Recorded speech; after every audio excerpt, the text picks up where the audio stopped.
Ready to roll? All right.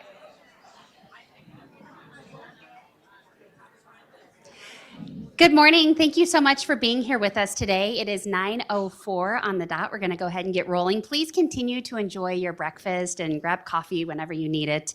Thank you so much for being here. It's nice to be with you on this gorgeous Arizona morning here at the ASU Memorial Union. And thank you so much for joining us for the 9th Annual Arizona Cord Blood Conference.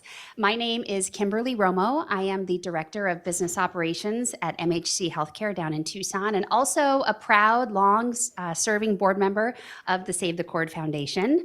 I'm also a Tucson native, and I'm proud to have assisted in the establishment of Arizona's first public cord blood donation program at Tucson Medical Center. I was fortunate to work very closely with Sheris on that endeavor many years ago, and it's 35 plus lives, I believe, that have been saved. So good stuff. The good work continues. Today, it is an absolute honor to be your Master of Ceremonies. We're thrilled to have you here today on what promises to be a fantastic day, hearing from those leading the charge in stem cell research, as well as those who are alive today because of this precious medical resource. A special good morning to those joining us across the globe via live stream. We've got folks, believe it or not, from Abu Dhabi, British Columbia, Portugal, India, Greece, London, and Mexico. So it's probably afternoon, maybe even nighttime in some of those places. But regardless, we are so glad that you're joining us online today as well.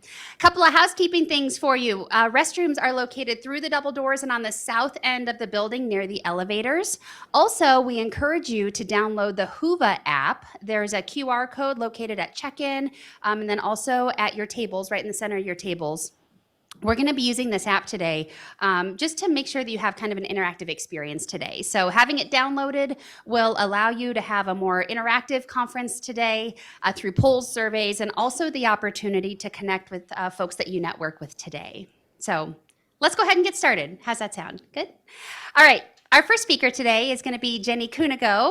Well, welcome Jenny to the podium. Jenny Kunico is the Cabinet Executive Officer, Executive Deputy Director of the Arizona Department of Health Services, or ADHS.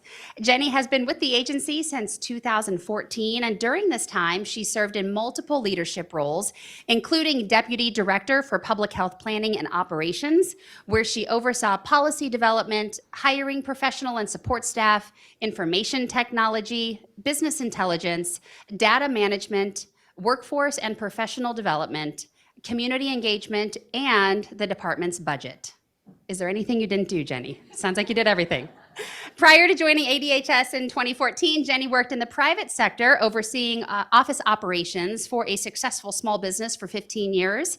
In addition, she worked in Arizona's behavioral health system at a local nonprofit for 10 years. She holds a Bachelor of Science in Psychology from Arizona State University and a Master of Counseling with an emphasis in marriage and family therapy from the University of Phoenix. Jenny, welcome.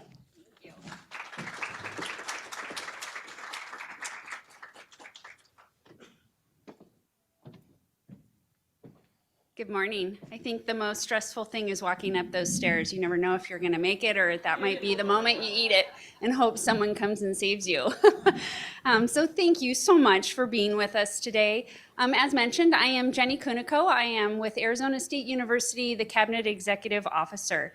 Your time here with us today at the Cord Blood Conference will offer a tiny glimpse into the multitude of opportunities in the stem cell arena. We're here today to discuss the advancement of life-saving cord blood treatment with our theme, Education and Awareness for Growth. For some of you, this is a step into your future within this amazing treatment world. This means you'll be on the front line, moving treatments and research forward to make the future brighter. We are so glad you're here, and I hope you'll join us on this incredible journey with Save the Cord Foundation.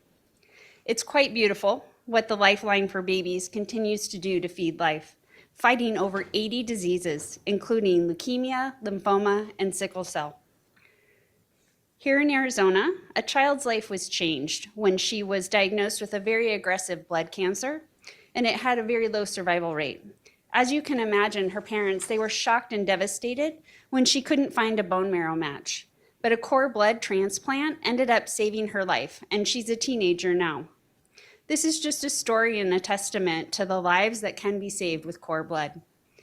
We know access to it is extremely important. We want all communities to have the option for this being a resource. That's why ADHS, Arizona's public cord blood program, has been advancing the collection of cord blood for more than a decade. This program has proven critical to our communities. Since the program started, 91 cord blood units from the program have been used for transplant in the United States and beyond. Public health advancement cannot happen without partnerships within the community. We're so grateful to Dignity Health, Valleywise Health Medical Center, and Tucson Medical Center, as well as the Save the Cord Foundation and MD Anderson Cord Blood Bank support for this work. In the past 9 years, there has been an 80% increase in the number of cord blood units available for transplant in the United States. Now the registry is nearly at 268,000 available cord blood units. That's truly amazing, but the work isn't done. There's still more for us to do. Not only do we need more cord blood donors, we need them to be more diverse so that all patients can find a suitable match. Across the country, minorities have the most difficult time finding a match. In Arizona, the majority of our donors are Hispanic. With their generosity and support, we've been able to help increase minority matches for cord blood. We're working to encourage other communities to donate as well. In order to empower communities to donate, we need to educate them. Information is more powerful and it can lead to action. This is where you all come in. Thank you for being our lifeline in this important mission. I'd also like to thank our partners at Arizona State University for hosting the 9th Annual Arizona Cord Blood Conference. I hope you enjoy today, learn something new, or perhaps share what you know with someone new. Our strength in any endeavor is positively impacted when we create connections and when we share our knowledge. Thank you.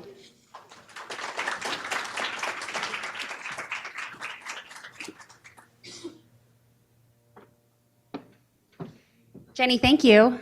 Congrats getting up and down the stairs. Now you have me freaked out for today. I'll be up and down all day. All right, our next speaker is Dr. Victor Waddell. Victor Waddell, PhD, is currently the director of the Arizona State Public Health Laboratory and executive director for the Arizona Biomedical Research Center. He earned his doctorate in molecular biology and genetics at Queen's University Belfast in Northern Ireland.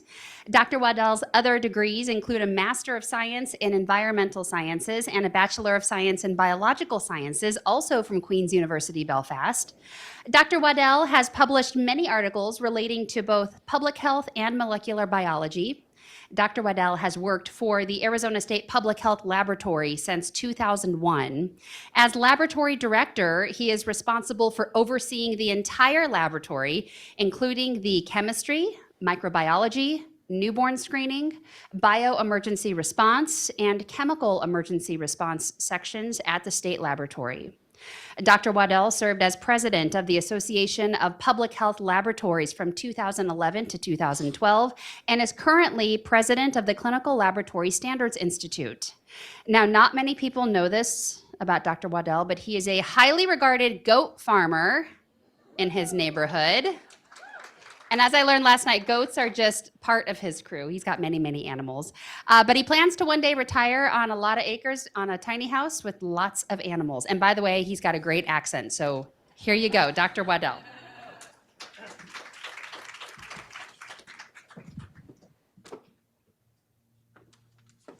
Okay, thank you for that introduction. Yes, I do have my little bit of Ireland on the edge of Tempe here with my goats and other animals, so it keeps me feeling like I'm back in Ireland sometimes, especially when it gets pretty hot here in the summer. But anyway, I want to welcome you all here to our Cord Blood Conference.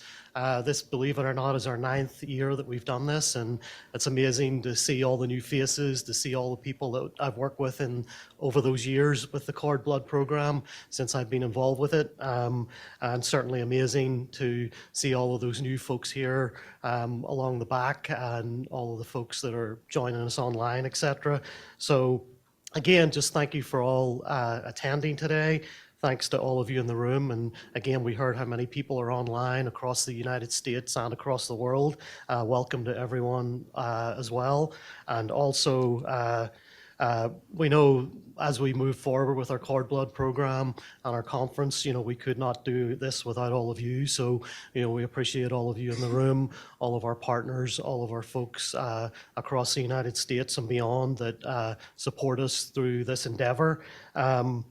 We've got a fantastic day lined up for all of you with amazing speakers. Just to list a couple of topics that we'll be looking into. If you've looked at the agenda, we have a lot of cord blood education, thinking about how we develop the next and future generation of physicians that can work with cord blood. Also, all the other aspects of cord blood and treatments that are available today, and also cord blood research as well. You'll hear a lot about today, all the novel technologies and how things are moving forward in that arena. And I would expect maybe 20 years from now, there's going to be a lot more opportunities for a lot of these various cures that are out there, things that can be treated with stem cells, etc. And you heard mention that I oversee the newborn screening program at Arizona Department of Health Services Lab, and it's an amazing program and it continues to grow. And there's a lot more disorders now that we're seeing that actually can be treated with these cord blood transplants. Some of you may recall things such as severe combined immunodeficiency syndrome, or bubble boy disease, as they called it, where the little boy was born, he had to be in a bubble because he had a defective immune system.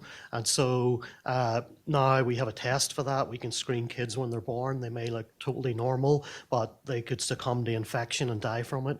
But now we have the ability to basically give them a totally new immune system from a donor, from cord blood or bone marrow, and they can go on to live a perfectly normal life. So absolutely amazing what we can do with those things and with gene therapy. And again, we're going to hear some folks talk about their journey on how they were survivors and how cord blood has helped save their lives. We'll hear about that today. And also, we'll hear presentations on how we can try to grow the infrastructure of what we have here and what we have in the States so that we can do more things with cord blood. And again, we've got our cord blood banking partners here. We've got our cord blood stored there, and no one really knows all the things in the future that they're going to be used for, but we know we continue to keep them for longer and longer periods of time, and they're still viable, they're still usable, and I think the future looks really bright for some of these therapies. So I'm going to stop there, and I know you're all going to have a great day, and we really appreciate you being here and taking the time. And if there's anything we can do to help you have a better experience, just reach out to John, myself, or the other folks, and we'd be happy to give you what you need. So thank you again. Have a great conference.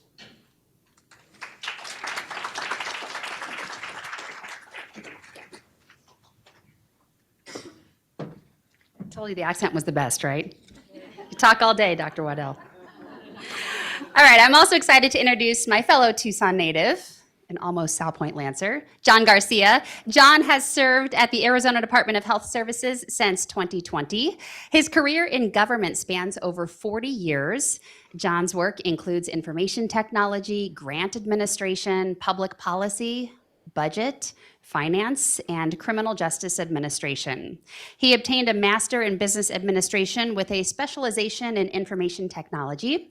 John now serves as the program director of the Arizona Biomedical Research Center, where he oversees the distribution of grant funds to biomedical researchers and to state universities to educate their faculty, staff, and students.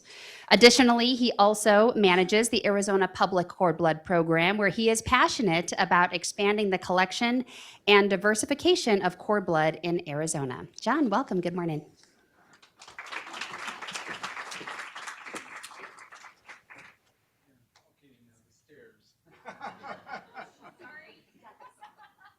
Maybe if I just take a running lead pattern here. There we go. When you're lightweight like me, it's a little bit challenging sometimes, but you know what? We get along. We get along. Thank you very much for coming here today to join us in our adventure in cord blood and education and awareness for the growth of the program. When I started here, we were coming out of, well, we were sort of in the middle of COVID. And the first conference I attended was virtual, 100% virtual. They set it up with a camera in a conference room, and you wouldn't even know it. You know, it was just our master of ceremonies at the time was Kristen Wilt from Tucson Medical Center, and who incidentally helped deliver one of our master of ceremonies babies. So it's a small world, you know. You just don't know. Let's see, where's the little clicker here, so I can see what I'm talking about. Maybe, I don't know. Ooh, look at that. Yeah. So I put this slide back up there because I wanted to just have a moment of gratitude. Gratitude for our partners with all the hospitals that are part of our program. You know, I'll say Tucson Medical Center again. We have Dignity Health St. Joseph's, Dignity Health Chandler Regional, and then we recently added Mercy Gilbert, and we're told that one of these days the Mercy Gilbert OB Tower will open. Don't know when, but it's in the works. And with any large construction projects, you know how these things go. But we're ready to go, and we'll add two more of our collectors there at that facility, and start asking for the mothers to donate their umbilical cord blood to our program, so we can add to the diversity of our units stored with MD Anderson. And just a shout out to Jeff over there with MD Anderson, and Aaron. They are our partners, and all the way from Texas, and they brought a nice contingent with them. And I just have to say thank you very much, because they're doing a phenomenal job. They're great stewards of the precious elixir of blood and stem cells that we've entrusted to them. Also, I want to shout out to all our collectors, all our consenters who are in the room. Could you raise your hands or stand up, please? These folks, there we go, yeah! These folks are really the front line. You know, they're the ones that say, ma'am, do you know that you can save a life, you know, by the birth of your child? And the mother says, how so? And they say, well, you know, at the end of the birth, there's going to be this thing that comes out, and it's going to be, you know, called the afterbirth. And what are they going to do with it? They're going to throw it away. It's medical waste. You know, wouldn't it be great if they could take the leftover blood in that umbilical cord, in that placenta, and actually take it and save a life with it? And the mother says, yeah, that would be great. And they say, okay, sign here. And they sign here, and they have some forms to fill out, and there's you know, they go through a screening process, and if eligible, great. You know, they'll attend the delivery, and they'll help harvest the cord blood after delivery, and they take it and they package it up and ship it over to Jeff and his crew. And Jeff and the folks in MD Anderson, they look at it, they test it, they analyze it, make sure it has a good, strong nucleated count, and you know, it's got enough blood cells in it to make it worth it. And if so, then boom, they put it on the registry with MDNP, which we have a representative from here. There she is. And then we can save a life. You know, when somebody needs it, they look for the match. The doctor comes up and says, I've got a patient, I need a match. And they'll go there, and if they can't get a bone marrow match, there might be a cord blood match. And then that can be used and transplanted in, and as we heard from Jenny, it could save a life. Turn a child's life from near death to vibrant future, and that's what we're all about. So thank you to everybody, Valleywise, and Save the Cord Foundation. Last night we had a little get together before, and I mentioned that Sheriff Ober, the executive director for Save the Cord Foundation, is the left hand of the program, or my left hand, because without her, we wouldn't have all these young faces in the back there that are part of various STEM programs in the Gilbert area. And also, we wouldn't have a wonderful future education program that she's going to be talking about with a panel later on today. So I thank you very much for all that you do. And then Valleywise Medical Center, of course. And also, shout out to ASU. Didn't they do a great job with this nice little facility for us, and the catering and everything, and you know, all the stuff that goes on behind the scenes, the signage, and you know, to get here, the parking for the buses and our name tags and stuff. They did a great job, and so I just want to my thanks to Haley and Andrea and all the folks with ASU that are integral to putting this this conference on today. So this is our 9th annual Cord Blood Conference. Now the program's been around for a lot longer than 9 years, but we've been doing the conferences for 9 years. We have an exciting lineup. But you know, you look at your agendas that were given. We have some great talks today, and I'm looking forward to them. We really have the best stem cell transplant and cord blood researchers, either here with us in person or online, or in spirit, and support our program. They're going to be here to share their achievements, to share a little bit about the history of cord blood and why cord blood is so important and where it came from and the stem cells. They're not going to get into the nitty-gritties of the science, but it's the concept and what it's going to do for us and what it's doing for us today and what it's going to do for us in the future. Our theme this year is education and awareness for growth. What does that mean?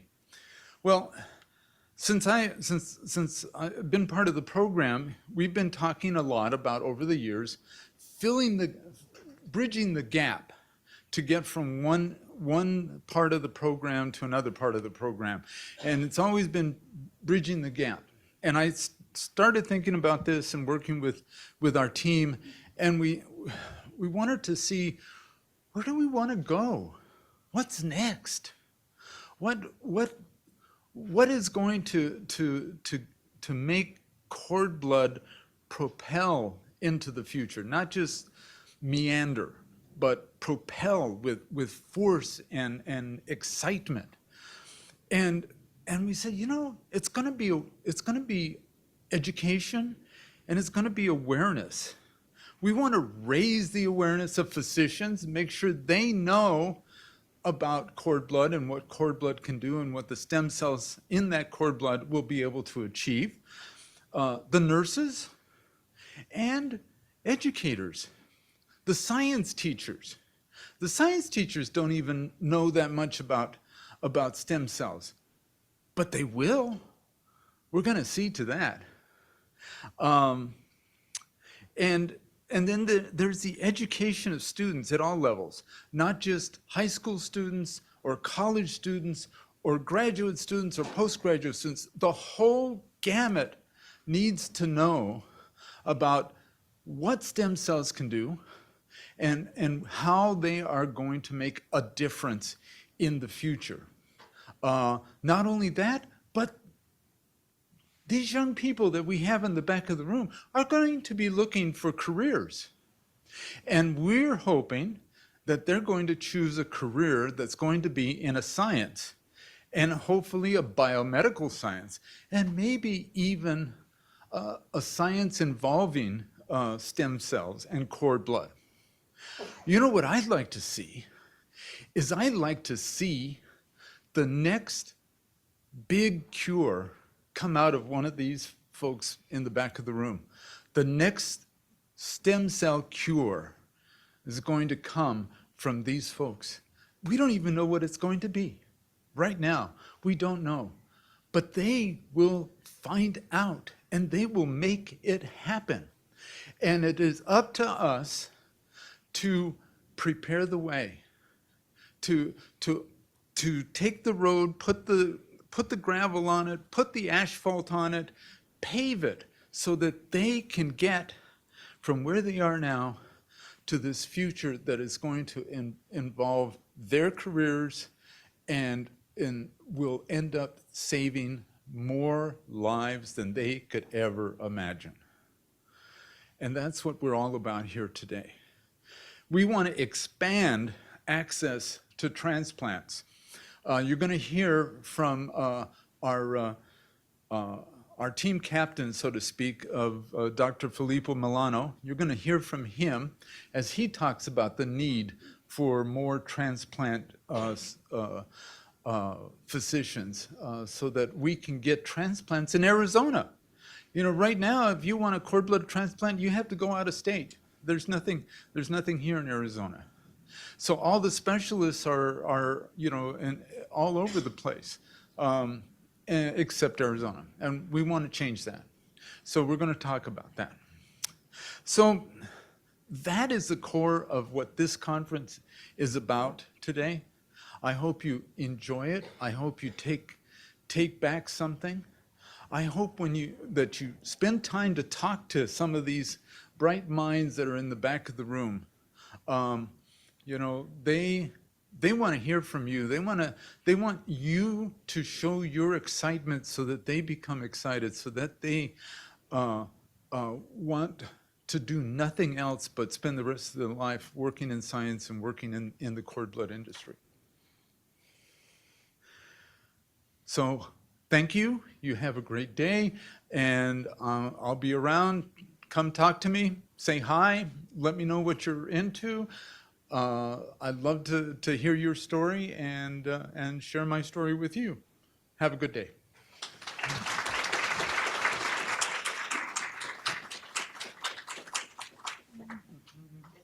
Well, see, the other thing I didn't tell you is that I have a little eye injury, so my depth perception is a little bit off, so it makes it even more challenging. But you survived the stairs. And thank you for that inspirational message, John. It's great to be here with you today, and thank you again for this opportunity.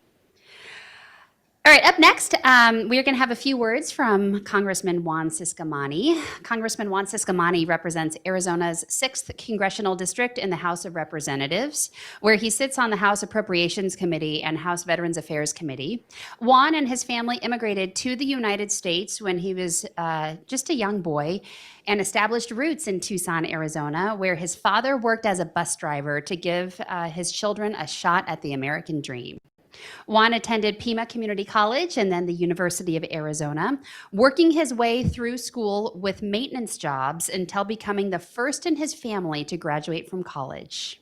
Prior to being elected, Juan worked in Arizona Governor Doug Ducey's administration, where he served as senior advisor and vice chair of the Arizona-Mexico Commission. Juan lives in Tucson with his wife, Laura, and their 6 kids. So here's a video message from him now. Hi everyone, Congressman Juan Ciscomani here, proudly representing Arizona's 6th District. Well, I wish I was in person with you all today. I'm grateful for the opportunity to share a few words as you gather for the 9th Annual Arizona Cord Blood Conference. First and foremost, I want to thank each and every single one of you for serving in our community in this life-changing work. Your efforts and the efforts of the one-of-a-kind Arizona Public Cord Blood Program to improve the quality of life for your fellow Arizonans is so important. With 5 hospitals enrolled in this donation program, you're making a difference in every corner of the state. One of those hospitals is right here in my district at Tucson Medical Center. Today's conference is a wonderful way to spread awareness of your efforts and collaborate to further this program in our communities in order to leverage the full potential of innovative medicine. I'm grateful to have individuals like you in our state who want to dedicate their time to bringing more than 80 life-saving treatments to Arizona and bettering the livelihoods of your neighbors. Thank you for giving me the opportunity to speak with you all today, and I want to wish you all the best as you enjoy your time together at this year's conference. Thank you so much.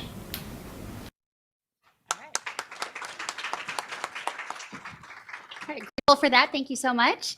Now for our first speaker, Dr. Megan Capitano, for Introduction to Cord Blood, if you're following along on the agenda.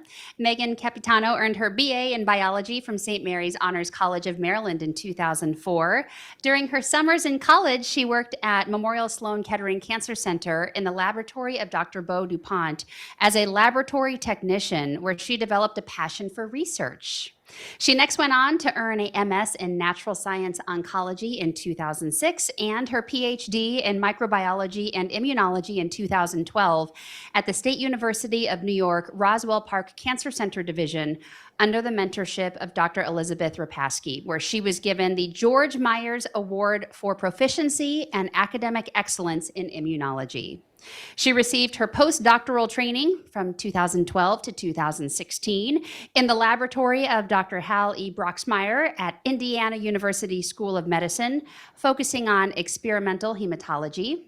In the fall of 2016, she joined the faculty of the Department of Microbiology and Immunology at Indiana University School of Medicine as an assistant research professor, then was promoted in 2021 to a tenure-track assistant professor in the same department. Dr. Capitano's research focuses on discovering potential new agents that regulate hematopoietic stem and progenitor cell migration, proliferation, differentiation, and survival capacity under normal and stressed conditions. So without further ado, Dr. Capitano, welcome. The mic is all yours.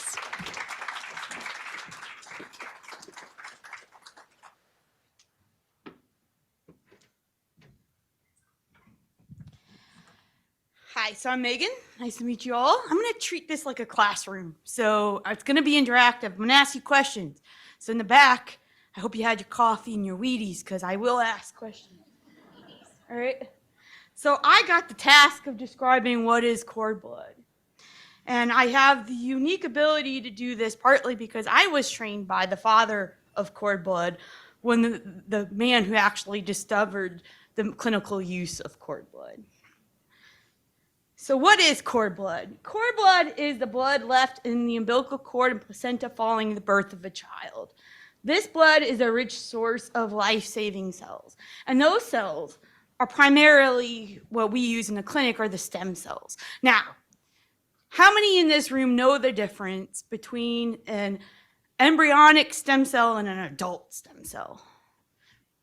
So, yes, those in the healthcare professional, but in the room in the back, you guys know the difference? All right, so I'm going to explain that difference to you because this is an important thing to note. So stem cells have the ability to do two things. One is to make more of themselves, and the other is to differentiate into adult tissues. All right?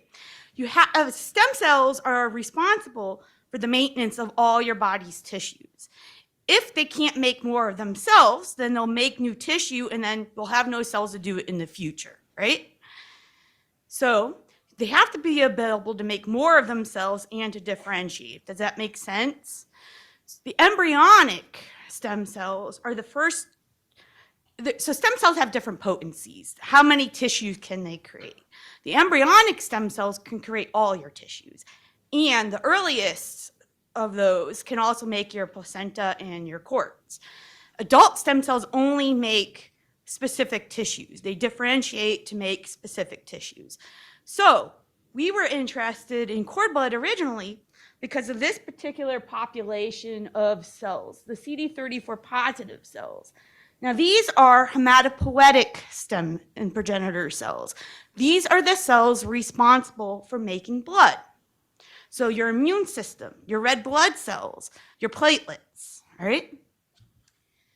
But cord blood is actually made up of a lot of other stem cells and progenitor cells. You can find mesenchymal stem cells. These are the cells that produce your cartilage, your fat, your bone. There's also neural progenitors in your cords. There's also endothelial progenitors in your cords. So the endothelial progenitors are the cells that make your blood vessels, okay? So the cord blood is actually very enriched with these stem and progenitor cells for multiple tissues. But we'll focus mostly at the beginning on this hematopoietic stem cell. But I don't want to ignore the fact that also this is blood. So there's immune cells in there. And those immune cells are actually quite useful for us in the clinic too, because those immune cells are unique that they can actually turn off some of that pro-inflammatory cytokines that are produced during certain diseases.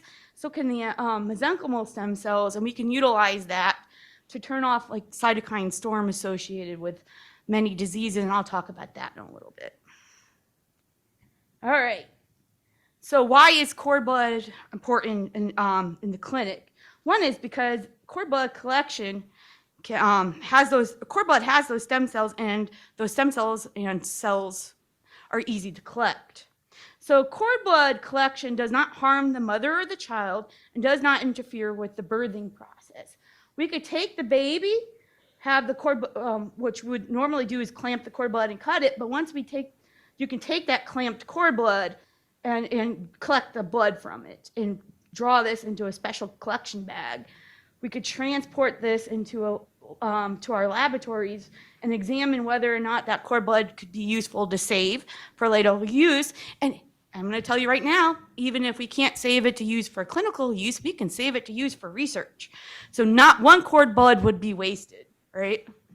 Then we can save that for long-term storage in our banks and have them available to patients for future clinical benefit. So one of those primary utilization of cord blood was for hematopoietic cell transplantation. This is a life-saving treatment that can be used to treat malignant and non-malignant blood disorders. So when we talk about the students are back, you guys know what leukemia is. So that's one of the blood cancer malignant disorders. But we can also use it for non-malignant disorders, such as some severe anemias and immunodeficiencies and metabolic disorders. And this is a life-saving treatment. This is not just a prevention of future, like delay of future relapse. This can be a cure for many of these illnesses. So we have to think about the fact that these transplants can cure people and from developing further disease and for the rest of their lives. So how do we do this? We take our patient and we give them immunosuppressive regimen of either a combination usually of radiation and chemotherapy. This kills off the disease cells and allows to make room for new non-disease cells to be given to those patients and for them now to redevelop a new blood system. So there is many sources that we can get stem cells from. There's bone marrow, what we call mobilized peripheral blood, where we make the stem cells leave the bone marrow and go into the blood, so we can collect it from the stem cells from the blood, and then umbilical cord blood, which we'll talk about today. And there's two ways we can transplant. One is autologous, so we take the patient's own stem cells and we give them back to the patient. Or we can give allogeneic transplant, which is when we have a donor, and then we give those donor cells to the patient. I'm going to go into this more detail, but so will others throughout the day. So, how did the use of cord blood come about? This is one of the best water cooler discussions ever, right? And this is was actually from three individuals: Hal Broxmeyer, Edward Boys, and Judith Bard. So this was at Sloan Kettering at the time. It's before Hal moved to IU. And Edward Boys, I don't know how many of you guys know of him. He was an immunologist. And he's like, well, you know, I need more samples to be able to study immunology from. And it's not always easy to get patient samples and blood. I bet you there's a use of the blood that's left over in the cord after birth. And Hal's like, I wonder, I bet you there's stem cells in there. And like, it just was a random conversation. Thinking outside the box. What can we do with these, right? And so a lot of research is through random conversations that we have each other, that we get random ideas from, and we test them out. We take the time and effort to test them out. And it turns out they were right. So I missed this kind of conversation since COVID because we do a lot more online stuff. And it's these random conversations sometimes we have in the hallways that makes the best breakthroughs.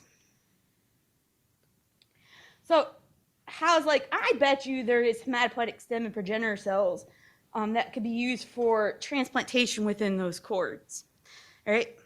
But you can't just try it. You have to answer some questions first. And so I actually have a picture of his office at Sloan Kettering where they wrote out the questions they had to answer to be able to show that cord bloods could be used for transplantation. So first question that he wrote down was, how many hematopoietic progenitor cells or stem cells were contained in the cord blood? Were cord blood hematopoietic progenitor cells comparable to the bone marrow ones? At the time, we were getting most of our donor cells from bone marrow, all right? So you're not going to be able to replace or have another source if it wouldn't be equal to that. They're going to just keep using bone marrow, right? How long after collection are the cells viable? So like if we collect the blood, do we have to use it right away? Or can we use it weeks or years later? How should the cord bloods be shipped, right? Can we ship it at room temperature? You don't understand how many questions you actually have to answer before any of these procedures can be used in the clinic. So can it be shipped? Does it have to be ambient temperature? Can we put them on ice? Believe it or not, putting stuff on ice is not always a good thing because it can actually change some of the membrane components to the cell and make them not as functionable. That's a word. The cord blood will eventually also have to be frozen at some point. Would the freeze-thaw process kill too many of the stem cells to make it usable? So these are questions that he had to answer before they can actually bring this into the clinic. So they did this through years of work, and they evaluated over 100 cord blood samples. I'll abbreviate cord blood with CB just because of space. So what they did with each of those 100 cord blood samples is they looked at the total volume, the nucleated cell count. So how many nucleated cells are in the blood? Those are your immune cells and where your stem cells would be. The cells without nucleus in your blood are your red blood cells and platelets. And so what they want to know is what the nucleated cell counts were, which would be how many potential stem cells might there be in there. The ability of those stem cells to be functional, so they do this through colony formation. It's an in vitro, meaning outside the body test that we can use to look at a stem cell and progenitor cell function, and how much of that function is preserved after we freeze and thaw those tissues.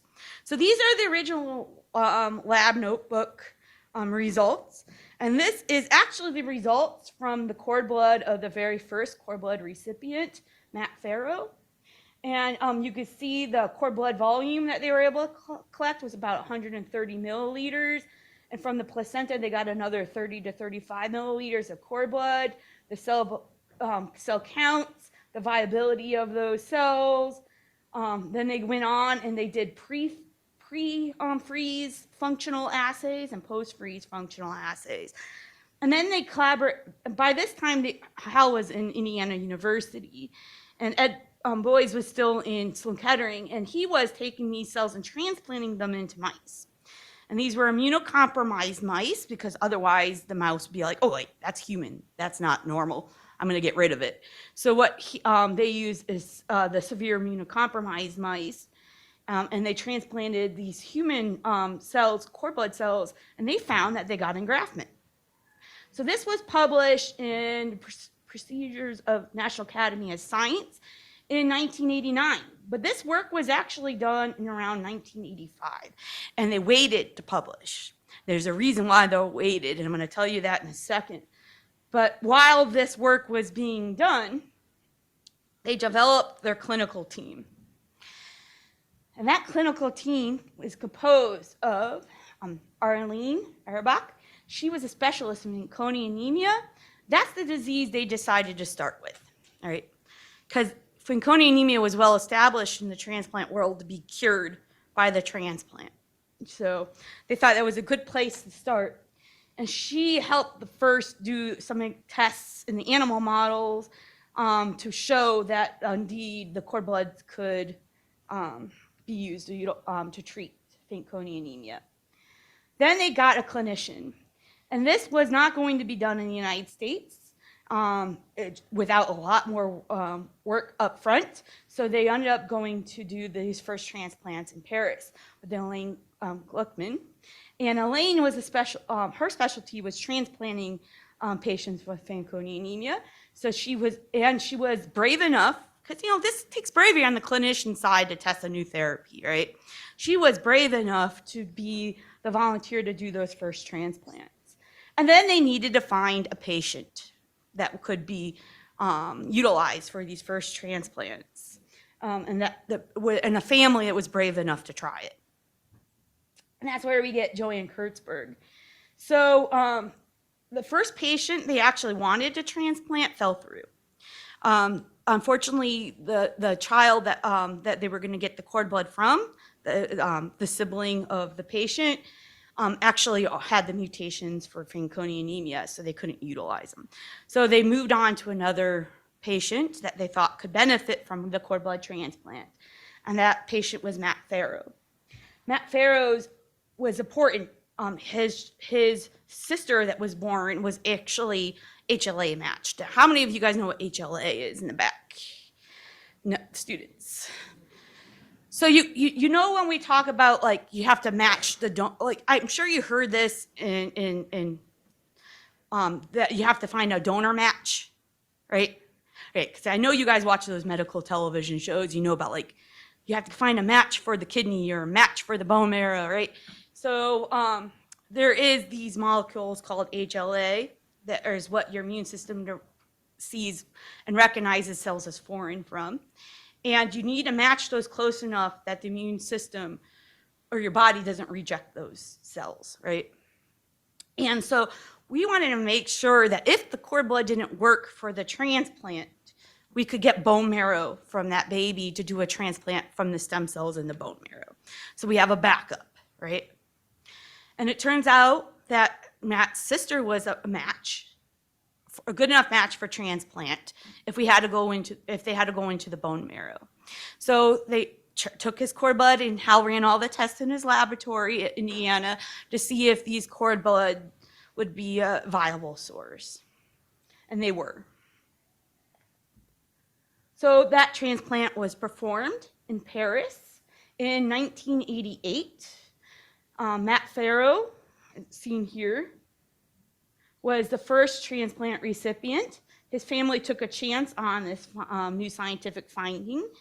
And this is his sister who saved his life with her cord blood. And on a Pan Am flight from New York to Paris, was from Indiana to New York, then New York to Paris, in the fall of 1988, Hal's lab manager, Scott Cooper, lugged a 25-kilogram container of liquid nitrogen with frozen human cord blood in it, flew first class to Paris. He was so excited. It was the first time, one in Paris and two flying first class. He was sitting next to a container of liquid nitrogen, but he was excited about the prospect. And then the Broxmeyer group met with Elaine Gluckman in Paris, where the first transplant happened on October 6th. So this is the original itinerary from the Broxmeyer lab, being prepared for the shipping of the cord and then the first transplant.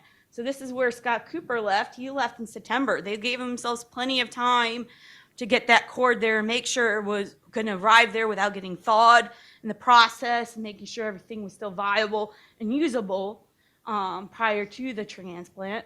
Hal later followed. You can see here he left in early October, October 3rd. And then you can see this was the first transplant right here. In his pencil handwriting, which he continued to use throughout his life, he notes the first transplant. He stuck around for 3 days and then left to go back to Indiana to do more research, because anybody you know Hal Broxmeyer, he could not sit still for more than 10 minutes of his life. This is Hal, and this was the equipment that we originally used. This was the first apparatus they used to freeze the cells, and these were the liquid nitrogen containers they used to transport. So Big Boy, that's what we called the original transplantation tank, was what sat in first class with Scott Cooper. This had the first 3 transplants worth of cord blood, back and forth transplants. And the Little Boy was what was used for the first leukemia transplants, which I'll talk about in a second. It's so funny because Big Boy actually stayed in the hotel room with Hal so he can keep an eye on that cord blood. And he was so scared about I don't know if you guys know what happens, liquid nitrogen, when nitrogen is used in science to displace oxygen to make things hypoxic. So we can study hypoxic environments. He was so scared that he was just like losing all the oxygen in his air. In the middle of October in Paris, where it was cold, he left all his windows open, so he stayed nice and cold through that whole process. But we still have these. These are now sitting in my laboratory. I want to preserve the history, so I've been keeping them. So they're actually sitting next to my postdoc's desk right now in our lab. So this is Matt Farrow, post-transplant with Elaine. And this was the very first paper in the New England Journal of Medicine. This is a big deal to get a paper in the New England Journal of Medicine. This is one of the top clinical journals that you can get a publication in. But if you know the date of this was published actually in the same year as the original findings of that stem cells were in a cord. And I'm going to tell you why this is the case. Because nobody believed them. They had all this data, and nobody believed them, even with all this data. And so he's like, I'm not putting out this publication until I have clinical data that shows that this works. This happens a lot when you're developing new technology. This is why in research, you have to have a thick skin, right? You have to, because a lot of research is rejection, right? Until you get enough people that have been able to reproduce what you have seen, right? You're gonna get, well, I don't believe that, right? I don't believe that at all. And then you get 3 or 4 other labs that got the same thing, and then people believe you, right? So the lesson to learn is, with research, you get the excitement of being the first person to see something. But you have to have a thick skin, because you gotta wait the time out for others to repeat what you've done so they can see how important it is what you actually found. And this was important because Matt was cured. And he's alive today and doing very well. But another thing I want to teach the history of cord blood is because we have to have an understanding of what the patient went through and how brave they were through this process, right? He was, I think 4 at the time of transplant. He went to a foreign country where nobody spoke English while in isolation from his parents. He still suffers a little PTSD from that time period. So when we acknowledge and pat ourselves on the back for a great accomplishment in discovering and doing these first transplants, I want to emphasize the importance of the patient's role, because that was brave, right? So every researcher and every clinician, talk to these pioneers. These patients are pioneers, and understand what they go through. One, that lights a fire under you. It'll motivate you to work 10 times harder, right? Talking to Matt has motivated a lot of what research I do in my lab. How can we shorten the time they're in isolation? How can we make it cheaper for the families? That kind of stuff motivates you to keep going. So, because of these life-saving breakthroughs that were developed, a lot of press started getting interested in what was happening.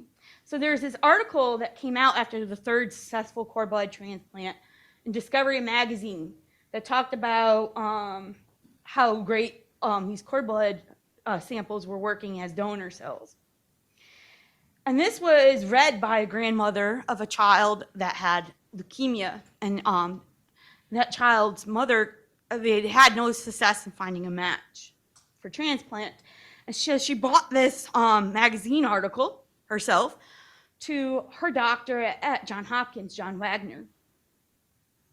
And this led to the first cord blood transplantation for leukemia. This was published in Blood, which is a highly respected journal for the hematology field, where they showed that cord blood was a very successful donor source for those with leukemia. At the time, Dr. Wagner was doing his fellowship in hematology and oncology at Johns Hopkins. So now we moved from an anemia to a leukemia, so a non-malignant to malignant disease, and found that cord blood was highly successful. And the success of cord blood is continuously being put in the news. This is only from a year or two ago. The New York Times published a piece where a woman was cured of HIV using via a cord blood transplantation. So we're always finding new uses and new diseases that can be treated with cord blood. And since the discovery of cord blood as a potential donor source for transplantation, we have now seen over 40,000 patients that have subsequently received cord blood as a donor source and has successfully cured them of their hematological disorder or malignancy. One of Hal's proudest achievements was not the discovery necessarily of the cord blood, but a few years before he passed away was a book that was made by the patients, over 200 patients that had survived and have been cured by the cord blood transplants. He kept that book with him at all times. And every new person that joined his lab or his research program, with him turning in the pages, because he wouldn't actually let you touch it yourself, he would let you see and read all those letters and where those patients were at and where they were at with their lives now, whether they had families and what their careers were doing. And that was his proudest achievement more than anything. And I also want to make a point, actually, that I didn't make yet. Hal's not an MD. Hal's a PhD. And there's it's important to emphasize where a benchtop scientist can contribute to the clinical field. That takes a lot of bravery also and a lot of enthusiasm to take what you're doing at the bench and bring it to the bedside. And then to find a great collaborative group that's willing to do that. And Hal was a personality. Anybody of you guys knew him. He was very outspoken, very hardcore New Yorker. But he was able to foster that enthusiasm and that collaborative network. And Hal was a consummate teacher and storyteller, which is why I know the history as well as I do, because you go to his office and you'll be there for 4 hours while he told you the history of cord blood. So where are we now? Over 80 diseases and disorders that are currently being treated using cord blood treatment. This includes blood disorders, cancers, immunodeficiency, bone marrow failure syndromes, metabolic disorders, and others. And this is just when we're utilizing the cord blood as a donor source for transplantation. This is changing. Now many more diseases have the potential in the future to be cured with cord blood, and I will talk about that a little bit more in my call to action later, but I'm going to focus today on what we're currently doing to prove transplant and then a little bit of future treatment of other diseases. But through the process, now first transplant, 89, right? So what did we learn between 89 and now? There's advantages and disadvantages, right? Because we've done now enough that we know what the advantages and disadvantages are of using cord blood. Advantages, there's readily available cord blood, and there's no side effects or risk to the donor who gives that cord blood. It's essentially considered in the medical field to be a waste product. They throw it away. That thrown away tissue and blood can save lives, right? It's less prone to causing chronic graft versus host disease. Now, graft versus host disease, remember I talked to you guys about finding like the proper matched tissue? But in transplantation, it's not like a solid tissue transplant where you're putting a solid tissue in and that person's immune system will recognize that solid tissue as foreign. We're giving them a new immune system. So when you're giving them a new immune system, well, that body you're putting that immune system in is all foreign. So graft versus host disease is when that new immune system recognizes your whole body as foreign and starts attacking it. That's called graft versus host disease. Cord blood is less prone to cause that. Now, it's thought because of that unique interface between mother and child. That may be part of the reason why that is. It's also generally thought to, as I said, to require less of an HLA match than other donor sources. And there's better access to hematopoietic transplantation for those underrepresented in the bone marrow registry. And that's because of that less perfect match that's required. But there are disadvantages. There is lower numbers of stem cells because we can only collect the blood that's within the cord. We can't go back and get more if we need it. You need more bone marrow, you go in and you collect more bone marrow. You need more mobilized peripheral blood, you go give them collect more mobilized. You're limited to what you have.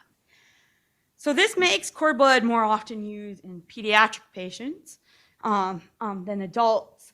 You can get around this by using a double cord blood transplant for adults. That loses some of the benefit to the lower GVHD incidence. You also have a slightly slower recovery time with that, and it's also due partly to the low number of hematopoietic stem cells. It's also harder to go back in and get more cells when you need to. But with all this knowledge of the disadvantages, now we can go back to the bench side and figure out how can we fix this, right?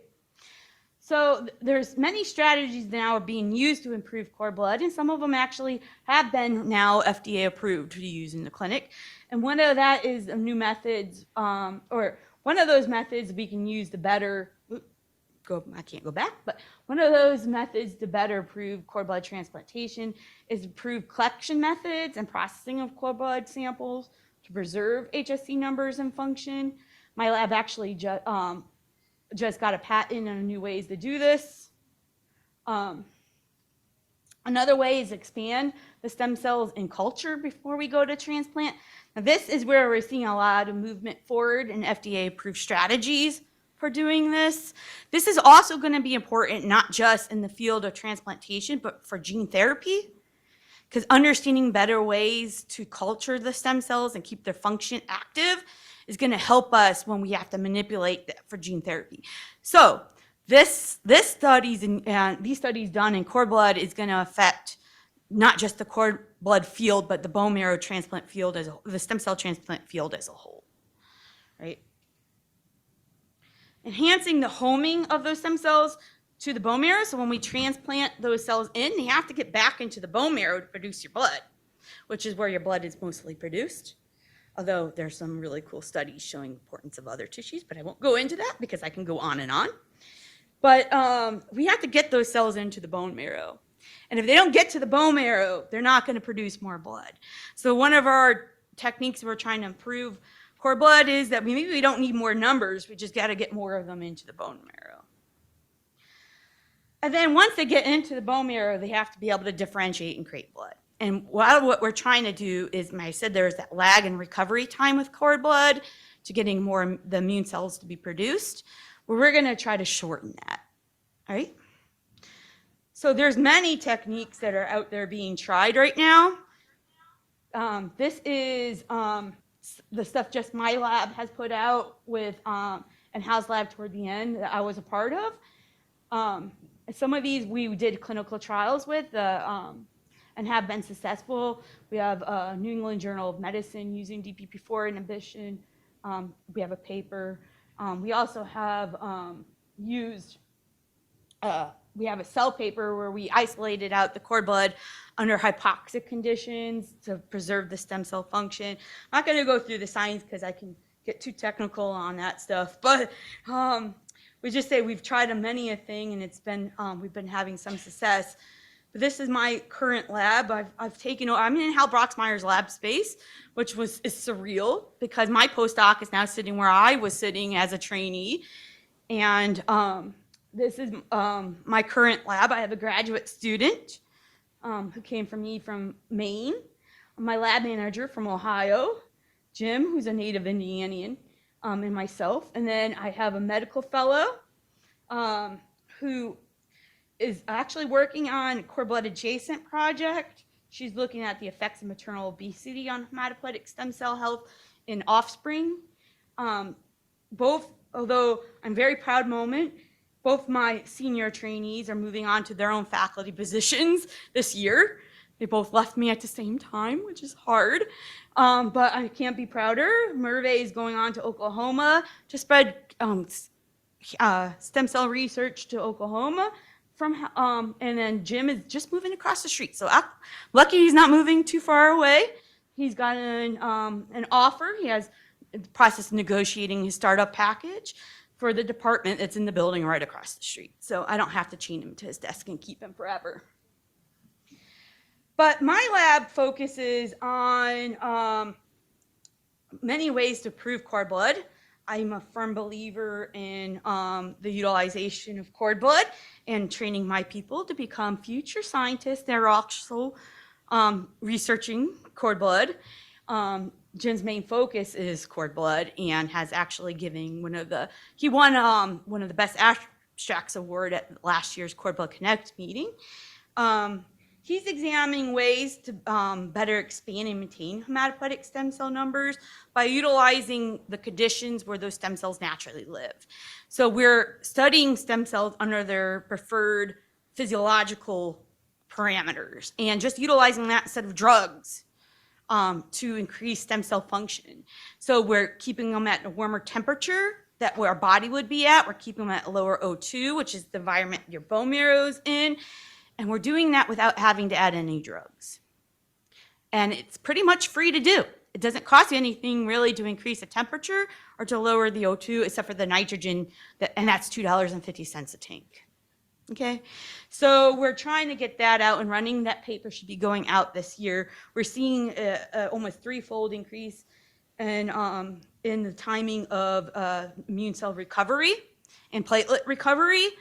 And although we're not getting as many expansion in the stem cell number, their expansion in their function is high, which is more important than the number itself. Because often with these expansion assays, we can increase stem cell number, but not their function. We're also exploring new predictors of engraftment efficacy for the hematopoietic stem cells. So how well can the stem cells engraft? So can we improve that? Can we utilize what we know is a good engrafting cell versus a bad engrafting cell and find therapies that we can target to make those stem cells better engrafters? And also, as I said, we just got our first patent to look at new ways to develop new procedures to preserve hematopoietic stem cell function. One of that is a free therapy as well. It's just by utilizing our standard collection methods, but doing it all on ice. Increase twofold the rate of engraftment. So we try to find ways to make it cheaper. That's one of my lab's main goals. So where are we going? Now this is exciting, not necessarily my area of expertise, but I'm always so thrilled to hear these talks, and we'll be hearing some of those today. But where are we going with stem cells is moving out of what just the hematopoietic stem cell can do. And we're moving into more regenerative medicine. So what is regenerative medicine? Have you guys heard of in the back regenerative medicine? All right, good. I'll define it for you then. So regenerative medicine seeks to replace the cells, tissue, and organs that have been damaged due to disease, trauma, or congenital issues. So stem cells, as I said, are there to replenish your tissue throughout your lifespan, to help with the repair of that tissue throughout your lifespan. So we can maybe utilize that to do that by clinical application. So when injured or invaded by disease, our bodies have the innate response to heal and defend. So regenerative medicine's goal is to utilize what we know about these processes to help the body to heal better and to heal permanently damaged tissues and maybe prevent injury or untreatable injuries or disease. And I'm just going to go back to what I showed you before. The stem cell, or the cord blood, is enriched with a lot of life-saving cells. We talked about, so far today, in my talk, only this population, right? But all the populations of cells in the cord blood have life-saving capability. Some of that is the ability to modulate the immune response, but a lot of them are tissue repair mechanisms, right? In order to get tissue repair, we also need to be able to get more blood vessels, so some of these cells can be utilized for that as well. So all these cells have been tested preclinically, which means in animal models and on our bench, and have been shown to have promise. But now a lot of these are published clinical studies and have moved on to the next steps. And actually with COVID, we're finding a good role of MSCs in helping prevent some of the side effects of COVID. So what are some of these regenerative medicine clinical trials? Well, there's some that are out for brain injury, for such as brain injury at birth and cerebral palsy and traumatic brain injury. Cord blood stem cells have been used from the child's own umbilical cord and have been shown to have promise. And we're actually going to hear from a survivor today. Juvenile diabetes studies have shown that autologous transplants of cord bloods can improve insulin production. Heart disease, cord blood stem cells have been shown to improve outcomes in patients following heart attack. Corneal regeneration, cord blood stem cells have the potential as a therapeutic option for treatment with disorders of the ocular surface, the eye surface. But there's many other conditions and diseases where cord blood have shown potential as a future therapeutic outcome. And one thing I don't mention here, but I'll talk about in my call of action, is another very exciting field that cord blood has shown great promise in is immunotherapy. So, okay, good. Students in the back. How many of you guys have heard of immunotherapy? So immunotherapy is engineered immune cells to fight disease, right? And so cord blood is actually a great source of off-the-shelf cells that we can utilize genetically alter to make these cells.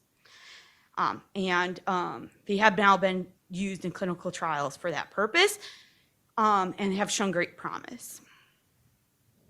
So that's all. I wanted to show you guys the importance of the future. So we've seen that cord blood transplants have been able to save over 40,000 lives, right?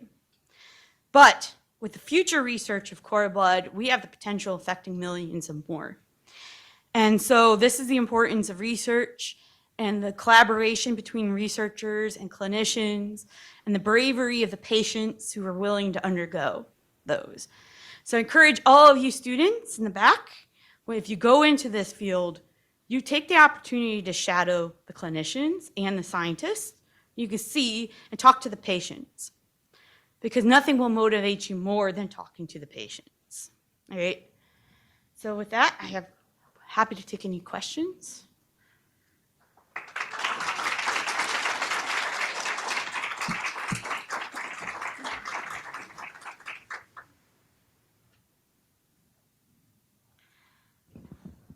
Any questions at all? That was fascinating. Oh my gosh, my mind is blown. Do you guys feel the same way? Incredible. And I think I speak for everybody in this room. We are so proud of you and keep up the good work. Thanks. Oh my gosh. Any questions at all?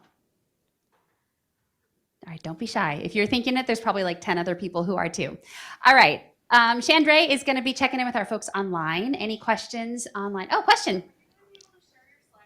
I'd be happy to share my slides. Slides are coming. Awesome. Yeah, I'd be happy to. Yes. Oh, the slides will be posted on Huva as well. All right, I got Blake in the back who's going to be my mic running guy. So Blake, thank you. He's going to get extra credit, I'm told. Right? Just pop it up. Yeah, it is very fascinating, and thank you very much for that very knowledgeable information. Anyway, my question is about this children cancer network. How? Yeah, children CCN, children. It's about the Association of the Children Cancer Network. Have you heard of that? No. Anyways, I was just thinking, oh my gosh, this is a very good informations that the children who have hematopoietic cancer can avail of this great, this stem cells, cord blood. So I was wondering, how can we reach them, or how can they reach you? Something like that. Yeah, so about 30 minutes, 40 minutes from now, we're going to have a panel discussion of some educational material that this group of lovely ladies down here have put together. And I've been lucky at the end to be added as part of, that's going to include some history of this field and more about what is cord blood, hoping to educate people earlier so that when they do become parents or look for a future career, they can know exactly what it is prior to that decision making.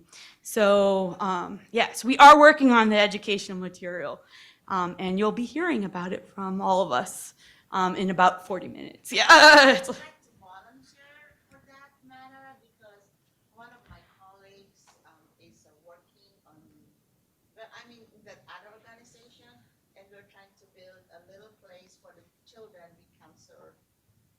It's like a play therapy room, but we have some connections with the founder and some board members with that organization. So if you're two volunteers, gladly I'll be volunteer to be a conduit of that, your organizations and the Children Cancer Network.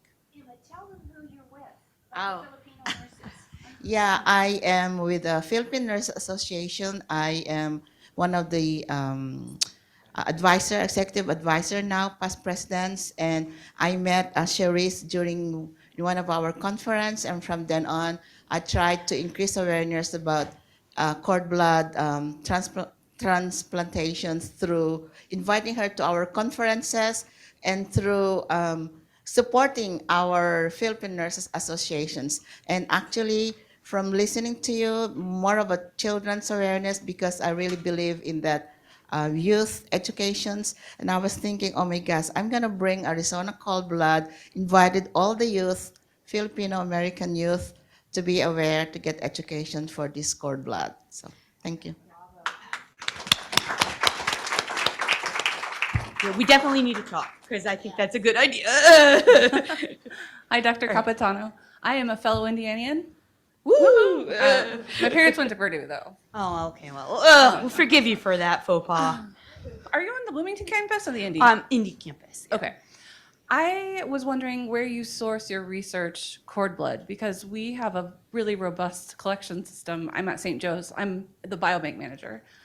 And so we're not doing anything with the non-qualified specimens. So I have a material transfer agreement with the Cleveland Cord Blood Public Bank. But that's only until I get my first grant, and then I'll have to start paying for it because it's sort of a favor until I get my lab up and going because I'm a new faculty member. And so let's talk because I can always We have use a more really cords. diverse, Yeah. we have a really diverse population in this Yeah. city center. Depending on what we're doing, often if we need to figure out best ways for cord blood collection or proving cord blood collection, we go ourselves and collect.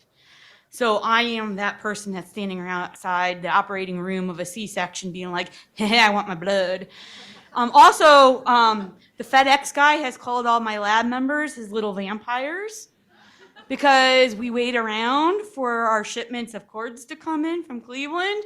And we're like, is our blood in? Is our blood in? And he goes, yes, my little vampires, here is your blood, because you could tell the boxes easily which have the cords in it. So yeah, the theme, even on my Twitter account, is that we're all little vampires. So Does anyone else want this microphone? Yeah, great questions, great connections. Oh my gosh. Got a question over here. Go ahead and introduce yourself too, please. Hi, I'm Linda Fabian. I live in Scottsdale. I'm with a company called Fremont Scientific.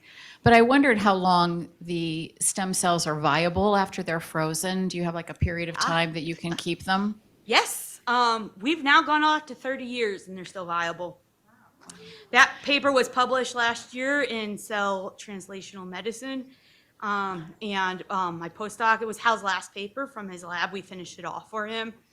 In my laboratory, we had 4 samples between 28 and a half to 30 years old, and they were still highly engraftable.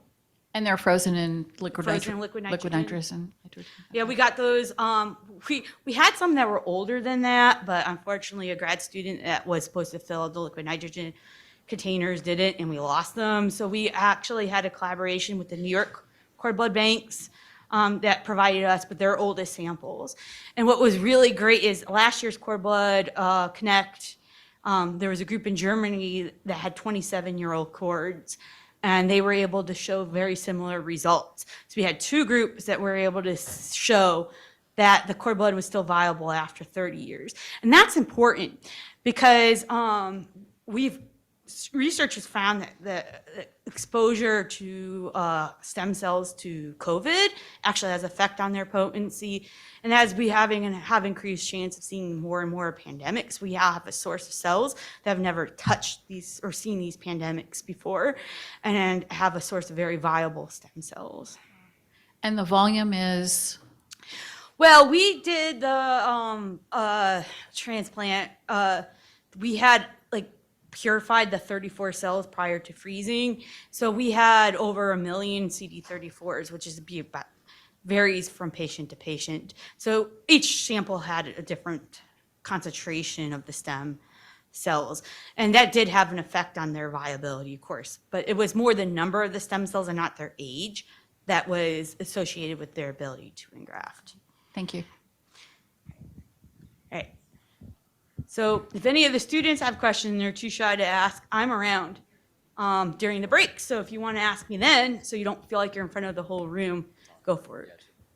Okay, so here's a question. I understand that you can donate your cord blood, but what if the parent wants to keep it? What is a roundabout number of cost yearly that parents would have to pay to freeze their own, to keep their own?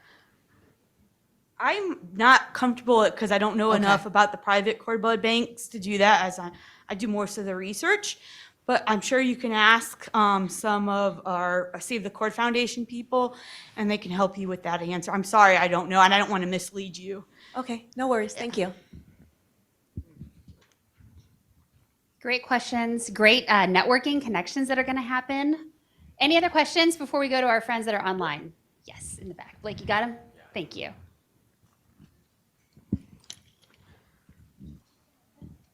What was it? Hi, I found your presentation very intriguing.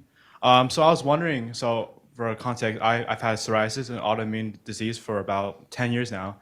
And listening to your presentation, I was wondering if you knew any information about like cord blood and its future implications on diseases like psoriasis and other autoimmune diseases, because all my doctors I've talked to throughout the years, they said that there's been small advances towards finding like a cure, but not 100%. I was wondering if cord blood does have implications in the future for that. So some of the regenerative medicine studies have been utilized for some severe autoimmune disorders like type 1 diabetes. I wouldn't say we would do a transplant for some of those autoimmune diseases, because it would be a really harsh treatment for something that could be treated with other stuff. But there is an interest in especially some of the anti-inflammatory associated components of some of those cells in cord blood. And so that research is ongoing. It's a good question, very good question. Is there another question back there? Perfect. Has cord blood been tested with treating rapidly replicating cancer? So cord blood has been used to treat many of the aggressive leukemias, AMLs, so yeah, there has been some solid tumors that have been used for transplant, that they have received transplants, but it's more because some of the conditioning regimens, and they don't really do it so much anymore. I would suggest that later on, we have some great talks of clinician scientists who are going to talk about transplants, and those would be good questions because I'm more the bench person. So, but yeah, they could talk about that more in detail, and I'm sorry I couldn't answer as well, but maybe like you can. You don't necessarily take, oh, awesome, thank you. You don't take umbilical cord blood cells and then put them with cancer in vitro, but what umbilical cord blood has been shown to do is typically when a patient is getting a transplant, you want them to be in the best possible shape that they are. And what I mean by that is that their leukemia or their lymphoma, we shouldn't be able to detect it. Now, there are certain times when it's really hard to actually get that cancer into remission. And what umbilical cord blood has been shown is that if there is a little bit of leukemia there, that there have been successful outcomes showing that cord blood has what we call a graft versus leukemia effect. But would you want to give a cord blood transplant to someone that has full-blown AML? No, because that would never work. You need to get that leukemia and lymphoma at a low enough level, if that makes sense. Awesome. Thanks for jumping in there. Another question? All right, we'll go to this gentleman first, and then we'll get you next in the back. Thank you very much. Very fascinating talk. So, knowing that recently, the topic of xenotransplantation, in the solid organ area is becoming like a very promising approach. In the context of cord blood, how much do you think that approach or in that context it could be possible or feasible to some extent? I think it's an interesting idea, but it needs a lot more research. But I think we'll get there eventually. Yeah. There's some really good papers coming out on it, but we're not there yet. Perfect. Yeah, fortunately, all this stuff takes time. I mean, what I presented seemed like that was a quick process. That was not a quick process. So, yeah. Thank you. And the second question, I was interested. I work in the HLA field, and so I was based on your experience, particularly. I was curious to know to which degree has been evaluated, or is it known which level of HLA matching or mismatching can occur, and depending on that, what are the possible clinical outcomes, or how much you can play with that, for the benefit of the patient. Okay. Yeah. Thank you. So that's a really great question. So there are certain studies where let me back up. So in the types of transplants that we do for cord blood, it could be for a non-malignant disease or a malignant disease. And in the non-malignant cases, you really don't necessarily want to mismatch because that patient isn't going to benefit from a graft versus leukemia effect. However, in certain types of leukemias where they're at higher risk, you might want to actually mismatch a cord blood. And I will say that's what my preference was for a certain type of infant leukemia where they were at higher risk. I did prefer to do a mismatch cord in that situation because I wanted a better graft versus leukemia effect. But I would say there's still more research that needs to be done with that because you also take the risk of getting more graft versus host disease and then some of the other side effects. So, and right now with cord blood, some of the other aspects of transplant that people are going to be looking at is how do we prevent graft versus host disease? Mm-hmm. Because typically it's with calcineurin inhibitors and MMF, for example. And when we use peripheral blood stem cells and bone marrow, now the standard of care is post-transplant cyclophosphamide, and that has not been tested with cord blood yet. Okay. So it changes, is what I would say. Perfect. Thank you very much. Yep. Do you mind introducing yourself real quick? Myself? Yeah. Yes, my name is Gonzalo Montero Martin, and I am HLA Director in Training at the Vitailand HLA Lab in Phoenix. We work with different programs, transplant programs, both in bone marrow and solid organ. Awesome. Thank you. Welcome. Thank you. Yeah. There was a question in the back, I think. Got him, Blake. Thank you.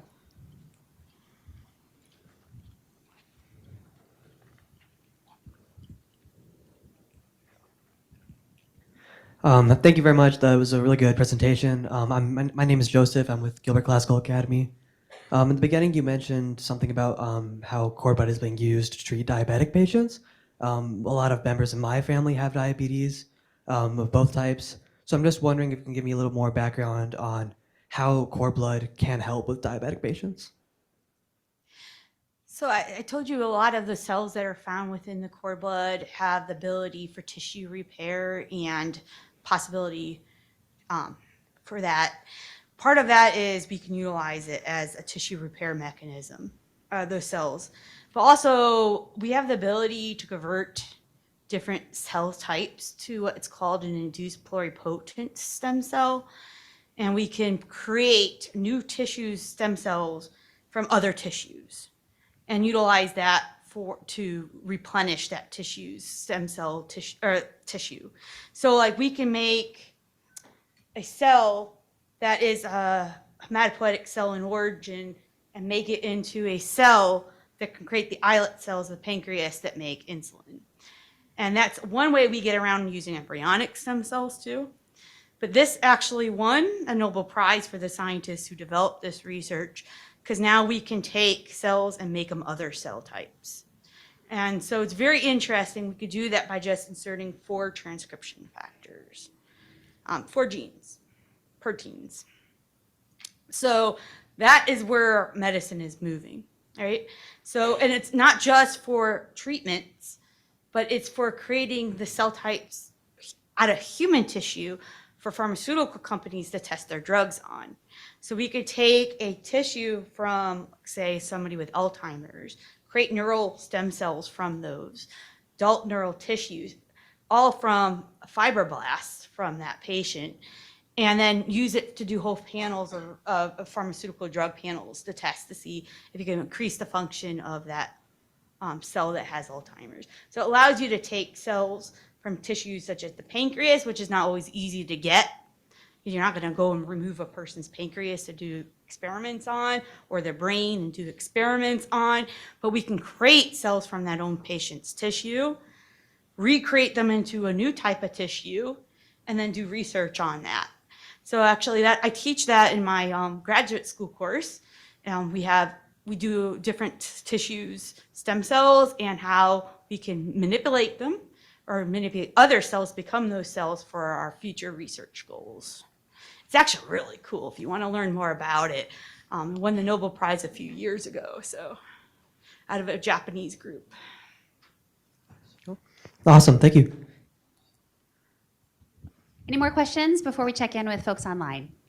Yes. Hi, thank you for your presentation. I wondered if there's any implications for the patients who receive this cord blood transplant afterwards? You wanted to, yeah. So that's kind of a loaded question, I'll say. So, but what I will say is that, a typical patient that's undergoing transplant, the side effects are your immune system isn't going to be normal for at least a year. So the immune system is back to what a baby has. And all patients that undergo a transplant actually need to get all the immunizations that they had as babies, because you're educating this new immune system. Now, there's an advantage to that if you have leukemia or lymphoma, because that educated immune system then can fight the cancer. And then other side effects can be, as Dr. Capitano talked about, graft versus host disease. So there's 2 forms of that. One is acute, where it comes on within the first 100 days, I would say, to 6 months. And then chronic, which typically happens after a year. And they're very different entities, I would say. And then other side effects for all transplant patients, when they're undergoing this process, they have nausea and vomiting. They can get mouth sores because of the preparative regimen and just the low white count. And the mouth sores literally line the entire digestive system. They need red cells and platelet transfusions because when you get rid of stem cells, you're getting rid of their red, the cells that actually make their platelets and red cells. And then fevers. So fevers are very common. And it's truly like within the first 1 to 2 weeks after transplant is a very critical time for patients because this is when your immune system is at its weakest. You have no white cells that can fight. And so that's when most of these complicate, like not the graft versus host disease, but fevers and all of those other things are happening. And then as time goes on, it gets better. But there's a lot of other things that can go wrong with transplant, such as organ dysfunction and things like that. It just depends on the type of patient, how much therapy they've had, and what their underlying disorder is. Thank you so much. Great question. Did that answer it okay? Yeah, awesome. All right, any other questions from anyone here in the room? All right, Chandre's got some questions online. So there's none? Folks online, any questions? Don't be shy. Just got to type it in. All right, no questions online. All right, anything else? Anything else? Can we get another round of applause for Dr. Capitano? Oh my gosh, amazing. Great talk. Thank you so much. And I especially appreciate your pointing out the patient perspective. I think it is so, so important to highlight that. And we're going to hear from some patients who are in the crowd. So super excited about that. So, all right, let's go ahead and take a break. About 20 minutes. So let's be back here at 11. Refill your coffee, stretch your legs, meet somebody new, and we will be back here at 11 o'clock. Sound good? Thank you.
Them do kind of a panel discussion. So again, no stupid questions. If there's anything that you are wondering, we want to make sure that this is interactive. We want to have you walking out of here today thinking that was a great conference and time well spent. So anything that we can do to help get your questions answered or any ideas, everything is welcome. So, all right, thumbs up. Thank you, Antonio.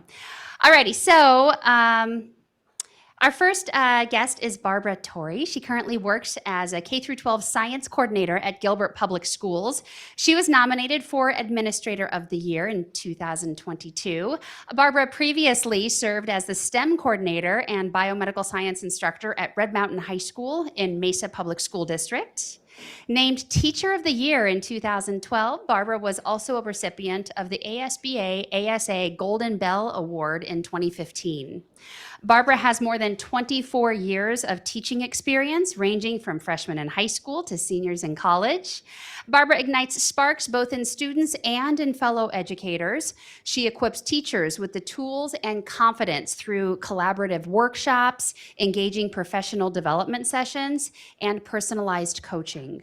Barbara believes that true understanding comes from connecting curriculum to current events, students' lives, and integrating career opportunities. So without further ado, Barbara, you're welcome to take the podium.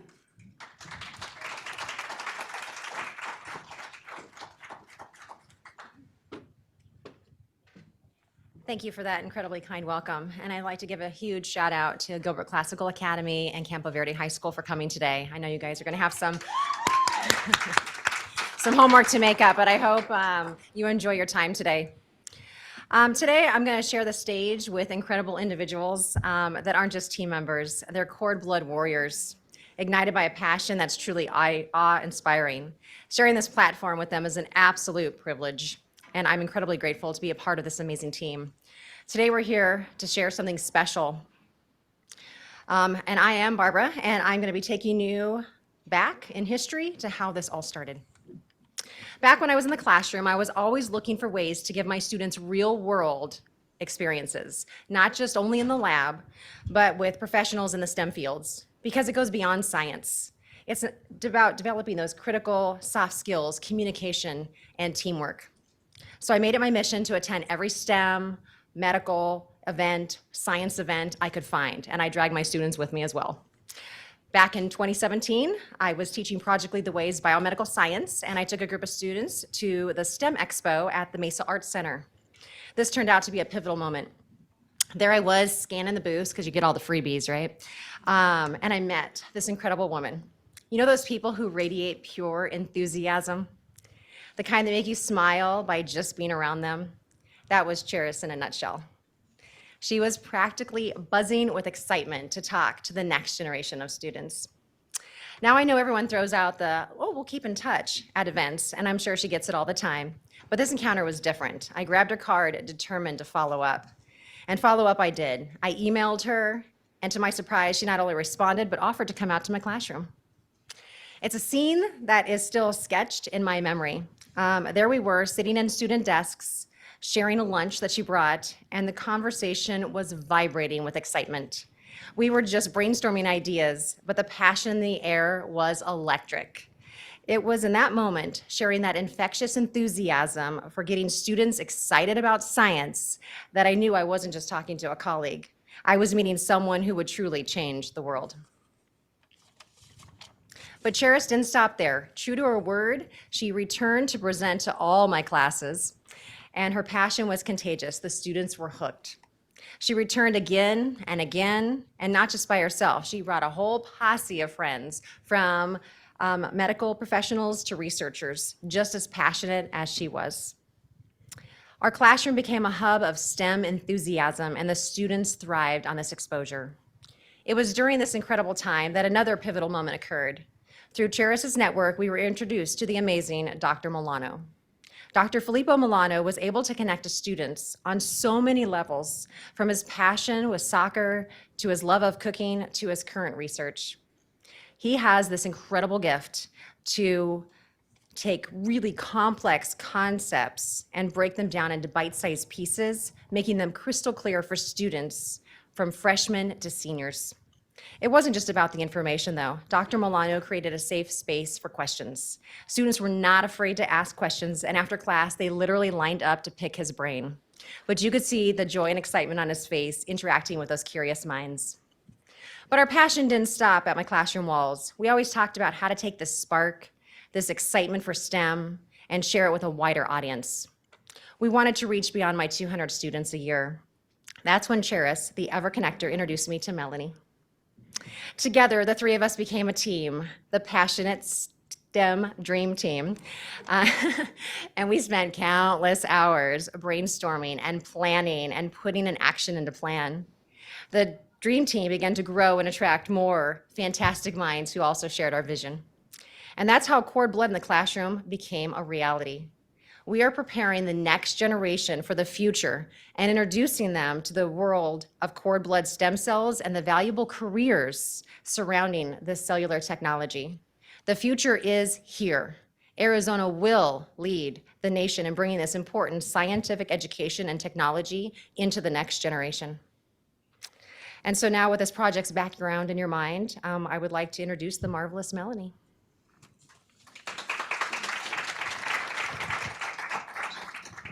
I totally forgot to use this. Oh my gosh, I'm so sorry.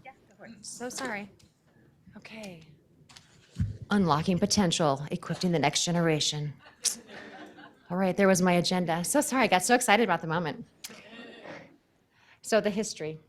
So there's a video that's going to play in the center. So you can see this was one of my classrooms at Red Mountain, and these are some of my former students. And that's Dr. Milano. And he would come almost every year. And he was like the pop star. He was super, like the kids were super excited. They would never miss class that day.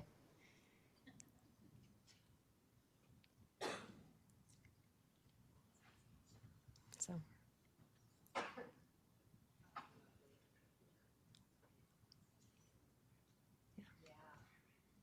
So.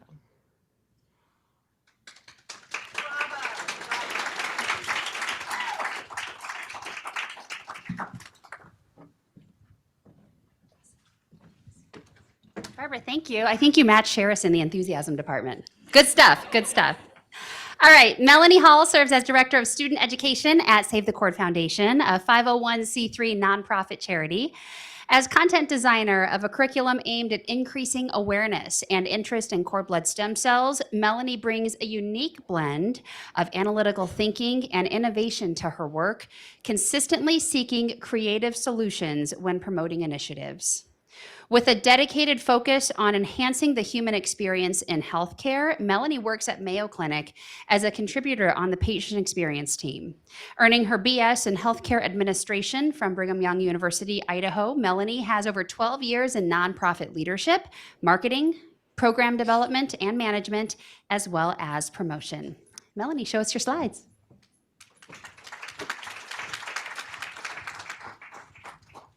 Thank you. So in 2022, January 2022, through some networking, I was connected to Sheris Ober. And as they say, the rest is history. She has so much enthusiasm, and she engaged me in a project. At the time, I was looking for an internship in medicine and healthcare, and she had this pipe dream project that she needed to help create. She needed someone to help make a reality. And so the project was developing curriculum that would bring cord blood into the classroom. So after many brainstorming sessions, we came up with an outline and vision for the project. And our overview included a clearly defined purpose, objective, and scope. The curriculum would build awareness about cord blood as a cellular therapy, as well as introduce related careers. It would be foundational, so we could adapt it to future needs and to various target audiences. It can be used in Arizona and then spread throughout the nation and hopefully spread throughout the world to inform and cultivate an understanding about cord blood. The foundational curriculum was targeted to high school students in upper high school science classes, with the intent that it could be basic enough to possibly be used in like biology or some of the just cultivating common or basic information about cord blood. The educational program would be comprehensive, providing basic facts, engaging activities, and encourage a deeper understanding of personal significance. Components would include breaking it down into the fast facts of cord blood, engaging the learner through interactive activities. It would address personal application. Why does cord blood matter? And why did cord blood matter to the learner? And finally, we would educate on where cord blood was headed into the future. But we also identified some important criteria. We recognized that the information needed to be credible, and it also needed to be current. As an architect, I wasn't a scientist or expert in the field. My background was marketing and public relations. And finally, And so from the beginning, we determined that accuracy was going to be really important. And that was very important to me throughout the project. Additionally, we recognized that the content may be intimidating to a lot of educators. And so we focused on developing components that were easy to adopt and use no matter what prior knowledge the educator had. Here is a quick overview of what we have developed. This program lives on the Save the Cord Next Generation website. It includes an optional lesson plan, giving an outline or an order of how each component can be used to build understanding. But the program is also set up where it can, in a way that users can pick and choose from a library of primary components. The first component is the vocabulary section. The section introduces learners to key terms and definitions associated with cellular therapy and cord blood. Here is an example of what those slides look like. There's 35 of them, and they go through some of the key terms and definitions of cord blood. The next component is the core concepts section. In this segment, learners receive the fast facts or basic foundation of cord blood. To address some of that intimidation that we anticipated, we created a webinar. In fact, Dr. Megan Capitano is the presenter. And to make this easier for educators to adopt, the 23-slide presentation is also available for download when educators are more confident about teaching the material themselves. This is a sample of what those slides look like. Here, more explanation is given about stem cells, cord blood, the collection process, transplants, what cord blood is currently being used to treat, and what is being investigated to treat. Embedded in the presentation are short videos that reinforce the concepts being taught and help to engage the learner. Recently, we also added a bingo game that can be played during the webinar or while being instructed as another element intended to engage the learner and facilitate learning. The next component is the career section. We found that this was particularly critical to high school students who are at a point where they're trying to decide what to study or what they want their job to be, what career they want to pursue.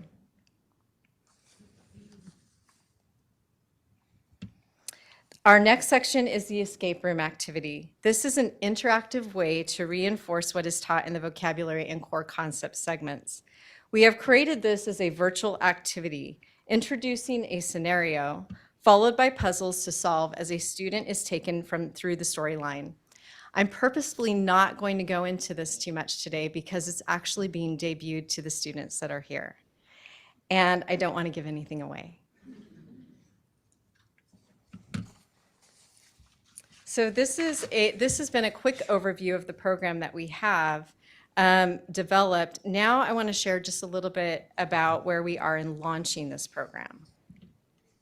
So after working on this project for 2 years, our first classroom test was in Mrs. Clarissa Monreal's biomed class at Campo Verde High School on February 2nd, 2024. We're so glad you're here. We presented the vocabulary, core concept portion, and a portion of the career sections to her junior and senior classes, and at the end, we conducted a brief survey among the students to get their feedback and suggestions. Kylie just presented to the Future Doctors Club at Gilbert Classical Academy on Monday of this week. We're so glad you're here too. We will take all of the feedback that we receive from these classes and spend the next few months making enhancements based on their feedback.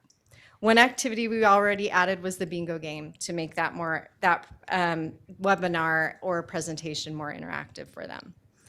Once this foundation program is ready for full launch, it will be available to anyone through Save the Cord Foundation, Next Generation website. Here, an educator or learner may create a login and receive access. After our full launch, and actually simultaneously, because right now we are working on adapting an adaptation of this curriculum for the nursing community. We will build the curriculum out to educate and invite awareness. Everyone that we have shown this to so far has seen some benefit or use for it. And so we are really excited about that. Consenters, collectors, nurses, raising awareness among legislatures, even investors in related biotech projects. And there has been interest in reaching various education levels too. So we are really excited about this program and where it can go. And with that, I'd like to turn it over to Charis.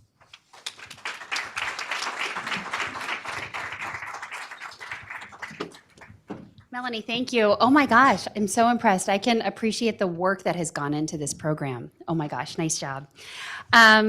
Charis Ober, to know her is to love her. She is the founder and executive director of the Save the Cord Foundation, a 501c3 nonprofit charity. She's a global advocate for umbilical cord blood education, awareness, research, and legislation.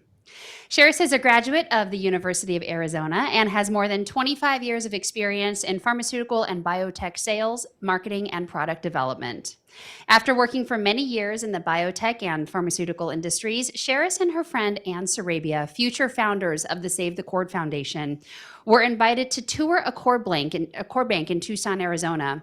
During their tour, these two career women and mothers met two extraordinary children who had received life-saving cord blood transplants. It was then that they decided that no more cord blood should go to waste. They decided to focus their efforts on establishing the foundation and advancing cord blood education across the globe. I'm proud to introduce to you my dear friend, Charis Ober.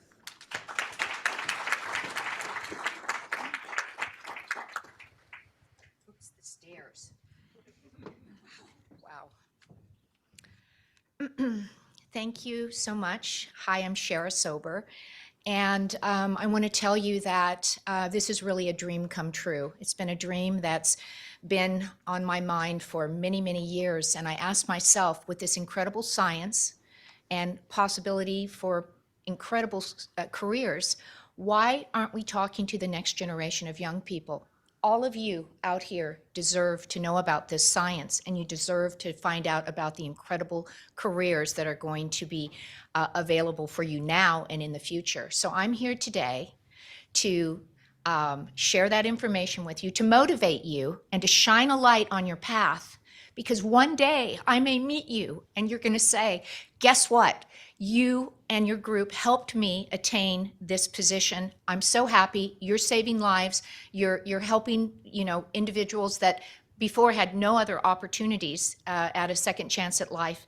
And you could be changing the face of science and history right here in Arizona. So thank you all for coming today. And this is all about you in the back row.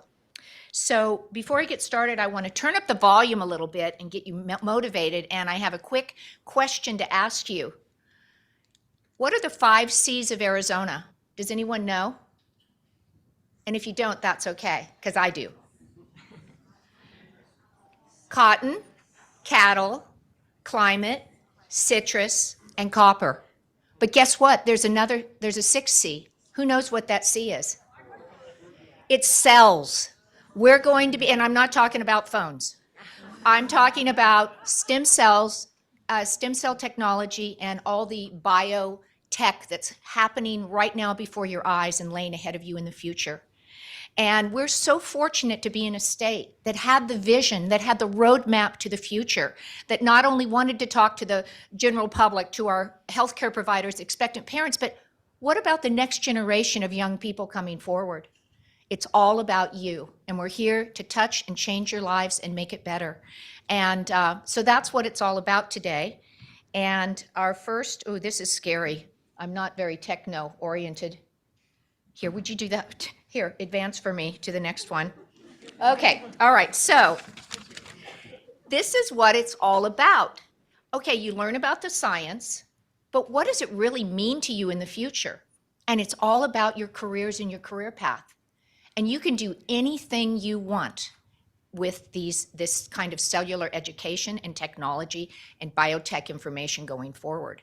So this slide is really about you. It's built into 4 different components, but I'm just going to be talking about the careers today because there are so many, and I want to light your fire and light your mind into thinking, wow, I'm interested in that. I could do that because so many people don't have a mentor that can tell them that anything is possible. So let's look at my first slide. And that's the consent staff. And we are so blessed and lucky to have our consenters here today and our collection specialists. And I want to acknowledge all of you for making this possible, this program possible, because without these individuals, we wouldn't even be collecting cord blood. They're in getting important medical information from the patients, from the expectant moms that are coming in. They're talking to them. They're educating them about, no, we're not going to clone you or do anything strange with your cells. These cells are going to be used to save a life or change a life in the future. And then they're there doing a very precise scientific activity, and that's collecting the cord blood. And last night I was talking to some of the consenters, and it's an art and a science to get a good collection, to get a big bag of cells. The most amount of nucleated cells that you can in the biggest volume spells out the most successful transplants. So thank you to our consenters. And you can see all the different opportunities there that lie ahead with the consenters and collectors in the hospital. So I'm going to move on to my next slide, and that's the medical staff. And right now there are so many opportunities for every student in this room. You can be a nurse practitioner, a physician assistant, you can be a nurse, you can be a physician, and you can also, there are so many medical specialties that are part of this transplant and birthing process.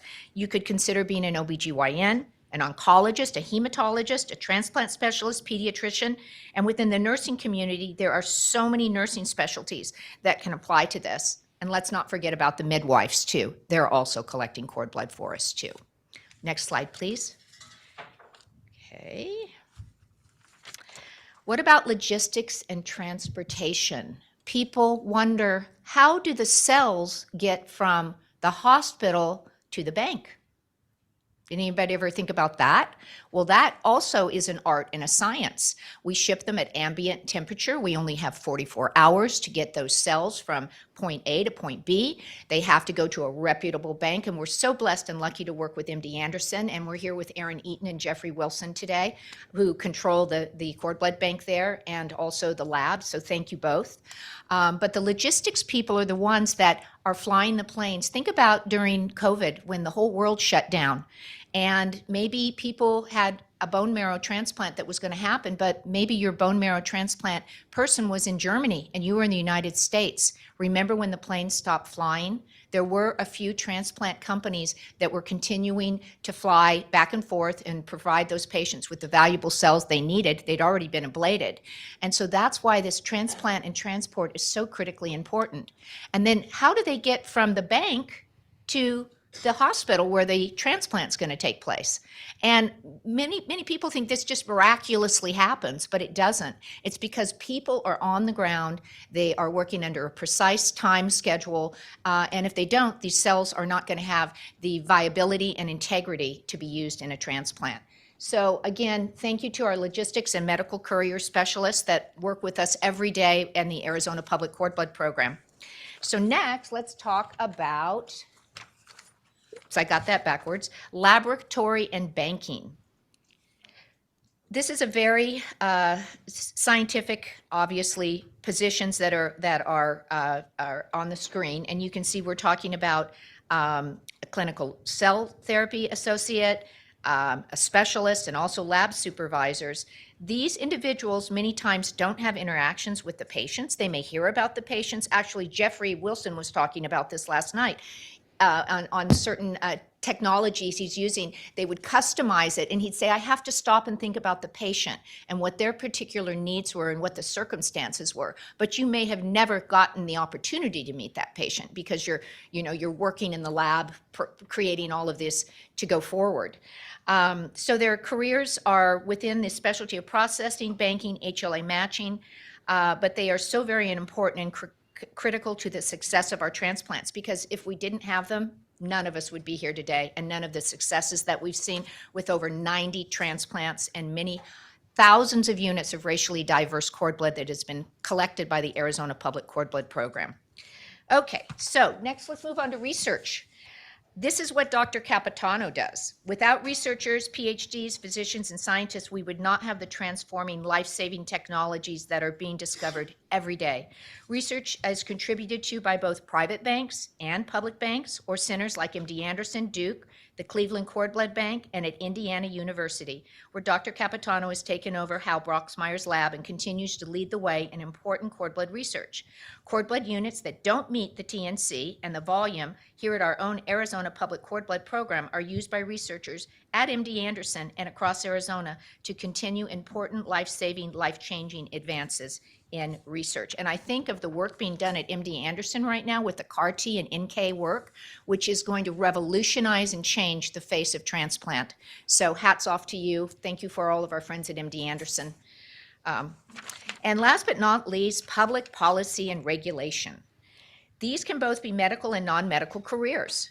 Maybe none of you had ever thought about it, but we the people have a voice. And in Arizona, we can make a choice to fund our cord blood program and make sure that it goes into perpetuity and becomes a legacy program for the state of Arizona. We have one of the most incredible programs here in Arizona with collection, processing, legislation.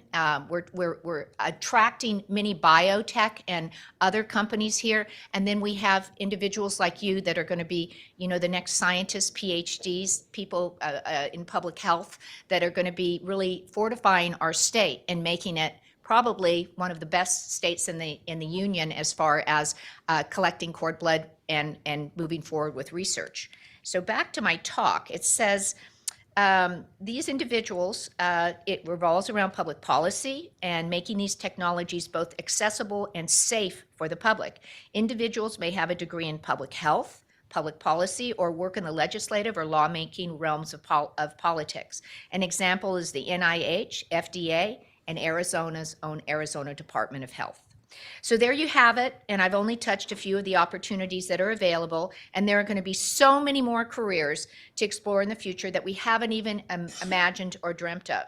So my message to everyone in the room, and especially all of you in the back row, is hold on to your education dreams and don't let anybody tell you you can't do it. Consider all the amazing job opportunities that lie ahead of you in this great state. And remember, you can be and do anything you want with your life.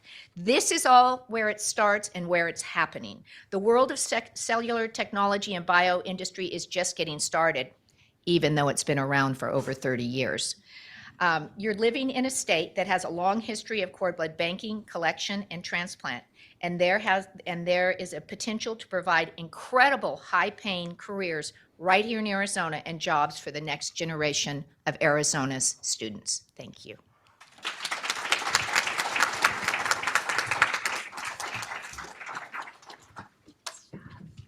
All right, I would like to welcome back to the stage Dr. Megan Capitano.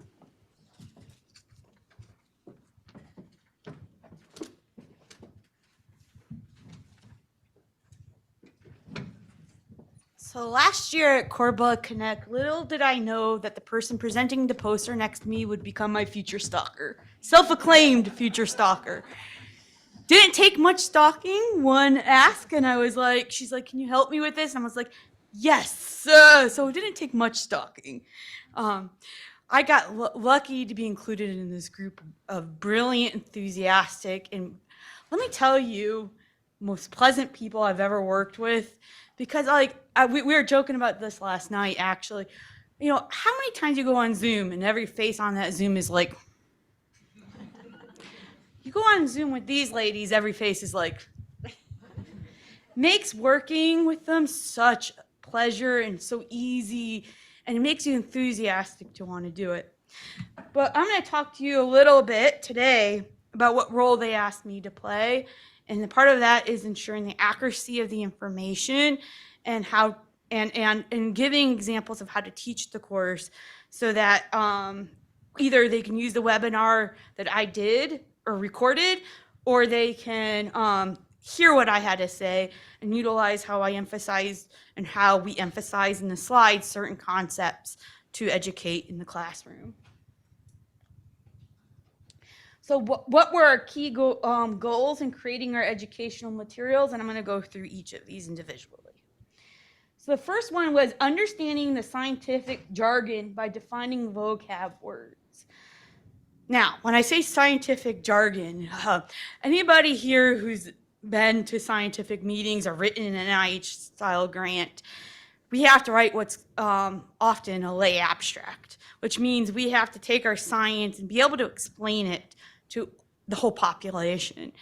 And sometimes we can get bogged down by our own scientific knowledge. And we get used to using jargon that we understand from using it every day in our talking to our staffs in our laboratories or in our clinic, and not realize what we're saying is not going to be understandable to the rest of the population, because we know these terms, we know these abbreviations. Oh gosh, are the abbreviations extensive? And so we forget sometimes that the words we're using is not going to be understandable necessarily to everybody. So we helped choose some of our vocab words on our vocab list to make sure that we're presenting and defining words that are important. And some examples of that is, if someone were thinking about donating cord blood, what would they need to know this word? If you want to know what a stem cell is, do we need to know this word? Could the public possibly have a different understanding of the term? And this is especially important when we talk about cord blood, because often, for instance, when we say stem cells, the first thought in a person's mind is not the stem cells that produce all the blood cells that we use for transplantation, but also often the first word they think of is embryonic stem cells. And it has a totally different connotation than the adult stem cells do. So we picked defining what all these words are, so there's no misconception of what we're actually utilizing in the clinic. Also, the importance of this is that we can group these words into specific contexts. Like, for instance, we know what malignant disease is versus non-malignant disease. What is the different types of diseases we can treat with transplantation? Teaching what these words means also helps reinstate the possibilities of what this cord blood could be used for, and can help you relate back to, for instance, like malignant disease. Well, I know somebody with one of these malignant diseases. Knowing somebody will help make a connection in that mind of the learner to remember what they're being taught. Next is clearly stating, why should I care about cord blood? Chair has talked about cord blood as becoming a part of one's career, but also teaching cord blood in the classroom may help to one to decide whether to save or donate a cord blood as a future parent. Someone may need to know about cord blood treatment for somebody they know. Also, as a citizen, you may have to vote on policy that may affect cord blood collection or scientific funding. This is especially important. Anybody who's tried for NIH funding knows that we would always use more of it, right? The United States is one of the biggest funders of research, but every year with political divides, research money changes. And we always need an advocacy to our government that says, hey, keep the money flowing so we can keep saving lives. So this is actually a very viable career.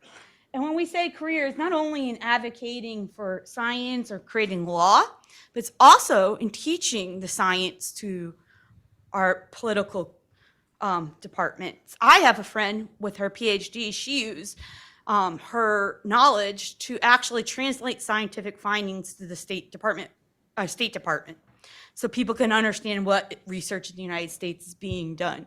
So there's a lot of job opportunities you don't quite think about, but they actually play a vital role in keeping research going.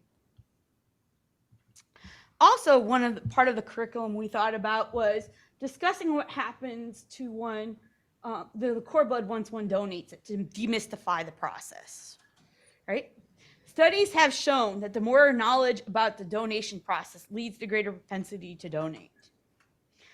And demonstrating, there's also been studies that showed that demonstrating, that utilizing webinars and videos and interactive material about tissue donation is more highly effective and appreciated by the participants that and it better translates that knowledge into a long-term understanding of the procedure. So part of what we're hoping to do is to demystify that collection process and do it in a way that's interactive enough that the students remember in the future. We also want to discuss the history and process of the use of cord blood and how it made it to the clinic. History tells us how we came to know what we know, why research is critical, and why doing it is difficult. And knowing this history makes the idea easier to remember in detail. Plus, it's just fun. Come on. Knowing how something went from start to finish is just fun. History is my favorite part of science in a way, because you have to know the history to be able to develop the future. So, also emphasizing to the classroom what we can really do with the material. 80 plus diseases that can be treated with umbilical cord blood stem cells. Okay, I guarantee you in that room, at least one of those students knows somebody with one of those diseases, and that makes it personal and helps them to remember, right? Also, helps motivate them in the future. If you can think of a disease that may in the future be treated, such as some of the autoimmune diseases that questions were asked about, oh, now, hey, you can go into research and help me figure out a way to do it. Also, to generate excitement, as I touched on, about how cord blood may be used in the future. So I'm going to keep saying this over and over and over again. Actually, I have another talk later, and I'm going to say it then too. Over 40,000 lives so far have been saved with cord blood transplantation. Let's increase that with future research and spread cord blood usage to multiple other diseases, and such things as immunotherapy and regenerative medicine. And I can use your eyes' help on that. So let's do it. Let's figure out a way and get this classroom, get people excited about doing cord blood research so we can help save more lives. And with that, we can do our panel discussion.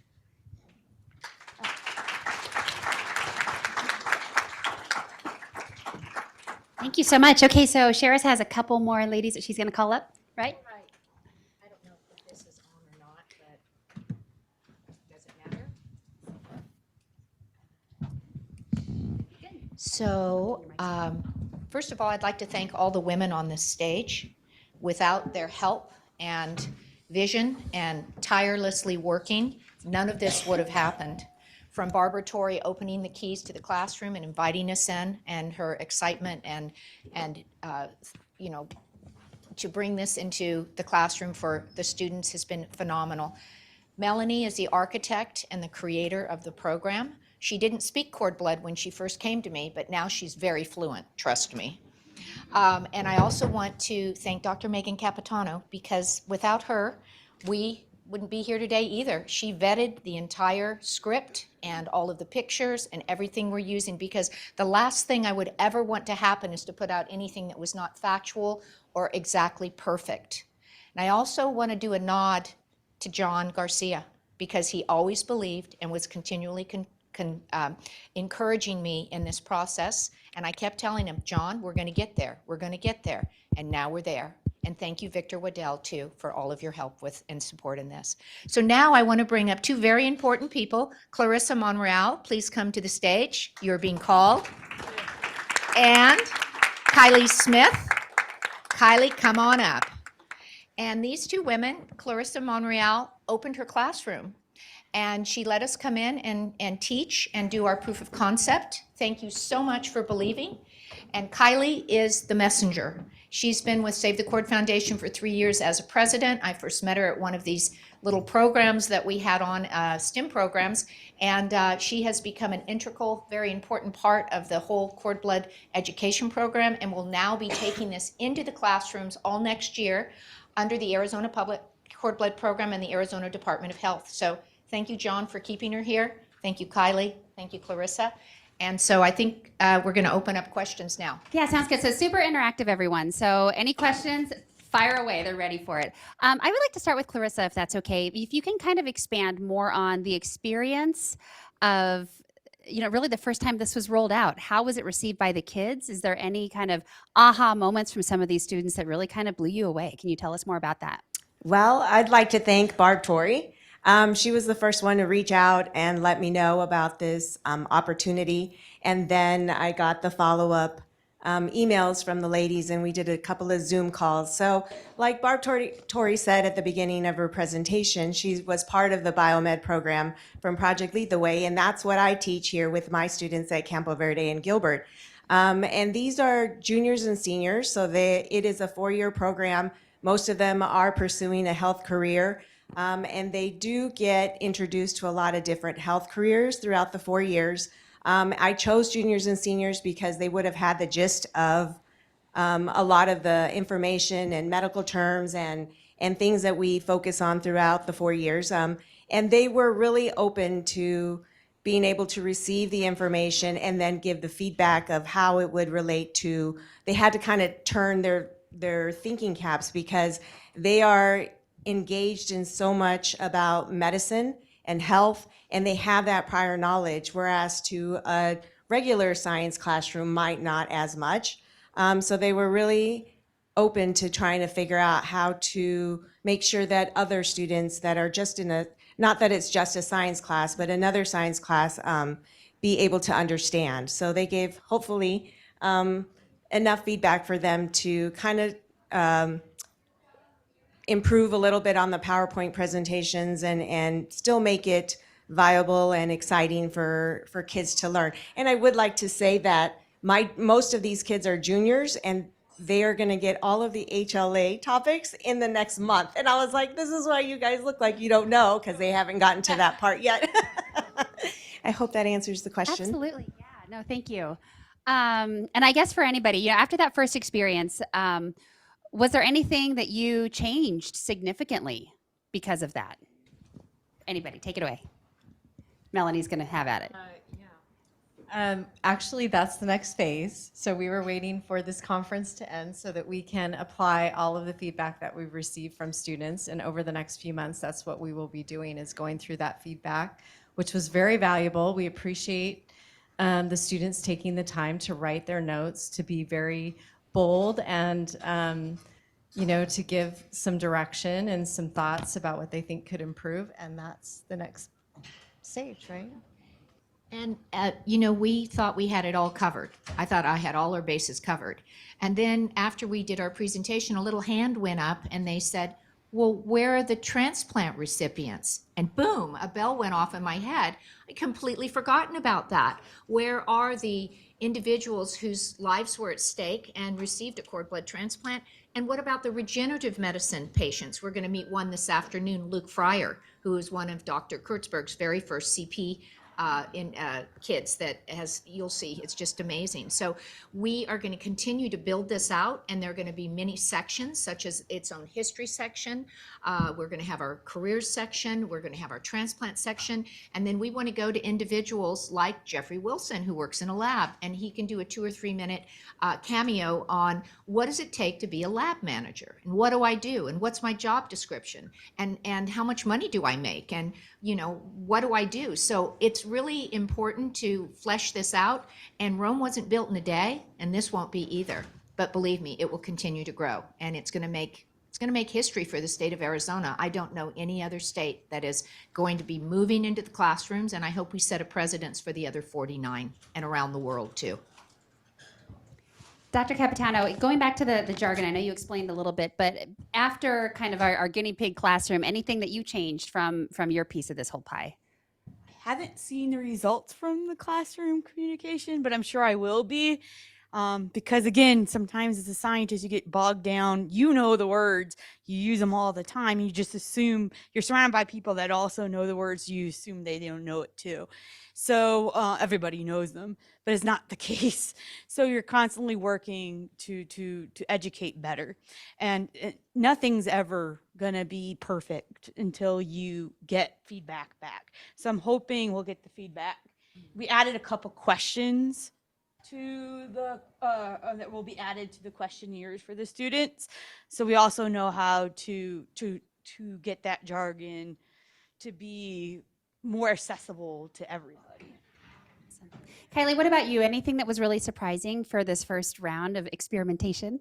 Yeah, I think one of the things that we noticed the most was that we needed to make it a little bit more interactive to keep the students engaged. And like Dr. Capitano was talking about, sometimes these topics could be a little bit difficult to understand. So I think the interactive aspect is really great. And like Melanie said, we added on a bingo card and we have the escape room too. So we're definitely adding a lot more for the students to get more involved.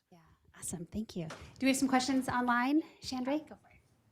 Hi, we have a question from Rachel Manley. She wants to know, can you study cord blood at university? Where and how?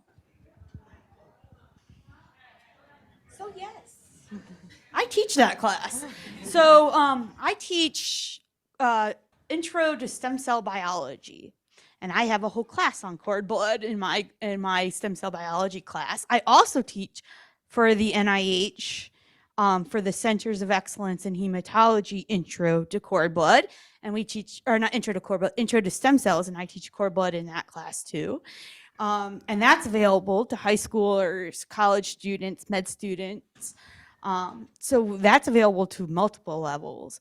But yeah, we do teach it in the classroom, in grad school and in undergrad school. So yeah, it's definitely available. Look out for the stem cell biology classes because they're fun.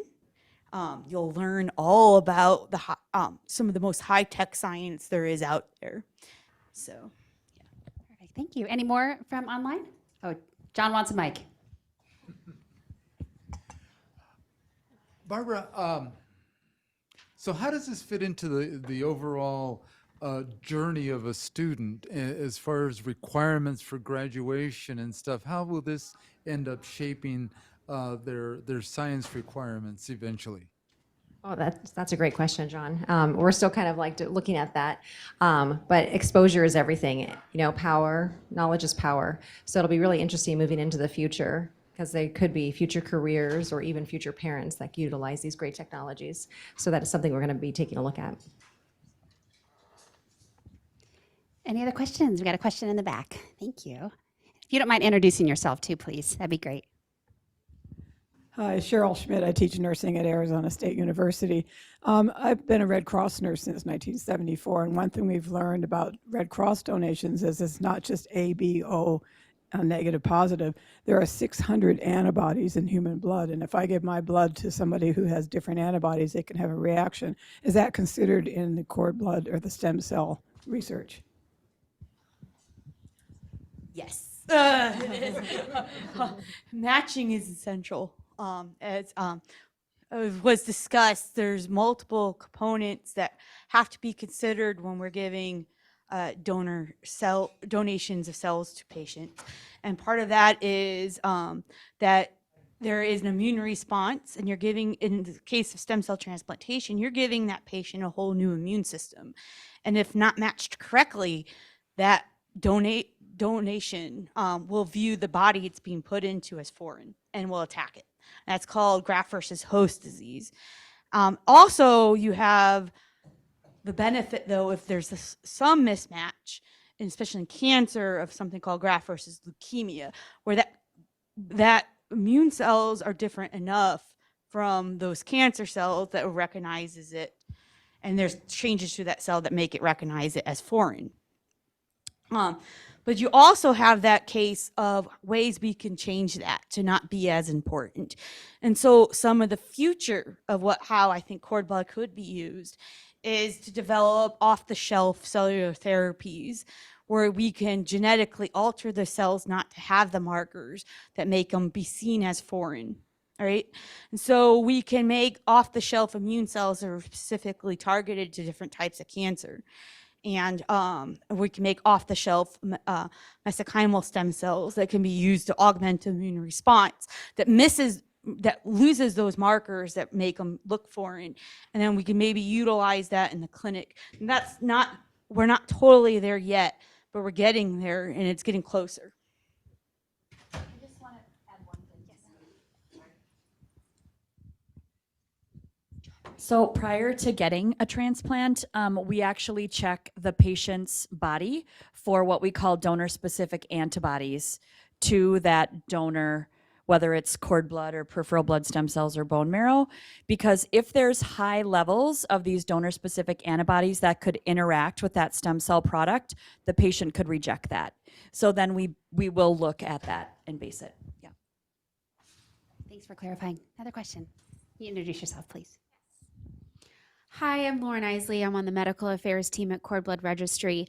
Thanks so much for this panel discussion. I would love to hear a little bit about your thoughts on potentially translating this program or a version of this program to adult healthcare providers. I find in my line of work that many healthcare providers who serve as collectors, for example, OBGYNs and midwives, don't have a lot of education on the importance of perinatal tissues and making sure patients are educated and understand what their options are.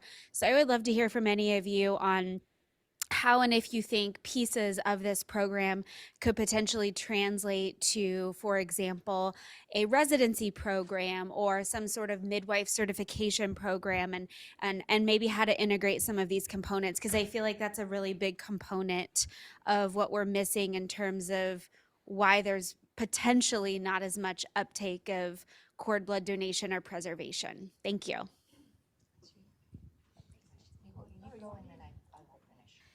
I think that we absolutely need to do that. I think we have the baselines of a great educational program, and then it's going to be easily, I think, tweaked to go to the different levels of what it could be utilized for. Actually, we were talking to Cord Blood Association about having a poster at their meeting, and the person we met with was like, oh, I could think of, we can use it for this, consenters, we can use it for industry, we can use it even for government. And I could tell you, I can give you one example. Again, I totally agree with it. We need this on multiple levels, because I tried to put in a grant that was utilizing cord blood as a donor source for the stem cells for our experiments, and they thought it was fetal tissue and wouldn't allow us to put it in the grant. So it's needed. It's needed on all levels. So yeah, I mean, we want to get there. Yes, and our next program that we're going to be starting up is a nursing program, and I have Joan Schneltz in the audience, who's one of our directors of student nursing, and she's going to be working on that with Chandra and another individual developing that. And again, Rome wasn't built in a day, but we've already got a platform to work off of. And again, I think this platform can be tweaked and changed to the specific demographics and individuals that we're going after. I think it would be fantastic for OBGYNs. Lauren, thank you for bringing that up. And by the way, I just went on an incredible tour of CBR the other night. Amazing what you do down there. And I just think the possibilities are limitless for this. It can be on YouTube. It can be in the classroom. It can be everywhere. So that's what I see with this. So great question. Thank you. Thank you, ladies. Any other questions? Anything? Got a question from our student in the back.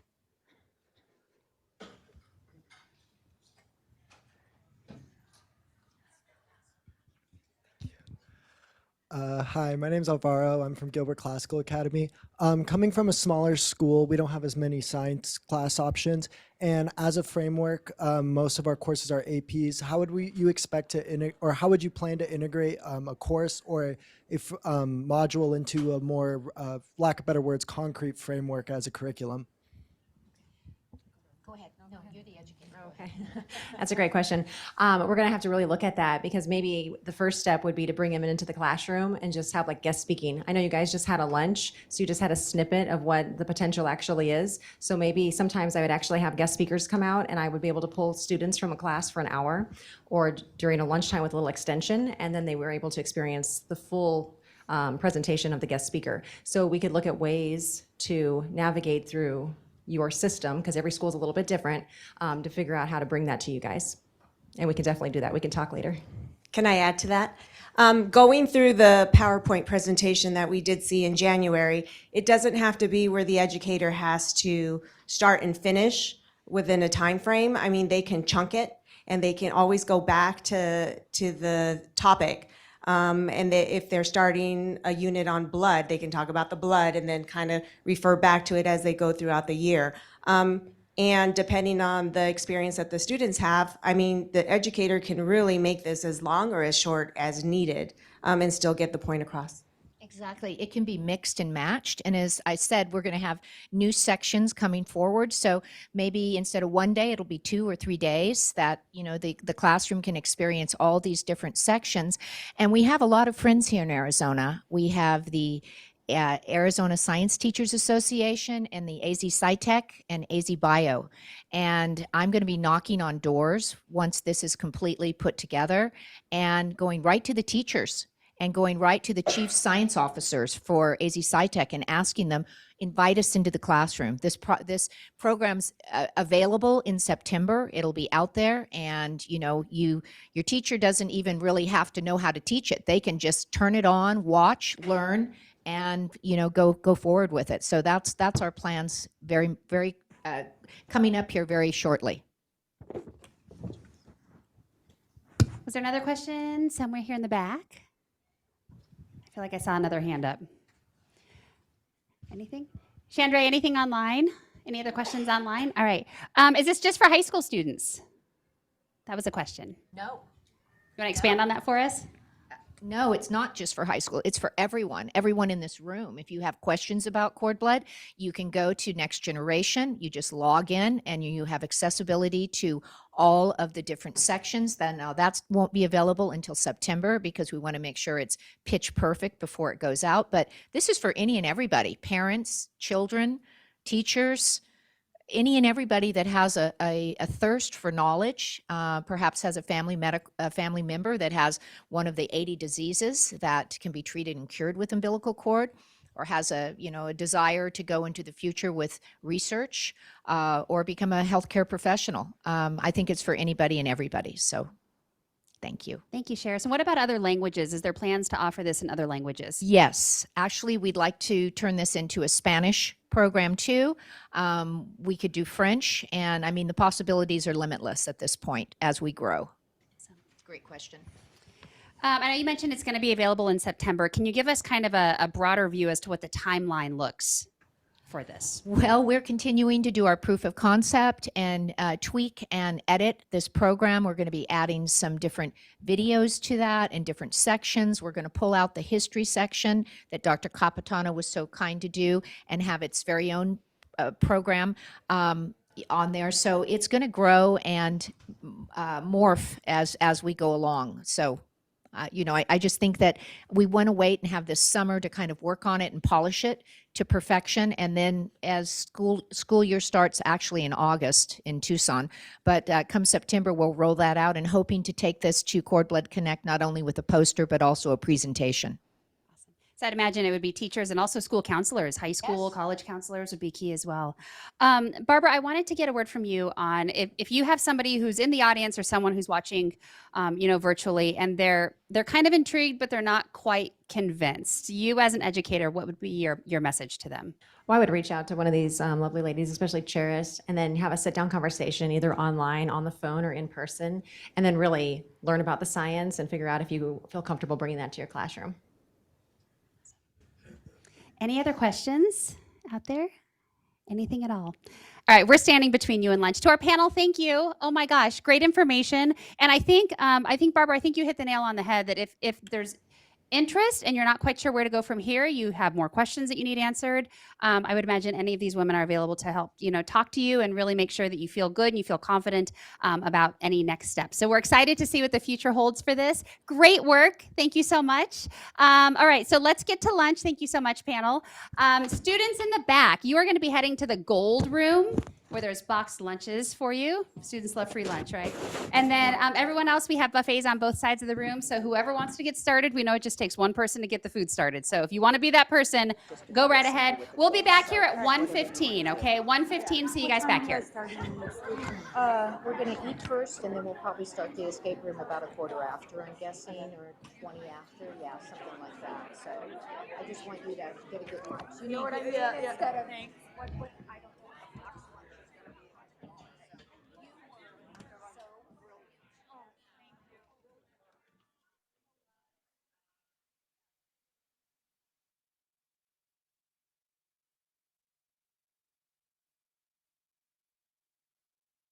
my gosh. Round of applause for our chefs and our servers. Thank you so much, you guys. We appreciate it very much.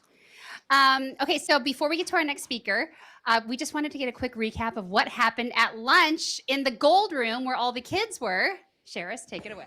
Oh my gosh, it was so exciting to see all those minds absorbing everything and going through the escape room. It was phenomenal. So I want to thank again the creator of the escape room, Melanie, but I'm going to let you talk to some of the younger people that were in the audience and they can give you a little bit of feedback about the buzz, what the kids thought of it, and let's talk to them right now. Kylie.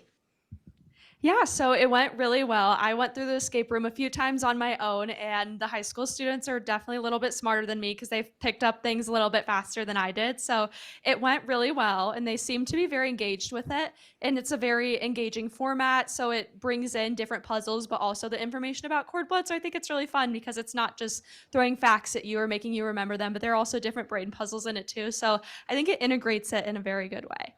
Yeah, and Joe could speak to that too. He was there with me helping out the students as well. Yeah, no, they were a lot better than us. I'm gonna say that now, yeah. But yeah, no, highly interactive, very fun group, very intelligent kids. I could say they're a lot better than when I was in high school. But yeah, that's all I gotta say too. Hi, everyone. Yeah, of course. So my name's Ashton Grove. I work with the SciTech Institute. I'm the program coordinator of a program. Specifically, I coordinate the program here in Arizona. It's called the Chief Science Officers. It's for 6th through 12th grade students that are looking to grow their leadership and ambassadorship skills in STEM. So what I'm trying to do is encourage them to find the intersections of their interests, but also, these different specific topics in STEM so that we can encourage the youth to really move into these areas that we need to see that in. So it was great to see what they were doing with the escape room, and I'm looking forward to hopefully rolling that out with the CSOs as well. So thank you for the opportunity. All right. Thank you guys so much. And while they're taking pictures, smile pretty. We're going to get some quick feedback from some of the students back here. What do you guys think of the escape room and what happened in the gold room over lunch? It was interesting. For the most part, a lot of the information that was covered and with what we were listening to earlier was on it, and that was really nice, and it was a very fun application of such. There was just one 16-letter word being cryopreservation that just was there and scary, but with some help, we got it figured out. And you're smarter now than you were before lunch, right? Anyone else want to say anything about the activity? All right. Thank you guys for being good sports. We appreciate it. Okay, Sheris, you got all your pictures for social media? Awesome. Okay, good. All right.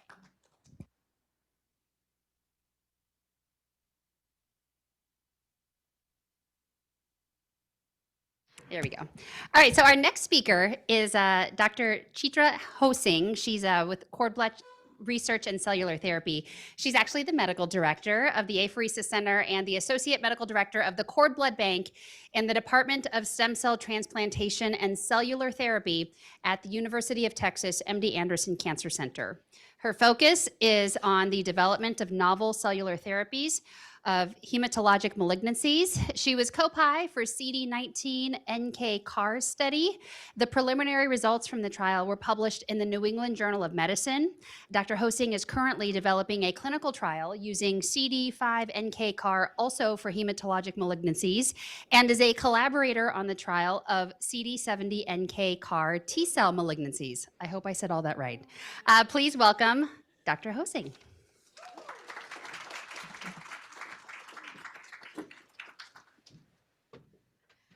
All right. Thank you very much for inviting me and for the kind introduction. So I'm going to talk about cord blood research, or the use of cord blood units for cellular therapy. So it's a little bit of a shift from the usual transplant-related cord blood talks. So as we heard earlier, cord blood unit is not just stem cells. It has all the other components like NK cells, T cells, which are part of our immune system, other immunomodulatory cells, cord tissue-derived mesenchymal stem cells, and then MSC exosomes. So each one of these are now currently being used to treat a variety of disorders as cellular therapies. Unfortunately, I can't go over all of what is being done, so I will focus mostly on the NK cells. So what are NK cells? So natural killer or NK cells are part of our innate immune system. They help our bodies fight viral infections, cancers, etc. And they're only 1 to 3% of the total white blood cells, but they are very powerful cells.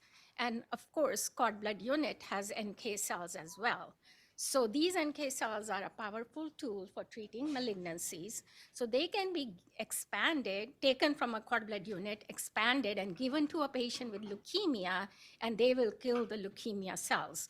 However, there are now technologies where you can make these NK cells work even better than just giving them and expanding and giving them. So those are some of the technologies listed here. One is to transduce them with chimeric antigen receptors or T-cell receptors, or something which we call at MD Anderson plurireceptor NK, which I'll go over in a little bit. So before I go on to NK cells that express this chimeric antigen receptor, I just want to make sure that everybody understands a little bit of what it is. So it is chimeric, or called chimeric, because it has genetic material from 2 domains. So there is an extracellular domain here, which is like an antibody. So it has the small chain variable fragments of an antibody. So antibodies are usually produced by B cells, and they recognize an antigen on a tumor cell. The intracellular mechanism is derived from a T cell. So it comprises of a co-stimulatory domain, a signaling domain, and a signaling cascade. So whenever this antibody recognizes a tumor antigen, usually it's CD19 or BCMA, and I'll go over that, but it can be any antigen which a tumor expresses. It activates the intracellular T-cell mechanism, activates a signaling cascade, activates the T cells, which then release perforin and granzyme, which then kill the tumor cell. So this is not usually present on any T cells, but it can be genetically transformed, or a T cell can be genetically transduced to express this receptor, which will then fight the cancer. So currently there are 6 approved FDA CAR-T products on the market. So these are autologous, meaning they are derived from patients' own T cells. The T cells are taken out from the patient, sent to a lab for manufacturing, and they are genetically transduced to express these receptors, receptors which fight certain antigens on the tumor cells. So the first 4 on the left-hand side of the screen are express CD19 antibody. So they are approved to fight B-cell malignancies which express CD19. The last 2 on the end, the ida-cel and the cilta-cel, fight BCMA, which is B-cell maturation antigen, which is present on myeloma cells. So those 2 are approved for treating multiple myeloma. So the problem with the currently available CAR-T products is they are autologous products. So you have to first have a patient who needs this therapy. Then that patient has to undergo apheresis to collect their mononuclear cells. These cells are then shipped to a lab or a company where they manufacture the T cells or transduce them to express the chimeric antigen receptor. And this process can take up to 4 weeks. And then they are shipped back to the treating center where the patient gets them. And this can take up to 4 to 6 weeks. And as we all know, most of our patients with hematologic malignancies generally do not have the luxury of waiting 6 weeks to start a treatment. So there is an alternative. You can use T cells that have been derived from a donor. So not the patient, but another donor, a healthy donor. The advantage of that would be that, you know, it's a healthy donor, so the T cells are better functional, or have a, you know, they haven't been beaten down with chemotherapy, et cetera. And also you can just collect them, make the CAR T and keep them in a bank, cryopreserved, so that they can be then used whenever they're needed, and you don't have to wait for manufacturing after a patient is identified. Additionally, there is a problem with giving somebody donor T cells, because we all know from cord blood transplantation world that giving somebody T cells from a donor which is not matched can cause graft versus host disease. So then, you know, what about NK cells? Remember we said the cord blood unit has NK cells. So adults have NK cells too, and people are looking at putting CAR, this receptor, on NK cells rather than in T cells. And what would be the advantages of that? So again, it can be an allogeneic product. You don't have to wait for a patient to be identified. You can prepare NK CAR cells, keep them in the bank, ready to be given whenever a patient needs them. And the beauty of this is that NK cells, unlike T cells, do not cause graft versus host disease. So you're not worried about giving somebody NK cells from a donor. There's no reason to worry about matching or any of that. And then lastly, if you give CAR NK, so if you take the NK cells and put a CAR receptor on them, there is twofold killing. One is through the CAR mechanism, which I showed. When the antigen is recognized by the antibody on the CAR cells, it activates the machinery for cell killing, but also NK cells in general, that's their job in our body. They kill viruses and tumors. So it's like a dual targeting. Also, you know, the currently approved, the 6 CAR T products that I showed that are currently approved by the FDA to treat patients, they all have this problem of toxicity, which is twofold mostly, but other toxicities can be there too. They can cause something called cytokine release syndrome, where a patient has fevers, they need oxygen, low blood pressure, etc. But they can also cause a neurotoxicity, which is seizures, confusion, etc. And it can be pretty severe, although the mortality is low, so that people usually don't die from it, but it can end up, at least half the patients, or 50% of the patients who get these CAR T products, can end up in the intensive care unit. So it adds up to the cost of the treatment. And each CAR T treatment for a patient, including the product and the treatment, can result in a huge expense of up to $1 million in some cases.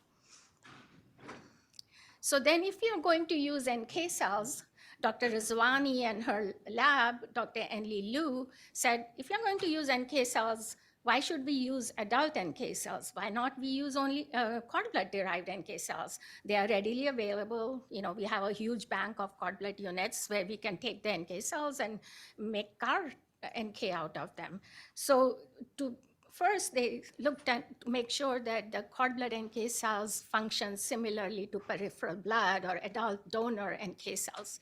And what they showed is that there is a higher expression of genes involved in cell cycle, cell division, and cell differentiation, DNA replication in cord blood NK cells versus adult peripheral blood-derived NK cells. So cord blood-derived NK cells may in fact be better than even an adult NK cell.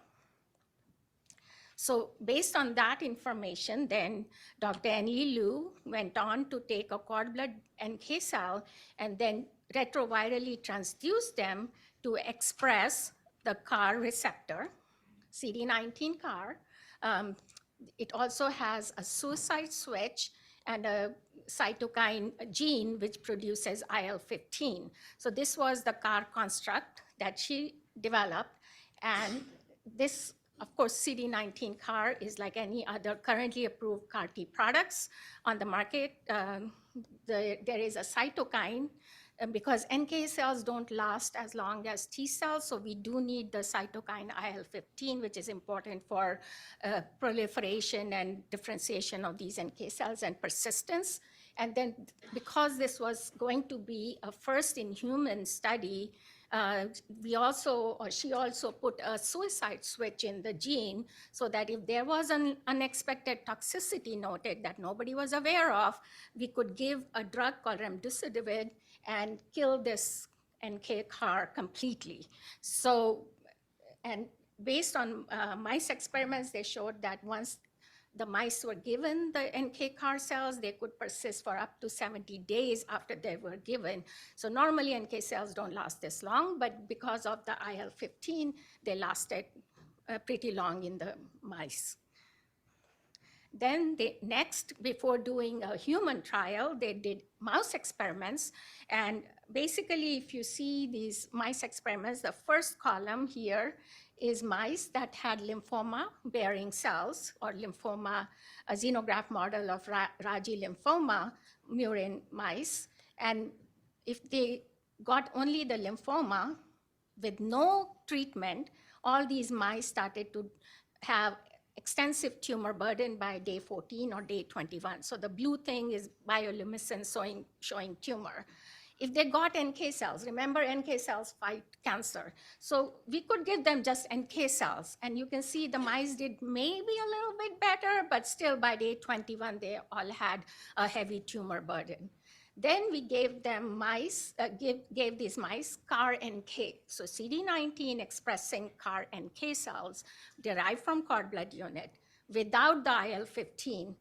Of course, these mice fared better, but still, as you can see by day 28, the blue dots, that's all lymphoma.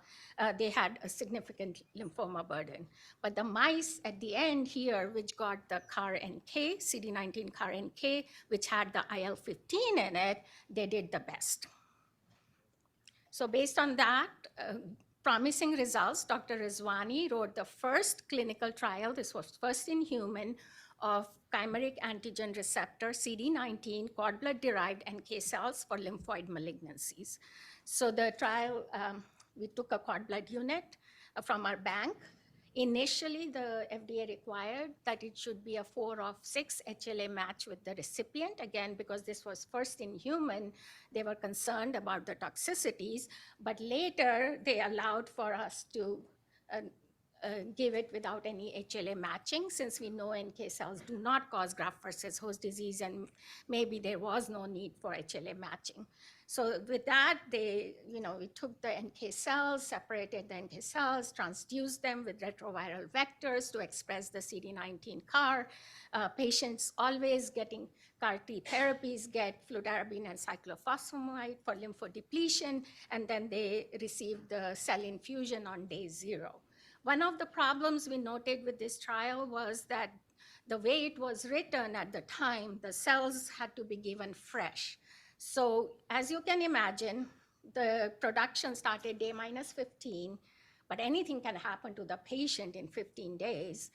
Not only that, anything can happen to the production of the NK cells in the lab during production.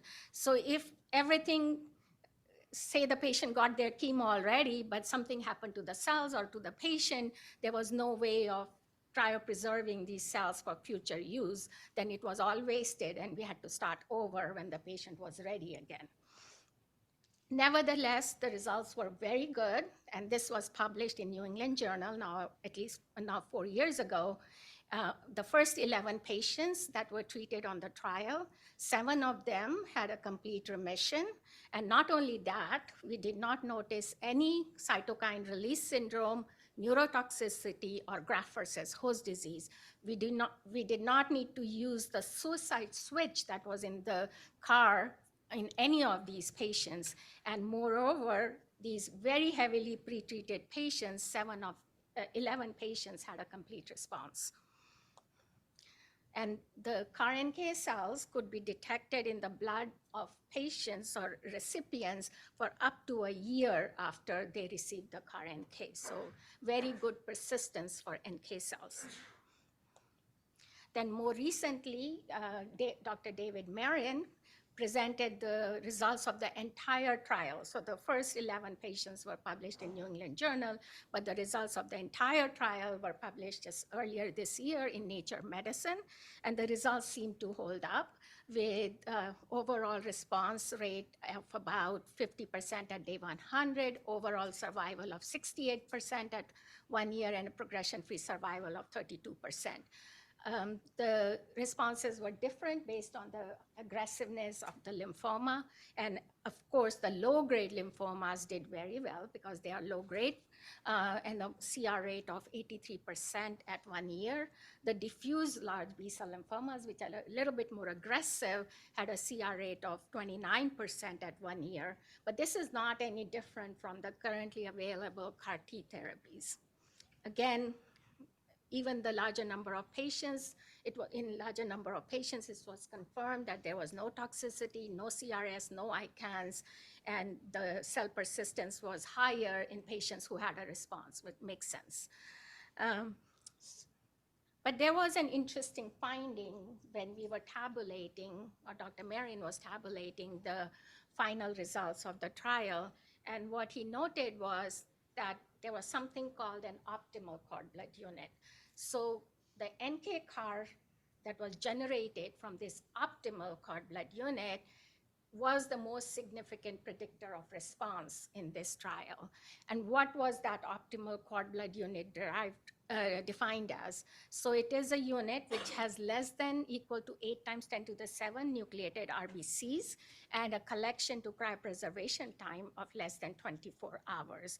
So NK cells are probably not as hardy as the stem cells. So it makes sense that the sooner you cryopreserve them, the better they function. So furthermore, in this paper, they showed that the NK cells derived from the optimal cord blood units were highly functional and enriched for effector-related genes, whereas NK cells that were derived from suboptimal cord blood units had upregulation of inflammatory markers, hypoxia, and cellular stress markers. And superior anti-tumor activity of these NK cells were confirmed around multiple targets, multiple mouse models, multiple CARs, etc. So I will direct your attention to this graphs at the bottom, the panel E and panel F, which shows the overall survival and progression-free survival of patients who received cord blood NK CAR derived from an optimal versus a suboptimal unit. So as you can see here, those who received a unit from a NK CAR from a unit that was optimal, their 1 year overall survival was 94%, and the progression-free survival was 69%. If you got a NK CAR that was derived from a suboptimal unit, then your progression-free overall survival was 48%, and progression-free survival was only 5%.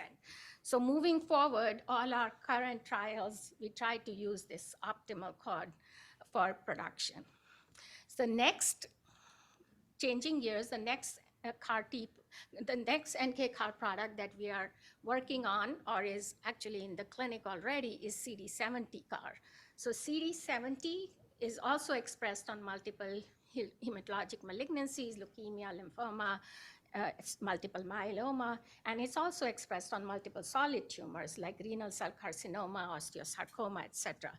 So we have derived a CD70 cord blood NK CAR, and the trial is currently ongoing. There are 2 arms to the trial. The first trial is for hematologic malignancies, and second trial is for solid tumors, led by Dr. Marin and Dr. David Hong. And for the purpose of this trial, to overcome the limitation of our previous experience with CD19 CAR, we tested multiple cryopreservation protocols, and now we use cryopreserved cord blood NK to get over the fresh infusion problems. So I would like to share the results of one patient who was treated on the CD70 CAR. So it's off the shelf because it's already collected, made, the product is made, and cryopreserved. So this is a 24-year-old patient who had very refractory Hodgkin's lymphoma, multiple sites of disease. As you can see, all these black dots represent either lymph nodes or bony involvement. He had failed standard treatment, including an autologous transplant and a haploidentical transplant. So he went on to enroll on the CD70 CAR-NK study and received the flat dose of 8 million CD70 NK CAR cells, and he had a dramatic response at day 30 post-infusion. As you can see, most of these black spots have disappeared, and simultaneously his LDH levels, which LDH, as you know, can be a marker of lymphoma and tumor activity, nicely dropped from 500 to less than normal levels by day 34. So very exciting response. And the third thing that is novel, and we haven't started any clinical trials yet, is something that we call pluriceptor NK. So it's also derived from cord blood. So all our products are cord blood derived.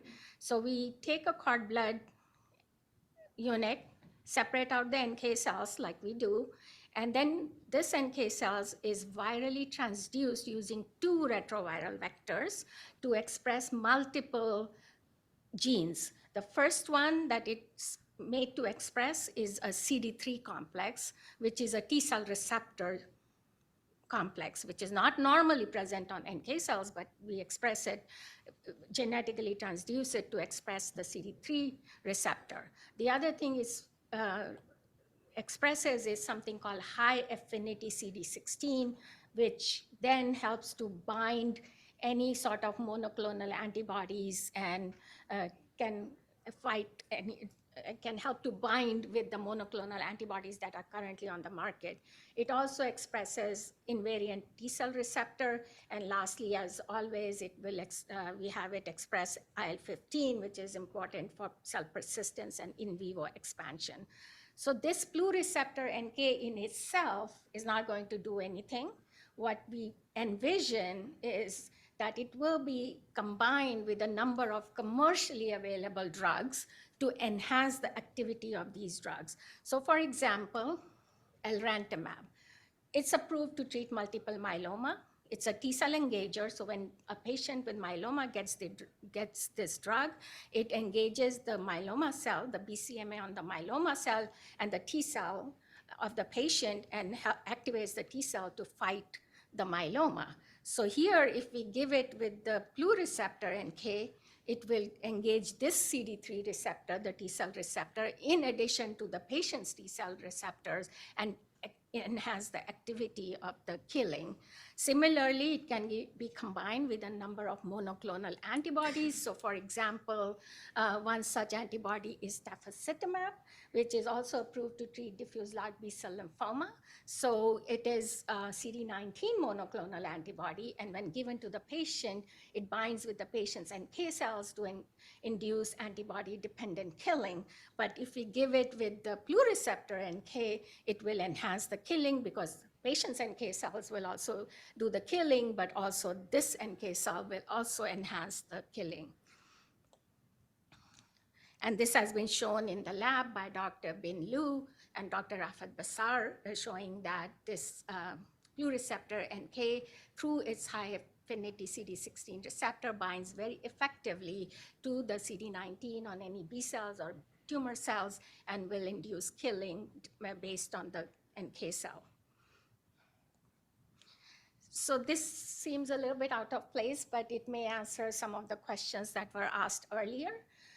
So we want to use this pluriceptor NK cell with tafasitamab to treat autoimmune disorders. We can always use it to treat any lymphoma, but there are many other drugs on the market for lymphoma. There's CAR-T already on the market. So we want to use this to treat autoimmune disorders. So autoimmune disorders are because your own body starts to produce antibodies that fight your own cells or own normal body. So there have been recent reports of using CD19 CAR-T, so just regular CD19 CAR-T, to treat patients with autoimmune disorders, particularly SLE or lupus, and systemic sclerosis or scleroderma, and some case reports for inflammatory idiopathic myositis. If you look on clinicaltrials.gov, there are over 40 trials going on for various autoimmune disorders using some sort of CAR-T or CAR-NK cells. So just to show that this first patient that was published in 2021 was a young girl with very refractory lupus, had failed all lines of treatment, but then got a single dose of CD19 CAR-T, and miraculously, within 44 days, everything normalized. She came off all her steroids, all her immunosuppression, and at the last follow-up of now more than 3 years, she's still in remission and does not require any immunosuppressive drugs.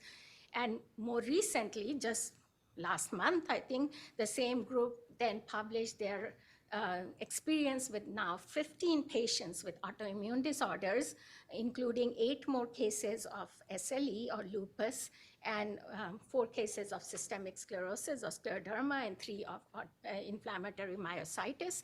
And all these patients have been able to come off immunosuppression. So there is a lot of excitement in the CAR-T world, and each and every company that makes CAR-T has jumped on this bandwagon and has a clinical protocol for treating autoimmune disorders. I don't know about psoriasis yet, but definitely for lupus and systemic sclerosis, myasthenia gravis, there are a lot of CAR-T protocols that are going on.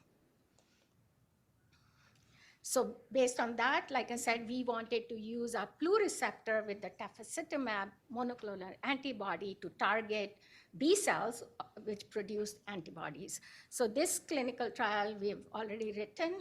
It's been submitted to our SRC, it's being reviewed by the SRC currently. So we take our optimal cord blood unit, separate the NK cells, transduce them with the retroviral vectors to produce all the genes that we just mentioned.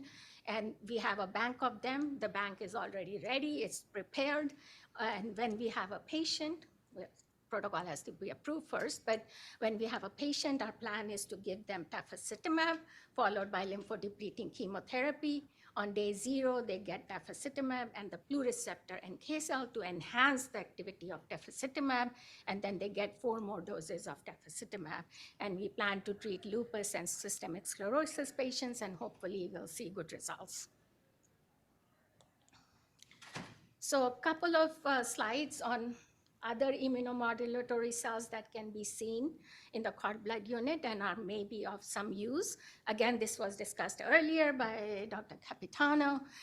Cord blood units have been used to treat a variety of neurological disorders, from stroke to cerebral palsy to autism, and we'll hear some of it later today. Can't go through all the various clinical trials, but I direct your attention to this review by Patton, which was published in Cytotherapy in 2022, and they reviewed a total of 361 patients who had received such treatments, and they basically found no safety concerns, no side effects, no GVHD was reported, no teratoma formation, and only mild side effects. There was no consensus because each protocol was different as far as whether they required HLA matching or didn't require matching, or if they needed immunosuppression or not. But nevertheless, it's still being studied. And we also participated in one of the clinical trials for stroke along with Dr. Kurtzberg at Duke, Emory University, and Methodist Hospital in Houston. So it was a phase 1 study initially of 10 patients who had suffered from acute middle cerebral artery stroke. They received unrelated allogeneic cord blood product, single infusion, 3 to 9 days after the stroke. And at 3 months, we noted an improvement in their modified Rankin score and improvement in their National Institute of Health stroke scale scores. So based on that good information and good results, a follow-up randomized study was written, which was placebo-controlled.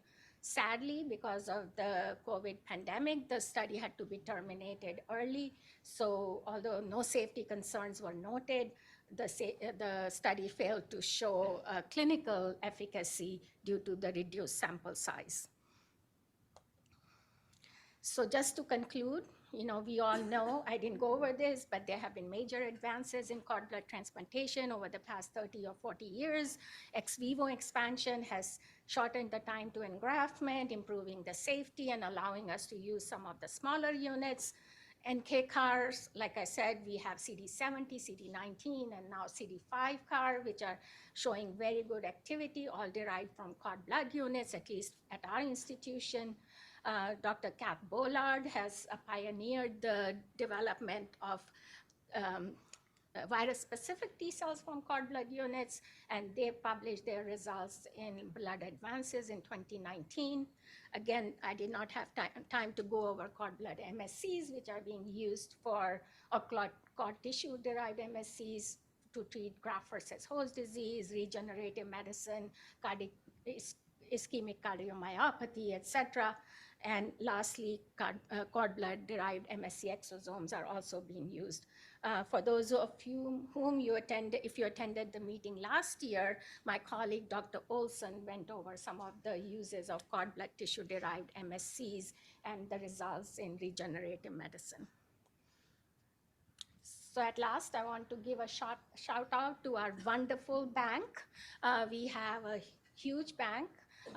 We have close to 140,000 units. We have listed about 40,000 units for search. We have shipped over 2,800 units for transplant.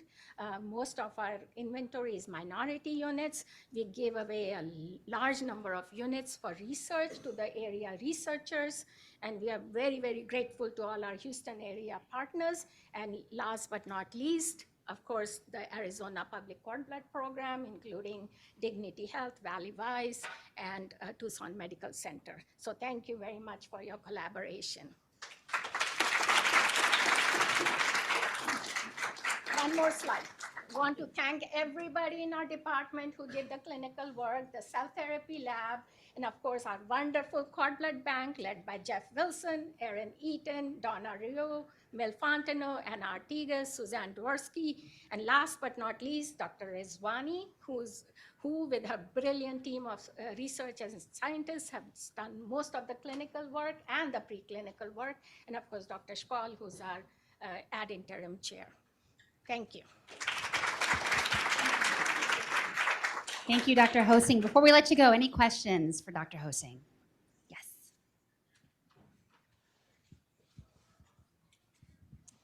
With the clinical trial that you showed of the CAR-NK, you said 7 of 11 showed remission. For those like 4 patients that didn't show remission, what do you think it is about those patients? Is the CAR-NK not recognizing their tumor cells for some reason? There were 2 things.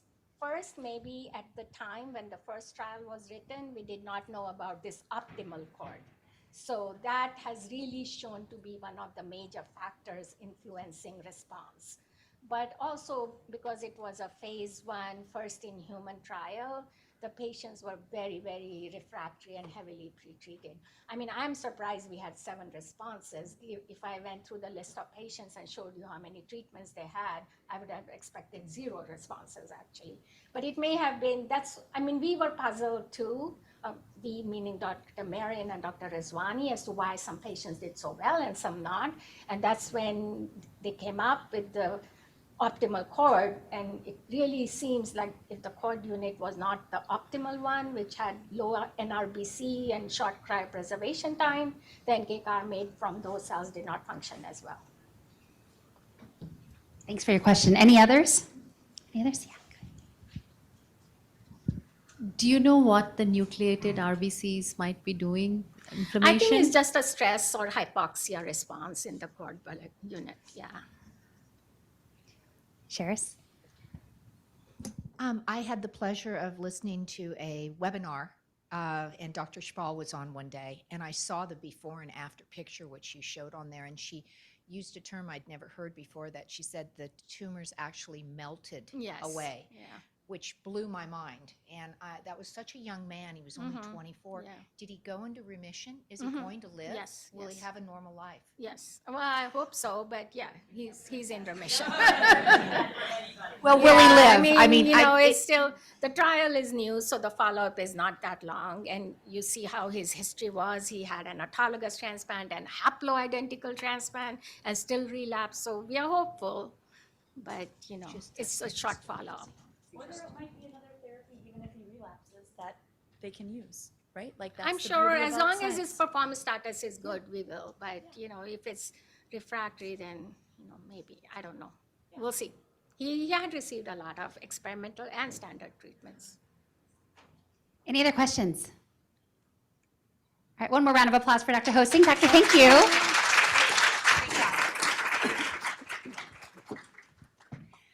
All right, so our next speaker is Ariane Navarro. So transplant survivor and cord blood collector now. Ariane is an educator, linguist, published author, and cord blood bank collector.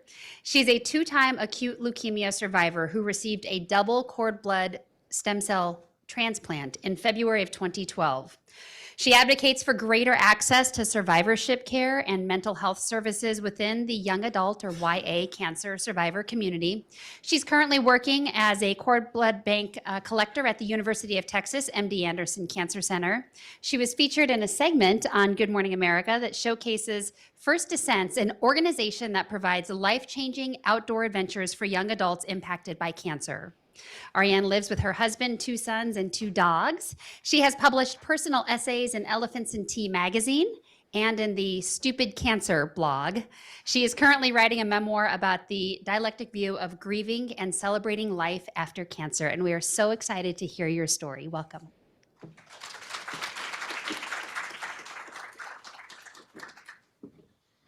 Hi, good afternoon. Oh, I'm good. I'm glad because I didn't bring any papers. I wanted to read my poem. So there's a lot of aspects to survivorship when it comes to specifically young adults and adolescents, right? There's things about relationships, health, there's things about mental health. I mean, it's just so many things. But today I want to focus on the career aspect of what a lot of YA survivors have to deal with career-wise. And I'm part of many councils, many groups, many support groups, many different clinical trials, and I'm always learning from other survivors on what they're dealing with. And there's a lot of things that are very pretty much equal, and no matter what part of the country you live in. So it's titled Patient to Professional, How Setback Turned into a New Career Path. How do you do this? Push hard, please. Okay. Sorry. How do you do that? Oh, the green arrow. Okay. So I'm going to start to kind of give you a glimpse of what it was like when I was first diagnosed with cancer. It's a very almost bleak, but now in retrospect, I realize that it really does define how I felt at the time. And just to kind of allow you to get into my shoes a little bit of what I was feeling at 26 years old. So I'm going to read it. It's titled The White Wall. The white wall stares at me, challenging my supple body to caress it with brushstrokes and create a paradise of some sort. As I lift up my hand to paint, the sting of a million bees induce me to faint and collapse on a bed of burning coals so hot that I feel a slight evaporation of my soul. Exaggerated hope blinds me to preconceive that this pain will magically be relieved with a simple will and a supreme being whose powers are palpably make-believe. I thrash my head against the wall, trying to wake up from this free fall, but all I see is ruby red bleed down to the disappointing reality I have found. Desperate not to plummet into a harrowing abyss, I try to find a way for the turmoil to desist. I convince my forlorn hands to wipe and cleanse, but despite all determination, the wall is never white again. And so I feel like as a young adult, you kind of lose your innocence because for, your younger years are when you feel immortal and you're willing to risk, you're willing to do this. But when you're facing your mortality, it's like that innocence is gone. So that's, I think, looking back, that's what I was trying to express without knowing, of course. So since I'm focusing on my career, I got married very young. And my son, I decided to stay home with him and taught him. And, you know, I enjoyed being a stay-at-home mom. And then once he went to school, I was a kindergarten teacher. And there you see me. I'm actually, during Dr. Seuss's day, I'm making green eggs and ham for the kindergartners. But unfortunately, the first year I started working, I was diagnosed with cancer. Then everything looked good, so I went back to teaching. And that's me pregnant and with my second class, kindergarten class. But unfortunately, that same year again, I relapsed from acute leukemia. And so I had to have a transplant. After the transplant, I have to say I was lost.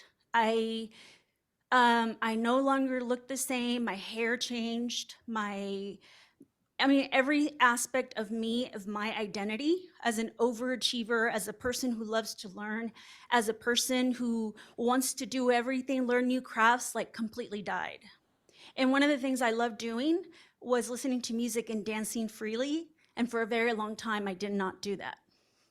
And so it's almost like my complete foundation was broken into pieces. And so then I had to figure out, who am I after this? And so I decided to do different writing projects. I worked with a friend and we did this magazine about charreria in Houston. And we published it and we passed it around. It was pretty good, but now she's on her own. She's working in California as a photographer now for charreria. Then I decided, let's be a test proctor at a local community college. Then I was a wine taster. I was one of those people that you see in the grocery store that say, would you like to try this wine? That was me too. And I still felt antsy because I love learning. So I decided to go back to school and I got a master's in Spanish translation and interpreting. And there I am, like with a big old smile. Then I went back to teaching. But unfortunately with teaching, I praise all the teachers because it's a really hard job. And the better you do, I feel like the more they put on you. And so of course, you're gonna get completely burned out, which I did. So I substituted and I started a blog business with a friend of mine. We did educational technology and we taught teachers how to use that in their classrooms. And then we also promoted diverse literature in the classroom. So we would go to book festivals and talk to authors, interview authors. And then I was like, maybe I should go back to teaching. So I substituted as a special education teacher and I got my certification. But then this opportunity presented itself, which is the cord blood bank collector. And the good thing about MD Anderson, they have a good survivorship program. So I was able to speak to a social worker and she said, you know what? We're gonna help you put all your skills and your experience from teaching into this job. And so I didn't think I was gonna get it because I had no science background, but unfortunately I was hired. And now it feels like I'm full circle because Dr. Spall is the head of the cord blood bank program and she was my stem cell doctor. So it almost seems like full circle. Okay, so my biggest appreciation is to the collectors. And as I'm a collector now, I realize how detail-oriented, how specific, how something so small as labeling something wrong or writing the wrong date or time, how anything like that can risk losing that cord blood unit. And so I really want to thank, this is it's huge. And I made this slide and I didn't get permission from all the collectors. So I only posted pictures of the people that replied quickly, but I wish I could have put more people on there. And I just wanted to say that without them, there's nothing. Without them out there dealing with doctors, dealing with nurses, dealing with, questions that come up about cloning and things like that, and always just trying to keep a positive attitude, like, and building relationships. I just really want to thank them because without them, I wouldn't be here. I wouldn't be alive. and I wouldn't be able to tell my story. So to all the collectors in all the cord blood banks, thank you. You've given me another chance of finding myself a new career, and so I'm really grateful. And I wanted to end the presentation. Once I approach a mom and she consents and she's like, yes, let's do this. And she signs the consents and I get all her information.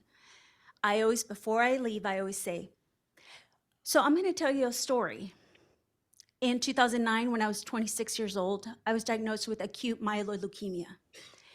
And everything was looking well, but unfortunately I relapsed in 2011. And because it's very hard to find bone marrow donors for Black and Hispanic patients, they had to use cord blood. And in February of 2012, I had a double cord blood stem cell transplant, and I've been able to live for 12 years.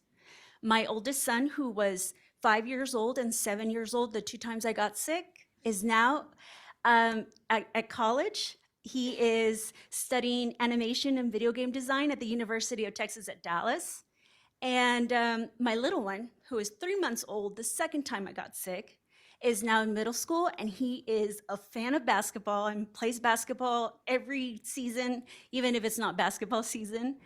And I've been able to enjoy 20 beautiful years with the most amazing man, my husband, who, I mean, I couldn't ask for a better mate, a better team member, you know. So if you have family or friends, please tell them that you saw someone who actually benefited from a donation like the one that you're giving today. So that's usually my spiel when I talk to these moms. And so I will continue to do that. And I love the cords, how sometimes they look like smiley faces or like little faces. So I just wanted to end, if you want to contact me or anything, you can reach me at LinkedIn or email. I'll be glad to talk to you about survivorship care and things like that. Thank you so much.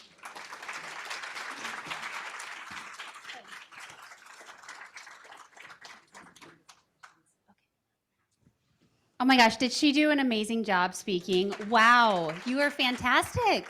Great job. And what a beautiful family you have. Thank you for sharing that with us. Any questions at all for her? Yes. Thank you for coming out here and sharing your stories. You're a living proof of this cord blood transfusion or transplantation. Anyway, back on 2011, when you had a relapse, when someone approached you to have a cord blood, what was your first reaction? Truthfully, what was your first reaction? Good question. So my doctor at the time, Dr. DeLima, he was telling me that, you know, there's groups of doctors that get together to make these decisions. And so I was between a bone marrow that wasn't a complete match and cord blood. And like you've heard before, that it doesn't have to be exact, right? And so I remember Dr. DeLima told me that like 99% raised their hands, only 1 raised their hand for the bone marrow. So that's why I got the cord blood. And I didn't really know about bone marrow, so they were both, for me, equal. I didn't understand that it was a new technology that they were trying. Good question. Did you not have any second thought of, you know, presenting the to you way about the research? Yeah, the way I see about clinical trials, because of course it's a risk, right, that I won't make it. And many of the people that I knew, young adults who were part of this, didn't make it.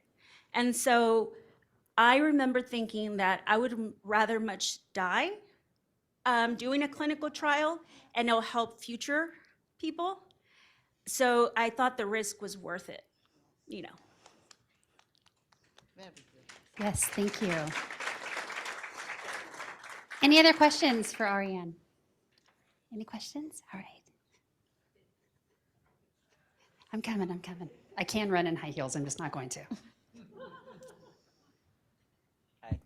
Thank you so much for that story. I mean, that really just brings a tear to my eye. Just wondering, what was it like right after. Did you have any graft versus host disease or have anything that you had to go through after? So what happened is that there was some kind of gastrointestinal issues that they thought would be GVHD, but it was never conclusive. So even though it's like part of what I went through, it wasn't really ever confirmed. So yeah, so it could be, it could not be, we still don't. It was inconclusive, so I don't know.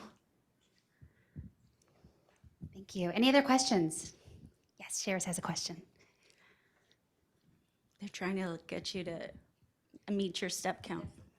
So I so enjoyed speaking with you last night, and you brought up something that I was oblivious to. And as a person who's never had a cord blood transplant, but I see the outcomes, everybody's always happy and joyous and positive.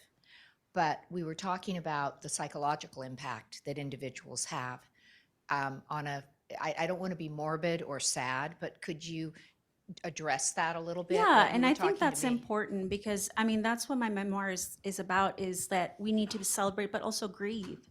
And I think a lot of people don't understand that when you're going through treatment, you're in survival mode. So you're just living day by day, minute by minute. But once that treatment stops, that's when things just hit you, like what just happened to me. And that's when a lot of patients actually go through depression. And so it's very hard for people who have not experienced it to say, but you're alive, you should be happy. But you're grieving the person that you were. And a lot of young adults have issues with dating. Like they can't find a mate because once they find out they had cancer, they're like, oh no, thank you. Or finding a primary care physician. If your insurance changes, you have to find another one and you have to tell them your history again. Sexual therapy, like me and my husband, our sexual lives had to completely change and adapt. And thank goodness for MD Anderson that had a sexual therapist. So my husband could understand what I was going through and finding ways to connect still as a couple. Because I think a lot of people don't know, when you go through chemo like this, you go into menopause early. And it's very hard to navigate that when you have a husband who's still very young. So that was something that, that aspect. But also I would like to mention, this is something that a lot of people don't talk about, but I think it's very important. During my treatment, I got lots of opioids, right? Because I was in a lot of pain. The radiation kind of gave me a 2nd-degree burn or something like that. And so I was in extreme pain. So I got lots and lots of Dilaudid. Unfortunately, once that treatment ended and I left the hospital, I got pill versions of Dilaudid. And of course, I became dependent, right? Because that's just something that your body will do. And also, I knew that if I would take an opioid, I would be able to turn off this constant thinking of what am I going to do? And so I dealt with 3 overdoses. I also went through a period where I wanted to end my life, and I actually tried a few times because I thought in my depressive state that it would be better for my family for me not to be a burden because our medical debt was huge.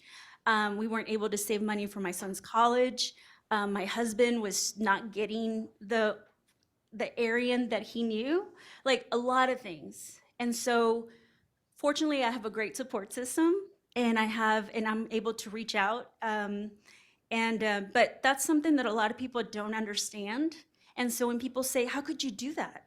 Like, how could you leave your kids? But when you're in that state, you don't think like that. It's kind of like postpartum depression. You don't really think like that. And remember, my son was 3 months when I relapsed, and I had to go to the hospital and get chemo. So that was also very difficult. So, I do have presentations where I talk mostly about that, but yeah, thank you for bringing that up because it's okay though. I'm fine. Like I'm able to hold both things at the same time, that I'm alive and I have a great career now and I've met some wonderful people, but also the fact that it was hard. It was very difficult. And I'm very grateful that I'm alive. So.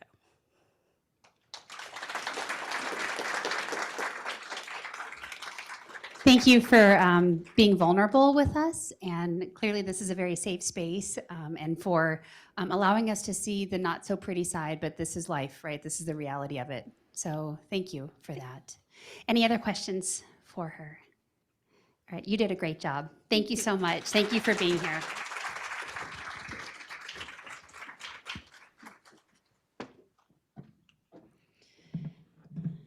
All right, we are going to switch gears just a little bit, and our next speaker is actually going to be on Zoom.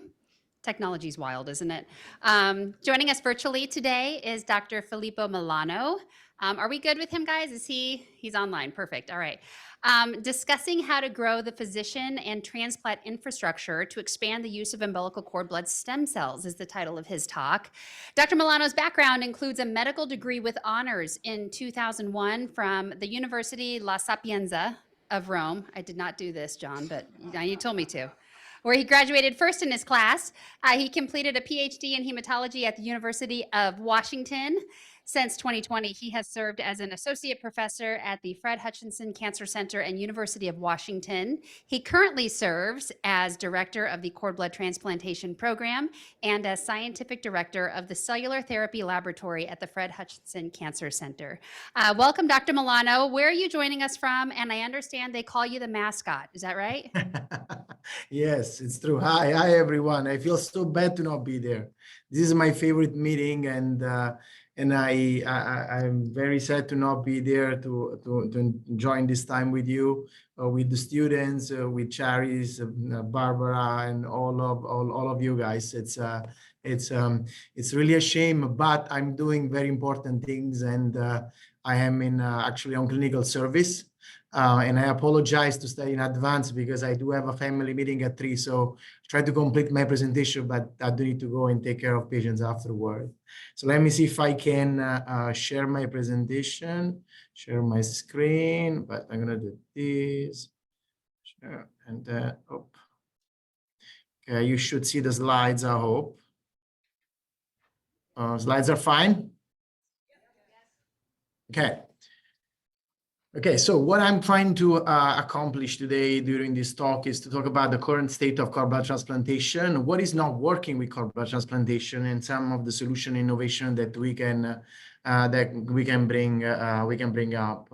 You know, I borrowed this slide from a colleague of mine, Dr. Leland Medany, who many of you know. He made the presentation a couple of years ago at Cord Blood Connect in Miami, and I love this slide where basically he was depicting the current state of cord blood, but being as a heaven or as a hell. And as a matter of fact, you know, I think I asked the permission to share this slide, but considering that most of this conception comes from the Divine Comedy by Dante Alighieri, who is Italian, so I felt like I was authorized to do so. But so if we talk about cord blood heaven, what is the situation and why? What are the things that actually are working in the space? The truth is that while cord blood transplant has been not easy to perform over the years, and I'm sure that it's been said that the first transplant was done at the end of the 80s in France. Definitely survival is getting better and better with the improvement of supportive care. And you can see here that in a recent publication, the outcomes both for single and double cord blood transplant have significantly improved over the years, going from 40% to over 60%, and from 30% over 53%. One of the things that has been recognized for cord blood transplantation is the fact that the baby cells are very potent in preventing one of the main complications of transplants, which is the disease coming back, relapse. In a publication that I did along with Colleen Delaney in 2016, we showed that the risk of relapse in patients with minimal residual disease, which means basically patients going into transplant with some disease, was significantly lower when compared to the relapse rate in patients receiving matched and mismatched unrelated transplant. There was an observation that was done through a retrospective study. These findings have been confirmed by other groups, by Juliette Barker in New York, by a group in France, and more recently by also a group in the United Kingdom. But we didn't know why cord blood was so powerful in preventing relapse until a colleague of mine in Italy, Luca Vago, showed this data now many years ago at the ASH meeting in San Diego, hopefully coming to being a publications very soon. And basically what he did, he included over 26 centers, 19 European, 5 in United States, and 2 in Japan. He was able to analyze more than 500 post-transplantation relapses. And what Luca found is that while this mechanism of relapse that he actually discovered for first, called HLA loss, it's very common after haploidentical transplant, becomes less common after mismatched unrelated, matched unrelated, and cord blood transplantation, with cord blood transplant being really the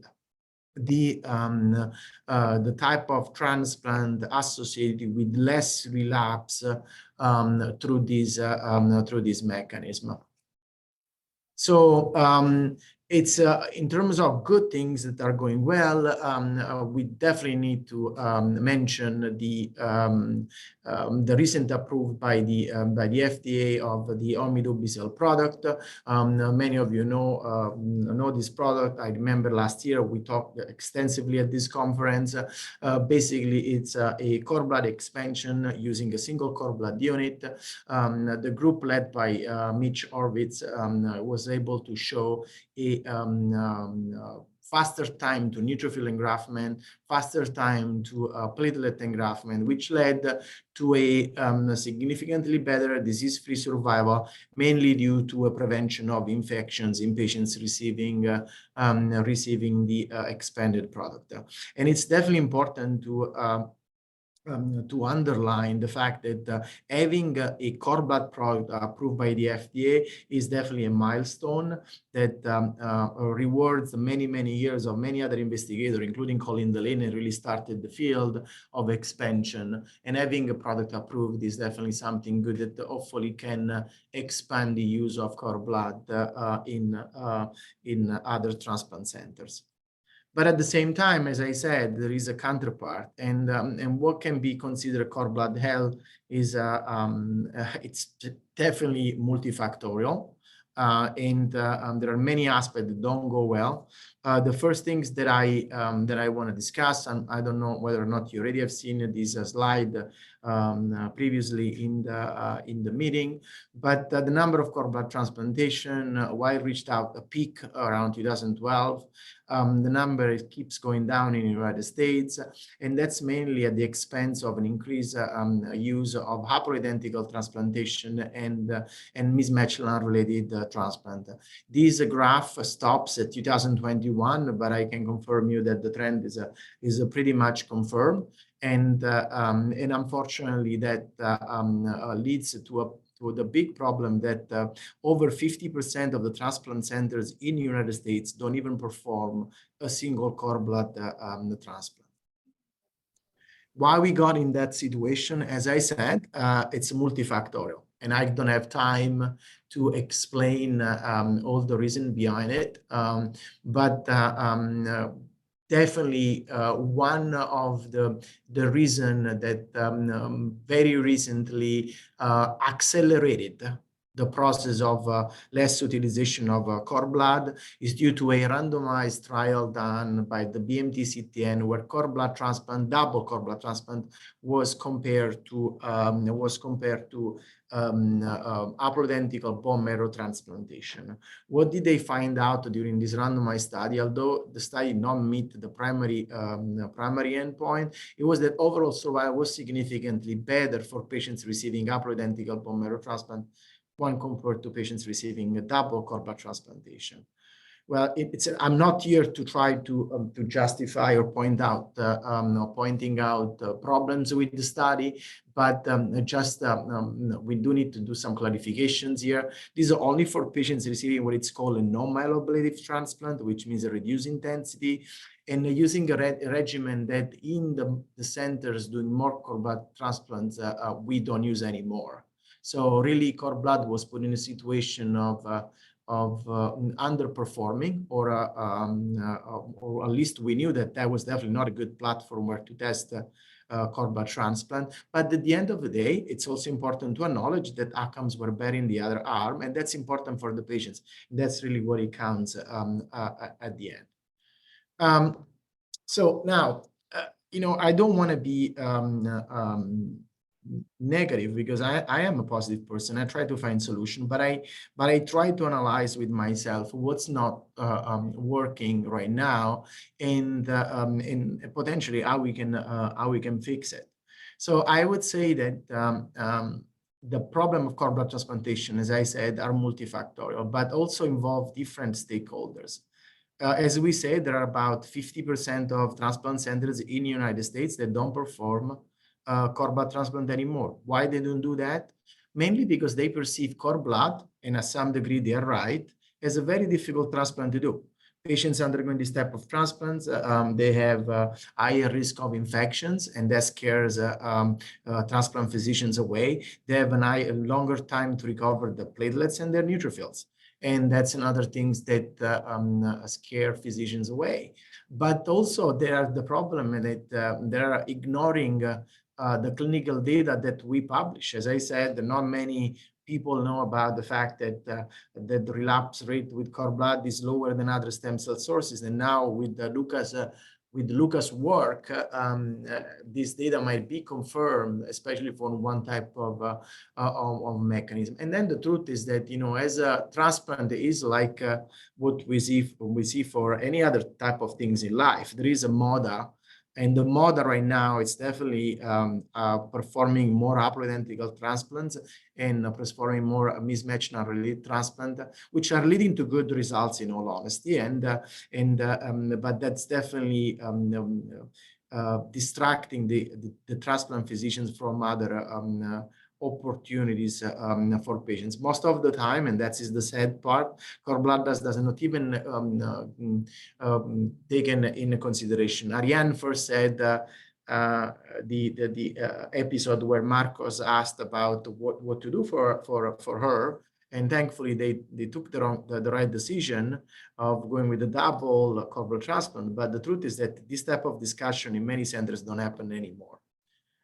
Well, we need to also look at the transplant centers with expertise, and I put myself into it. I am responsible, as many of my colleagues with expertise, of the situation. And one of the things that I recognize is the fact that many of us run our own clinical agenda with minimal collaboration.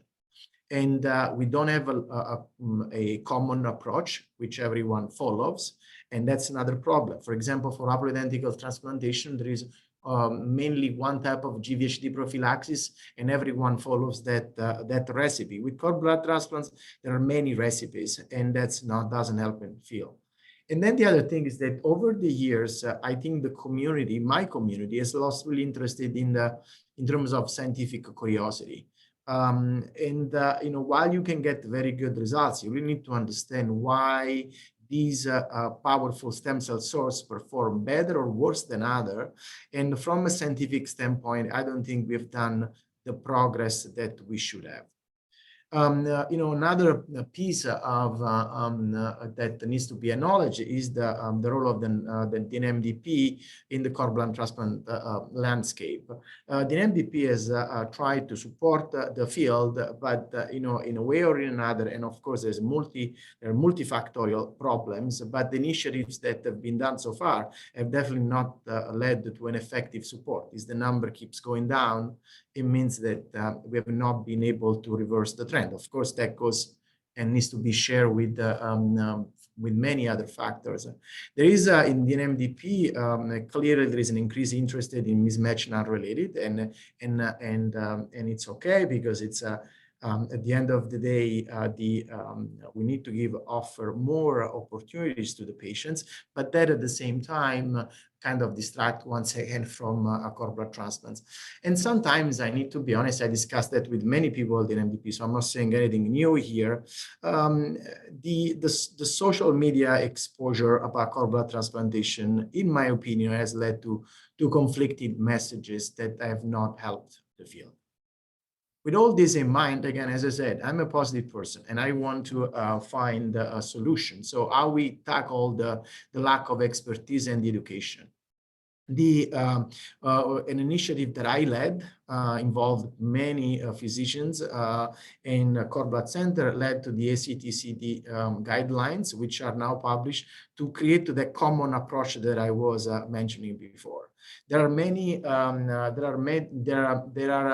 my opinion, we should start meeting more and more, traveling to transplant centers.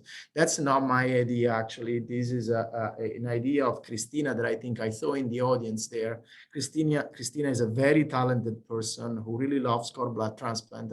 And I think the idea that she put down, it could have big potential. So if I have a chance of going into transplant center, trying to understand what are the problems, what are the difficulties of doing a cord blood transplant. Maybe I'm not saying I can change the idea of my colleagues, but maybe I can facilitate and answer their question. The other thing is that, you know, the lack of expertise might be overcome by product like Omidubicel. With patients engrafting faster, maybe transplant physicians are less scared of taking care of cord blood transplant patients. And then there is another initiative that has been recently approved by the NMDP, which is an MDP fellowship, which can lead potentially to higher education, especially sensitizing new fellows to the world of cord blood transplant. We need to collaborate more, though, and the creation of a cord blood network that is led by Marcy Finney, Juliette Barker, and Maki Skaradavu, I think is a great initiative. I'm one of the centers participating. We are trying to find a common clinical approach, and hopefully in the future, finding mechanism to funding innovative proposal and sharing clinical data so that we can have better publications with multiple centers. We need to have also harmonization and common intents among the different societies that are involved in the field of cord blood transplant. Lastly, I said I think we do need to have innovation. Without innovation, we don't go anywhere, and therefore we do need to spend time more on science. We need to understand the mechanism, and we need to consider new approaches, you know, that might really impact in a great way the field. And definitely we need to do a better work from a social media for a social media perspective. To finishing with on that end about innovation, I'm leading a clinical trial and hope to present the data of this clinical trial next year there. It's funded by the NHLBI, and it comes from an idea of Colleen Delaney that developed along with me for a clinical trial where we actually use one single cord blood unit along with the unit that has been cryopreserved, but it comes from multiple donors. And basically, patients end up to having a transplant with 6-7 donors, and is cord blood derived. I'm not going to go too much into details. Hopefully next year I will have more time, but I can tell you right now that we enrolled 14 patients so far. The clinical trial at the minimum of 15 patients. We're very close to finish it. All 14 patients are alive and well. So knocking on wood, this is going to be a very good approach. Then very recently, I presented this data at the ASH meeting at the San Diego. I work in collaboration with another group involved in expansion, led by Sandra Cohen and Guy Savageau, using UM171. It's a different approach than Omidubicel, but where basically they use a different molecule. In this case, it's called UM171. The nice thing is that the expansion of the cord blood unit lasts only 7 days, when with other approaches is usually much longer. For example, for Omidubicel is 21 days, and involves many type of cellular subtypes at the end of expansion. Anyway, I was very impressed by their data that they presented now 5-6 years ago, and I decided to join them in a trial that it was run both in Seattle and in Montreal at the same time. And you can see here that basically in 3 years, we decided to do this clinical trial with the primary objective to look at non-relapse mortality and progression-free survival at 2 years, enrolling only patients with high-risk disease. So the patients with the worst outcomes after transplantation. We piloted a innovative way where basically the cord blood unit selected for the patient was selected to and shipped to Montreal. They were expanding the unit for 7 days, cryopreserve the unit, and shipping back to Seattle or Montreal to the center, depends where the patients were. But the nice thing is that because this expansion led to a very good different type of cellular components, we could use very small cords. And you can see here on the left bottom here that we had 1.7, the minimum was at 1.5 total TNC and 34 of only 0.5 per kilogram, because we knew that we could expand and obtain good things for the patients. And so also we could also select the matching we would have liked, because, you know, in the moment the cell requirements are less stringent, you can kind of work better with the HLA matching. Very rapidly, I'm not going to go into the patient characteristics too much, but we enrolled 52 patients, 31 in Montreal, 21 in Seattle. Only thing I want to point out, they were all patients with high-risk disease. 20% of patients was in over CR2, which is a bad thing. The 20% of patients were either not in CR or in what is called incomplete response. But the interesting part is 33% of the patients around this clinical trial were second or third transplant, and 20% of them almost were P53 positive patients, which is the worst possible mutation that you can go to have undergoing transplant. The nice thing is that we showed a fantastic overall survival of 67% and 62% progression-free survival in patients with high-risk characteristic, and there was no difference between Montreal and Seattle. Although, you know, Seattle was a little bit better, but not to point that out, because otherwise my friend in Montreal were going to get angry. Not the main incidence of acute graft versus host disease were expected, but what does it mean CRFS? CRFS stands for chronic relapse-free survival, which means these patients who are actually alive at 2 years, they also don't have chronic GVHD, which impacts quality of life. We don't want our patient only to live, but we want also our patient to have a good quality of life. And those are very good results. When we looked at specific outcomes, the overall survival in patients with second transplant was 64%, and the relapse rate in patients with P53 positive, what I said before, was 20%. Well, you say, okay, 20% still is very high. Yes, absolutely, still very high.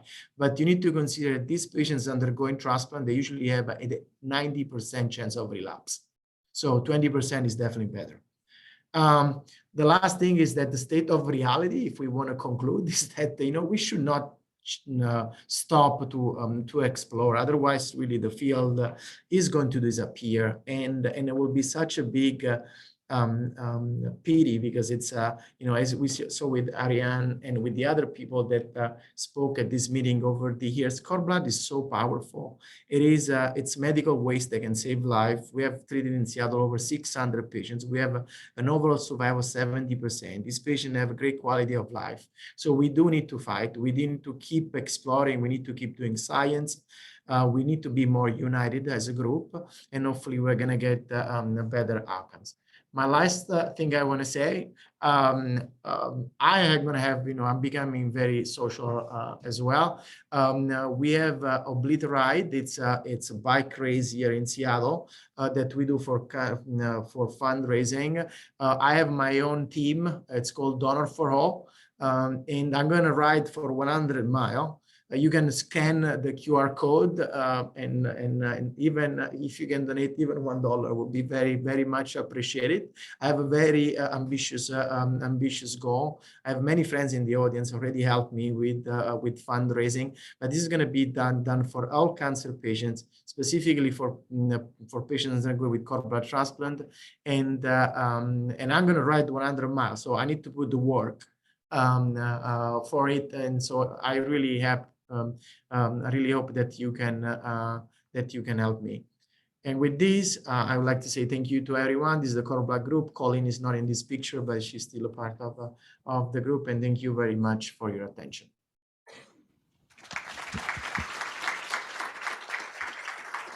Dr. Milano, thank you so much. Fascinating research. My quads are burning thinking of you doing 100 miles. Anybody else? Oh my gosh. Good luck to you. Questions for Dr. Milano? Yes.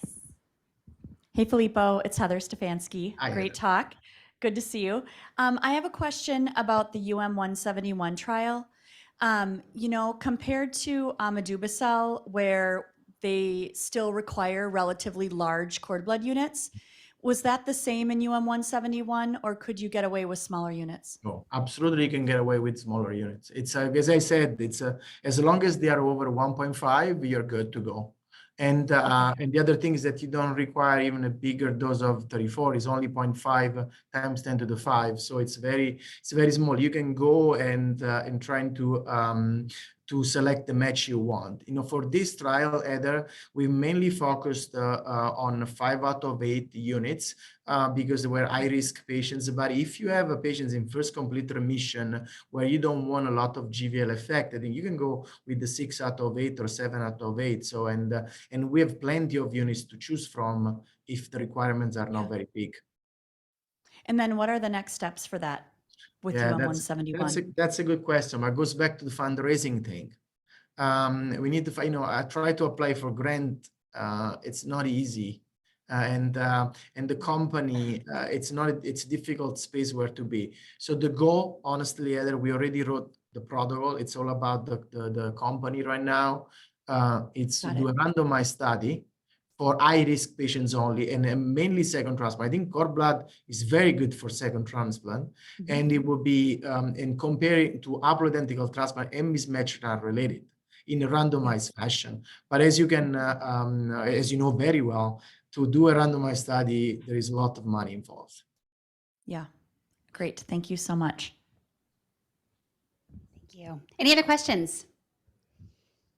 Chandra, nothing online? No questions online? Virtual folks, ask us your questions. We'll get them answered. All right. Dr. Milano, you're awesome. Thank you so much for joining us. But so Charis, you don't even ask a question. Yeah. Really, you really want me to come there to ask a question? So did you see our presentation earlier? Because you were all over it. No, I was rounding. I have 26 patients, and it's never been so busy. So I just see the last few presentation. They were outstanding, and I just the possibility of saying hi to everyone, a virtual hug to, and I hope to be there next year. Yes, please come back. Thank you. It's like the students love you, that's for sure. All right, we know you got a jam. Thank you so much for your time. We really, really appreciate it. Keep up the good work. All right. Thanks, Dr. Milano. Very cool. Crazy we can zoom him in like that. All right, it is 2:45. Let's take a quick break. We got sugar, we got caffeine, whatever you need. Bathrooms in the hall. Hopefully that one's open. We don't know. So it's still not open. Okay, so there's bathrooms like that way and then that way. Or downstairs. Your quads can also burn from going up and down the stairs. All right, 15 minutes, so 3 o'clock. Let's meet back here, please. And we've got Dr. Stefanski up next. Thank you.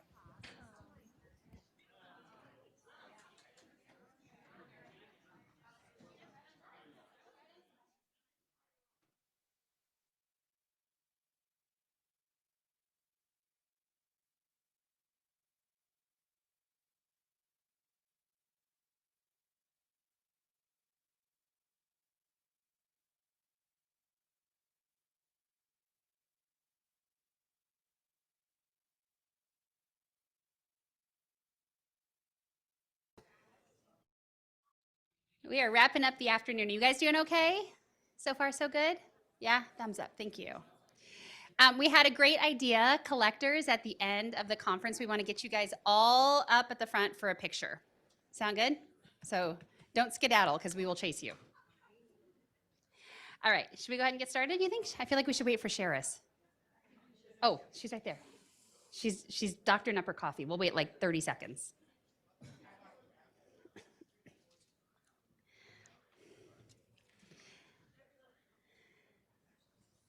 All right, we good in the back? Awesome, thank you. All right, so our next speaker has been so gracious throughout the day answering our questions, so thank you. I'm proud to announce Dr. Heather Stefanski. She's an MD and PhD with NMDP, and her segment is called Why a Bone Marrow Registry for Cord Blood. So Heather Stefanski, MD, PhD, joined NMDP Be the Match in May of 2021 as Senior Vice President of Medical Services. Prior to her arrival, she was Associate Professor of Pediatrics at the University of Minnesota, where she spent 27 years actively involved in clinical care and research involving children with life-threatening blood and immune system disorders.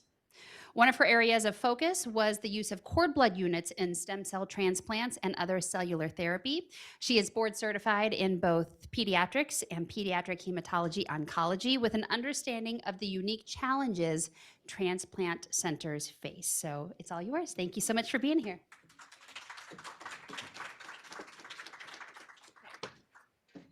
Awesome. Thank you so much. I see some of the students left, but what I wanted to tell them, if they watch this, is that I didn't get my first real job till I was 39.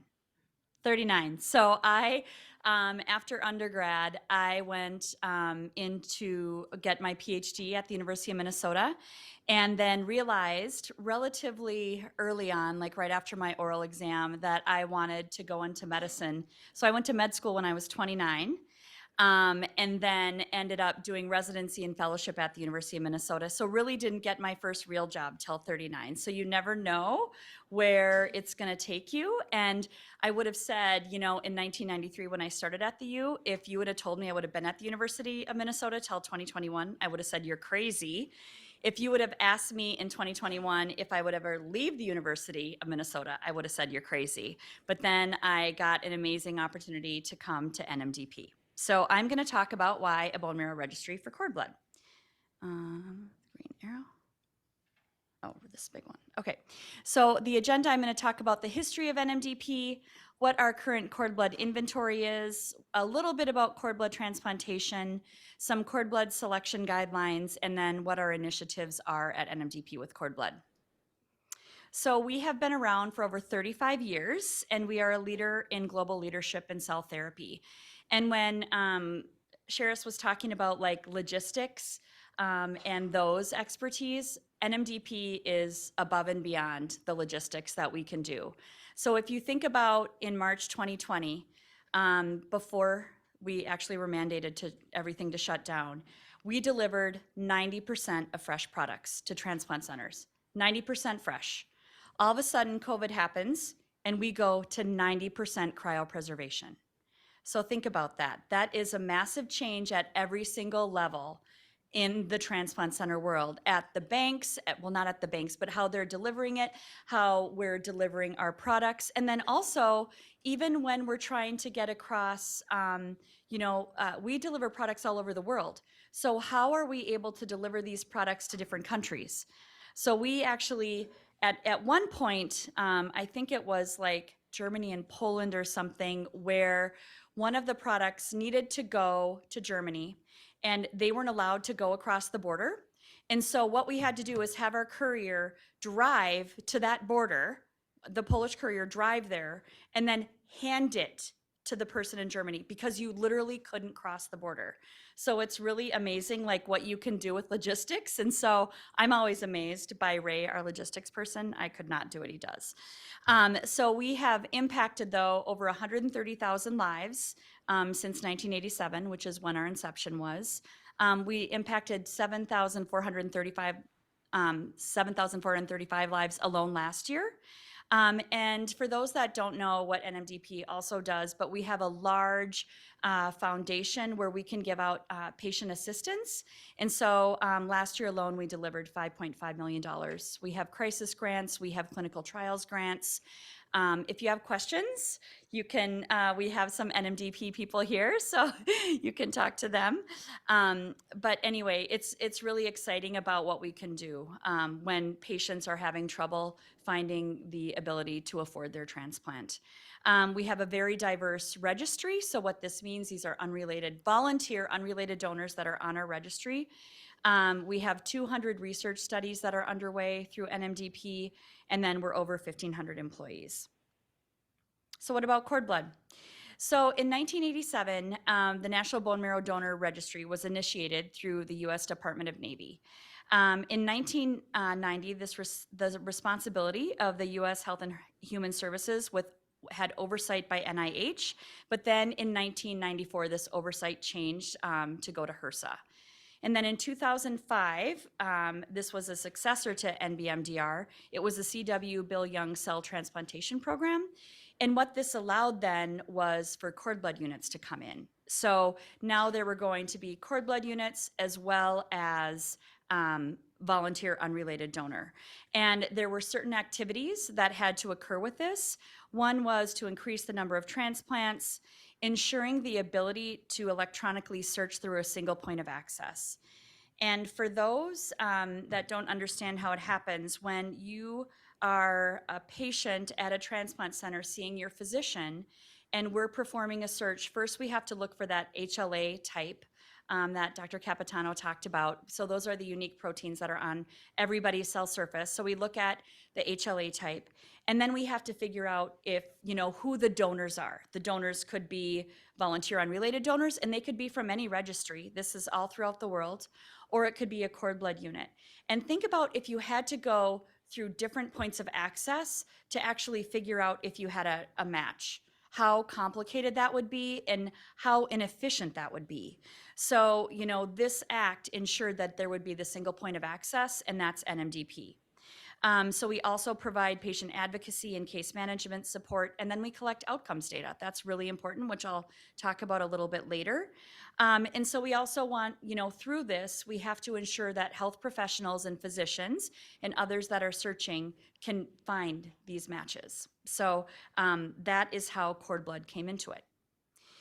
So this is our current, I'm going to just briefly talk about cord blood banking history, because if you think about it, when NMDP first started, it was because of Laura Graves, who was a little girl who had ALL, and her dad couldn't understand why we couldn't do an unrelated donor transplant. And how do we find donors? You need a registry in order to do that. And that's how NMDP began. But if you think about cord blood, right? So Matthew Farrow, we've heard about Hal Broxmeyer. You have these cord blood units, but how can you search for them if you don't have a bank that you can go to? You need supply to meet the demand. And so it's really exciting so 1988 was the first transplant with umbilical cord blood. And then in 1993, it was the unrelated umbilical cord blood and cord blood bank. So the National Cord Blood Program at NYBC was formed, which I think is pretty cool. And then in 2005, which is with the CW Bill Young, that's when we started this National Cord Blood Inventory. And they passed this act to ensure that there would be 150,000 units of cord blood to be available and to be high quality. Now, I practiced medicine before we had this FDA BLA license. So, it was cord blood banks do an incredible job. They always ask the moms and the moms all these questions to make sure they're healthy, to make sure the cord blood units that are in the bank, are going to be quality units. But it wasn't mandated until 2011 from the FDA. And so these are the number of licensed banks that we have. And I, when I was a practicing physician at the University of Minnesota, I treated a lot of patients with either cord blood or matched sibling donors. That's all I did, literally, umbilical cord blood or matched siblings. And so I remember talking to families, and I think there was a question about, how, for Ariane, about the double cord blood. To me, it was like, when I talked to my patients, it was, there's a number of stem cell sources, but I think umbilical cord blood is going to be the best for you. You have leukemia. We have excellent outcomes with it, and it's available right now. And so that's how I spoke to my patients. But then in 2011, when we had licensed units, so that means that they're coming from a licensed cord blood bank, or unlicensed units, they were still good units and we still use them. And so, but as part of that, NMDP actually holds the IND for transplant centers that don't have an IRB approved protocol.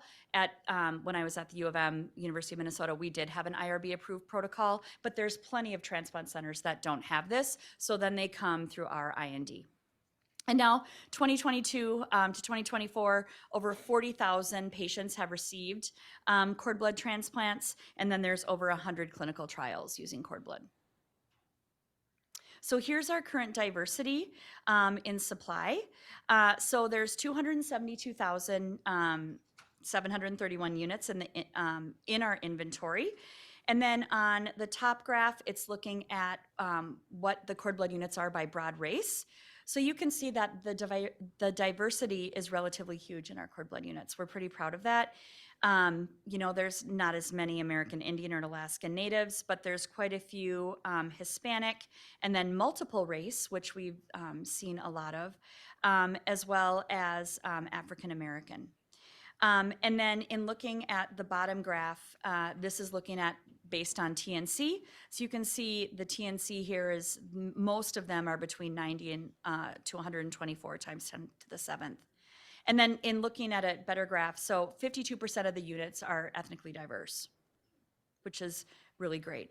And then here is looking at our data from NMDP. So this is the patient ethnicity at the top.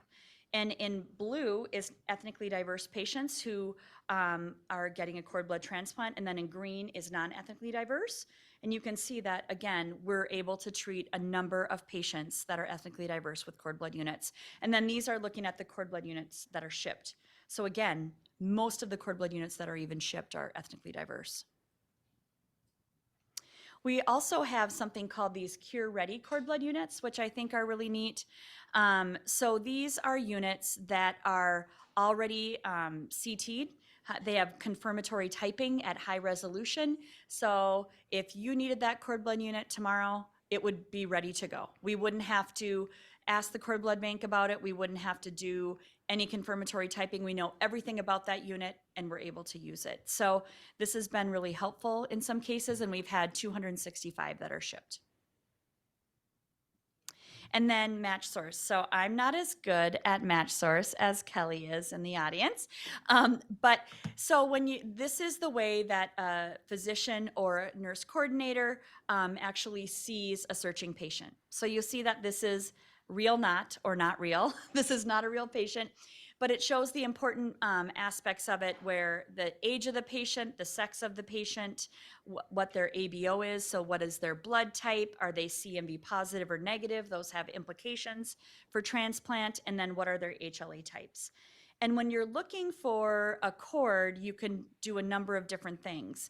You can put in what cell dose you want for both TNC and CD34, what HLA match you want, what are some quality characteristics, and as well as international versus domestic. So you can basically click all of these things, and then this list comes up. And these are all the potential matches for a patient. And it's really complicated, but it's beautiful in that we're able to do this very readily, and basically within, an hour or two. I don't know, Kelly will probably be like, that's a little fast, but it's very fast. And just that there's, 41 million registry people, and then 272,000 cord blood units. Like, that's impressive for one patient that you could search for. And so this is what a physician sees, and then they can make that decision about what's going to be best for their patient.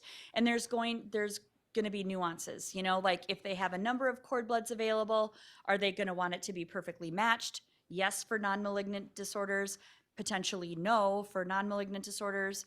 Are there other aspects? Do they want it to be CMV positive, CMV negative? All cords are essentially CMV negative. The mom might have been CMV positive. But then other things are, what about the ABO? So if I'm treating a non-malignant patient, for example, and the non-malignants they have a genetic disorder that they're born with, or like sickle cell disease, you might want to, if you have the possibility, to actually ABO match them, because a lot of times after transplant, these patients get hemolytic anemia related to their ABO incompatibility, and that what that means is that their body is destroying their red blood cells, and it's one of the complications post-transplant, especially in non-malignant disorders, and can be a real bugger to treat. So if you have possibilities like this, and then even thinking about what, Dr. Milano just spoke about, right, UM171, if you can get away with, a smaller cord, that would be great. So cord blood transplant. So what are the beauties of it? It typically doesn't cause acute graft versus host disease compared to other stem cell sources. It doesn't require an exact of a match to an unrelated or related donor. And then, we can definitely use mismatches. And then, Dr. Waddell was talking about newborn screen. So when, newborn screen has changed dramatically in the last, 5 to 10 years, where we are able to diagnose things so much earlier. And as he was talking about severe combined immunodeficiency, so before you wouldn't know that that patient had that. And the only reason you would know that is because they got a life-threatening infection and potentially died from that. Now on newborn screen, you see that they immediately go into the hospital and they wait for their life-saving therapy, literally. They wait for their transplant, or if there's a gene therapy trial, they go on that. And there's a number of other things: Hurler's disease, adrenoleukodystrophy, bone marrow failure syndromes. Krabbe disease is another disease. I didn't put that on here. It's non-malignant. We are now detecting it on newborn screen. That patient needs to be transplanted within a month of that baby being born, or they're not going to have fantastic outcomes. And truly in that case, cord blood is obviously the best source for that patient. And so it's working with, in that case, what you really need to do is work with a number. You have to work with your cord blood bank. You have to work with your transplant center. You have to work with the insurance so they understand that you need this stat, because during that time, you also have to start to prep the patient. So I think as we get more sophisticated about what disorders we're going to find on newborn screen that are treatable with umbilical cord blood, that's going to be key. And maybe new processes are going to have to evolve on how we treat these patients, because the typical way that you wait for a cord blood potentially and wait for insurance, approval is not the way to go in these life-threatening situations. And then obviously acute leukemias and lymphomas, and then myelodysplastic syndrome. So CIBMTR. Dr. Milano showed one piece of data from CIBMTR. I briefly want to talk about it and show a little additional data. So CIBMTR is a collaboration between NMDP and the Medical College of Wisconsin. And what it stands for is the Center for International Blood and Marrow Transplant Research. And this is this is our outcomes database. And as a scientist, the only way that we can make things better is if, first of all, we know what we did and then can see the outcome. Because you can never know if what happens if you didn't write things down or do things in a very methodical way. And that's what the CIBMTR does. So essentially, there's transplant essential data that has to be reported on all transplant patients. And this is for allogeneic. Autologous is not as robust, and that's not required. But for all allogeneic transplants, they have to be reported through CIBMTR. And that's why we've actually been able to make huge changes in the way that we treat patients, in the way that we develop novel therapies, in the way that we do transplants. And so Dr. Milano, next slide, I think, is what he showed. This is just looking at the number of first transplants that we reported to the CIBMTR in the United States. Years are on the bottom, and then the number of transplants, you can see they just continue to go up compared to 1980 when we first started looking at this. So it's around 8,000, 8,500 allogeneic transplants per year. And then again, this is looking at this donor type. So, and what Dr. Milano pointed out, which is true, we've seen that cord blood essentially peaked in 2012 and then has since decreased and is about, in the 300 to 400 range in 2021. And we have seen a decrease in the last year or two as well. And this is, because there's been new therapies, the way that we do GVHD prophylaxis with mismatched unrelated donors, for example, where we use post-transplant cyclophosphamide, which was done with the haplo setting. Now we're doing it in the mismatched unrelated donor setting, so we've seen good outcomes with this. And then also, there's other ways. A number of pediatric centers, for example, are doing T-cell receptor alpha-beta depletion, which means that you get rid of all of the T cells that are in that product. And then the benefit of that is that if there's no T cells there, you actually don't have to, or there's very few, you don't have to give medications to prevent graft versus host disease. And you may be like, well, why does that matter? Well, those medications make people miserable. They create a lot of other problems.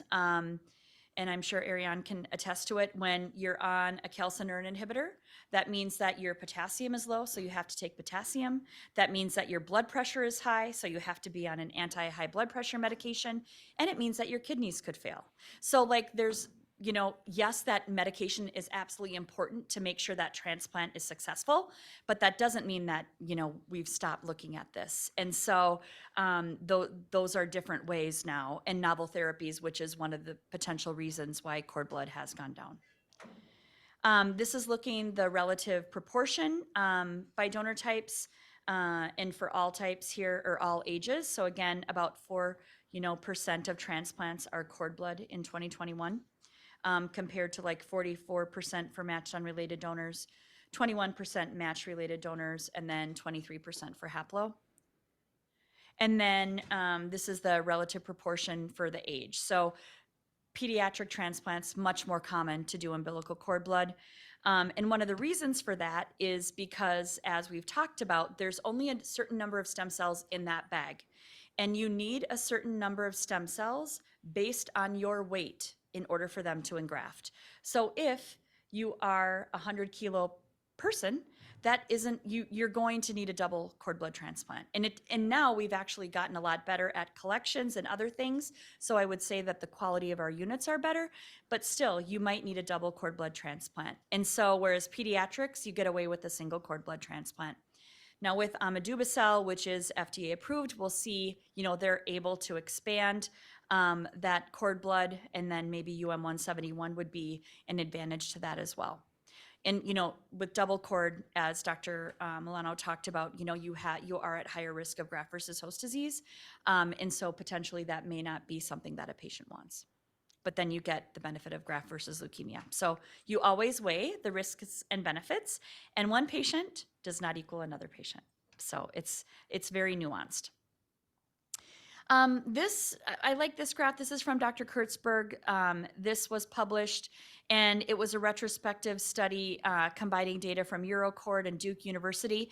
And really, the point of this is to show how far we've come with transplants and how much they've improved. So they looked at, common things, so survival, neutrophil engraftment, acute GVHD, chronic GVHD, as well as a number of others that aren't shown here, at different time courses when we did transplants. So, I think I can barely see this, I'm really sorry, but basically for the probability of survival, blue, I believe, is less than 2005, and then red is 2005 to 2010, and then green is greater than 2010. So you can see that the probability of survival improves as transplants are done, with greater than 2010. So after 2010 to 2019, which isn't surprising, we've gotten a lot better at our supportive care. We understand transplants so much better. You can also see that neutrophil engraftment has improved over time, and then GVHD has lessened both in acute and chronic. So as we get better with transplants, the outcomes are going to improve. So one of the important things that we wanted to try to level set is that what are some guidelines that physicians should be using to choose a cord blood unit? Because obviously not all cord blood units are created equal. There's going to be smaller units, there's going to be larger units. And as I said, we need a certain number of stem cells in order to engraft. So these guidelines were created jointly with the NMDP Histocompatibility Advisory Group, which consists of key opinion leaders in immunogenetics and transplant, and are based on current and relevant data that support optimal HLA donor recipient matching criteria, and then other factors that affect graft selection. So these are the current guidelines. There's certain things that are mandatory or not recommended. And then also looking at the doses. Now, use of red blood cell replete units, we definitely don't recommend that. You can actually get, especially if you're ABO mismatch, you can get a life-threatening anaphylaxis reaction to that product. And it's happened before. And so we do not recommend red blood cell replete units. And then, you know, as we've also heard, well, cryopreservation, 30-year-old units can still engraft, which is pretty cool. I would say if I had the choice between a unit from 2021 and 2010, you know, I'm still going to go with the 2021 unit probably, because I feel that, you know, banking has gotten slightly better. But I think what's a testament probably to what was done back then is the methodical way in which we determined what was the best way to do something. And it's still stuck, which is pretty impressive. And then looking at the HLA match, so the resolution. But I think the key things here are their doses. So a TNC of greater than or equal to 2.5 times 10 to the 7th per kilo, and then CD34 of greater than 1.5 times 10 to the 5th are for a single unit, and then that decreases with the double unit. And that's kind of key. One thing that Leland Matheny is looking at through CIBMTR is we wanted to look at cord blood transplants within the past few, 5 years, for example. I actually don't know the exact timeline. I think it's 5 years. And then how many of them chose these unit guidelines? And basically, less than 50% chose those guidelines. And so what we want to look at are what are the outcomes of those patients to see if there's differences. And if there are, I'm assuming there will be differences, but we haven't looked at the data.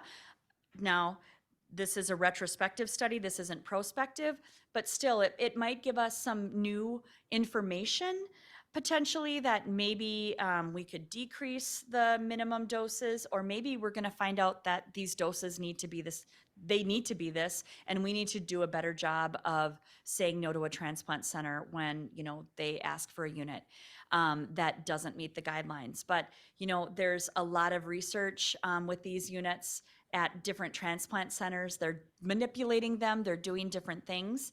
And so I think that's gonna be probably key to this study. But hopefully we'll have data for this within the next year. Now, I like to show this graph. This is by Martin Myers. He's one of my amazing colleagues who knows more about HLA than almost anybody. And looking at the size of cord blood unit. Because if size matters, right? And if there's not a lot of available units, then that's going to be a problem. And so this is looking at the top. These are all adult patients. And then looking at 8 out of 8 cord match rate, 7 out of 8, and then 6 out of 8. And then ethnically diverse patient populations are on the bottom. And you can see that, if looking at different doses too, that if cord blood unit size wasn't an issue, that there's many more cord blood units that are available. And then not surprisingly, as you get less of a match, this just increases. But, currently cord blood size is a problem or is an issue. And so hopefully with some of these new technologies, then maybe we can get away with less of a cell dose. I'm going to briefly talk about some other initiatives. So Dr. Milano had briefly mentioned this. This is our cord blood transplant immersion program that we're really excited about. So the purpose of this is, as we've discussed, if there are transplant centers that don't do cord blood transplants, they're probably not going to do a cord blood transplant if they've never done it. Or if a new physician that was trained in fellowship is going to a place where not a lot of cord blood transplants are done, we want to give them the tools that they feel comfortable to be able to do this. And so this is our program. It's with HRSA. We have 2 junior physician mentees. One specializes in adult transplant, the other specializes in pediatric. And it's a 2-week immersion program where they're on site. So, which is really cool. And then we have a number of educational modules that were created by leaders in the cord blood community that I will show and that we're happy to share with, anybody can look at them. And really it's to establish the next generation of physicians for them to understand that cord blood is an option, and then potentially train their colleagues.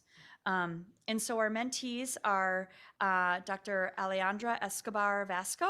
So she's from the Medical College of Wisconsin, and she's going to be with Dr. Kurtzberg, which is great, at Duke University.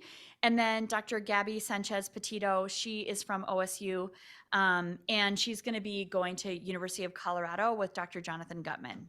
So very excited to see how this goes. And, as we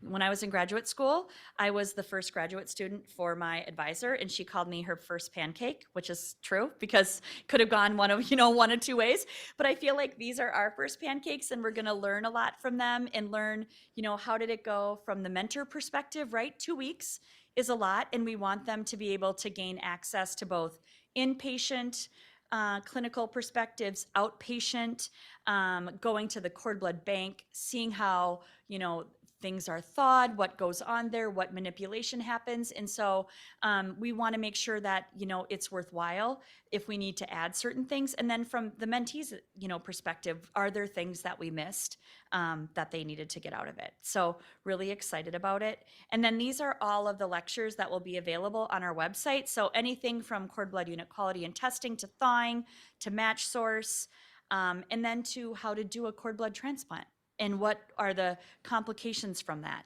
And so really excited about that. And once it's online, I'll let you know, Sheris. Okay. We also have an NMDP cord blood consultation service that Kelly's with as well. And so what this is if a physician has a question at a transplant center about a cord blood, they can contact us, and then we'll have our immunogenetic specialist be part of that discussion along with me. And then we also have Dr. Medhat Askar, who is our HLA specialist and can help with the donor-specific antibodies. So really, it's not for us to tell them how to perform that transplant. That's not in our purview. But it's, in selecting a cord, what are the nuances that they should look at? Are there things that they're interested in? Do we need to dispel myths that, they've heard?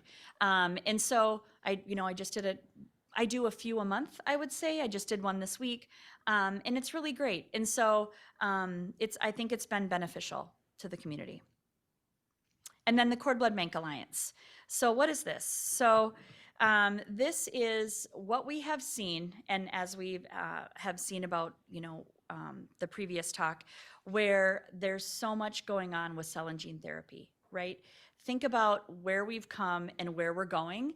And I even think about, when I started practicing, and if I had a patient that relapsed with ALL, there wasn't an option. If they had relapsed multiple times, there wasn't an option. Then it was CAR T. CAR T completely changed the face of relapse medicine. And what's going to happen next with NK? As we've seen CAR NK cells, how are we going to be able to treat patients?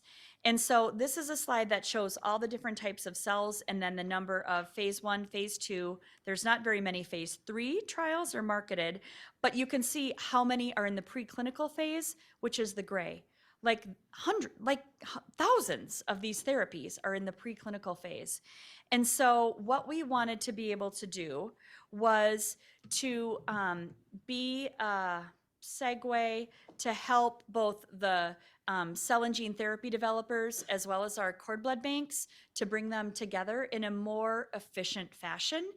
And the reason that I say that is that anybody that's contracted with cell and gene therapy companies or just contracted in general, getting through those nuances can take, 6 months. It takes a very long time. And so the purpose of this is to also bring the wealth and the diversity of our cord blood banks together. So then these cell and gene therapy developers, don't just have to be with one cord blood bank, but can potentially get multiple cord blood banks and say, okay, I'm looking for this HLA type. I'm looking for this specific cell dose. I want it to be cure something, you know, and we will be able to then curate a search list for them that they're able to use. So the proposition for the cord blood banks is that it's less time consuming and more efficient for them, and potentially getting them additional contracts and additional business, especially for units that could be for research only and wouldn't be used for a cord blood transplantation. And then the benefit for the cell and gene therapy developers is also getting a wealth of knowledge from these cord blood banks. So we started this, and it's an existing network of cord blood banks that support this. We've been at it now for about 1.5 years. We're getting much better at it, I would say. And so I think it's really exciting. So I am going to end there and thank everyone for allowing me to talk about NMDP and why a bone marrow registry for cord blood today. Thank you. Fascinating. Dr. Stefanski, thank you. Any questions for her? I love that you are able to take this very high level information and kind of present it in a way that everybody understands. So thank you. That's a gift to do that, right? Yes. So I wrote my questions down because I knew I would forget. But first of all, I love that you had a little cart on there. So I'm imagining that the transplant doctor who's searching on the first slide, Yes. Yeah, they yes. can put the cord in the cart? Yes, that's true. Kelly is the queen of that match. Oh, you're the queen today. So let's. So yes, but you literally put it in a cart. Wow. Yeah. Wow, that's so cool. Okay, but my real question is, so years ago, I had the opportunity to tour CBR very early on when they first moved to Tucson. And I know that they were very instrumental in much of the early work done with regenerative medicine. Cerebral palsy, autism with Dr. Kurtzberg, and many of those kids that parents had privately banked their cords were able to go to Dr. Kurtzberg and have this amazing therapy. In fact, we have a family here that's going to be talking about that in the near future. Awesome. But I noticed in previous talks that I've been to, occasionally I'll see a private bank up there, ViaCord and CBR and, you know, all the different private banks. I'll occasionally see a publicly donated cord. And I'm thinking that they must have been able to go back. They obviously processed the cord. It went on the registry. So that child and their parents came forward. They were able to pull that cord back, I'm guessing.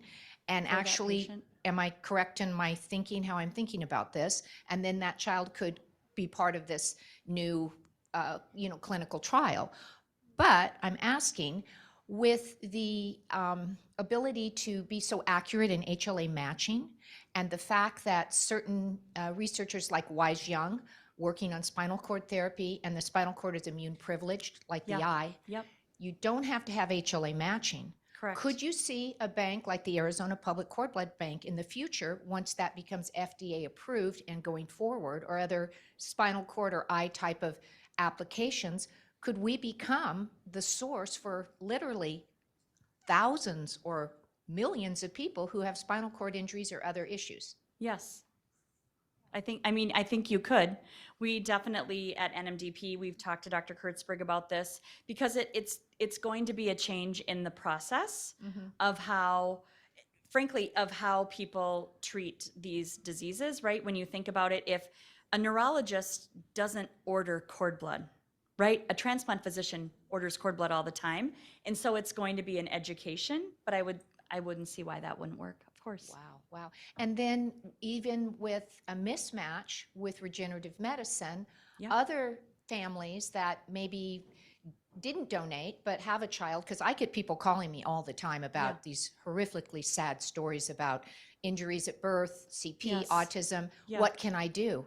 Well, unless you privately banked your baby's cord, there's really... The hope would be that you could use an off-the-shelf product that could be HLA mismatched, and then it wouldn't matter if you banked that child's cord blood or not. Wow. Awesome. Yeah. Thank you. Yeah. And that's the beauty of cord blood too. It's off the shelf. Awesome, thank you. Great question, Charis. Any other questions? All right, one more round of applause for Dr. Stefanski. She's brilliant. Thank you. Thank you, thank you. And I made it down the stairs. Yes, yay, down the stairs. Nobody's fallen yet. I probably just jinxed myself. All right. So now we're going to turn things over to the lovely family at the back of the room. Luke Fryer is a cord blood transplant survivor. Luke was diagnosed with cerebral palsy when he was just 12 months old. Everything about Luke's gestation and delivery appeared normal. It wasn't until he was about 9 months old that his parents noticed that he was not reaching important milestones in his development. Their fears were validated when he was diagnosed at the age of 1. Fortunately, Luke's parents banked his umbilical cord blood, and Luke received a stem cell reinfusion at Duke University when he was just 15 months old. He's now 15 years old, playing sports with his peers, and is even getting ready to learn how to drive. Welcome Luke to the stage to share his story along with his mom, Rachel.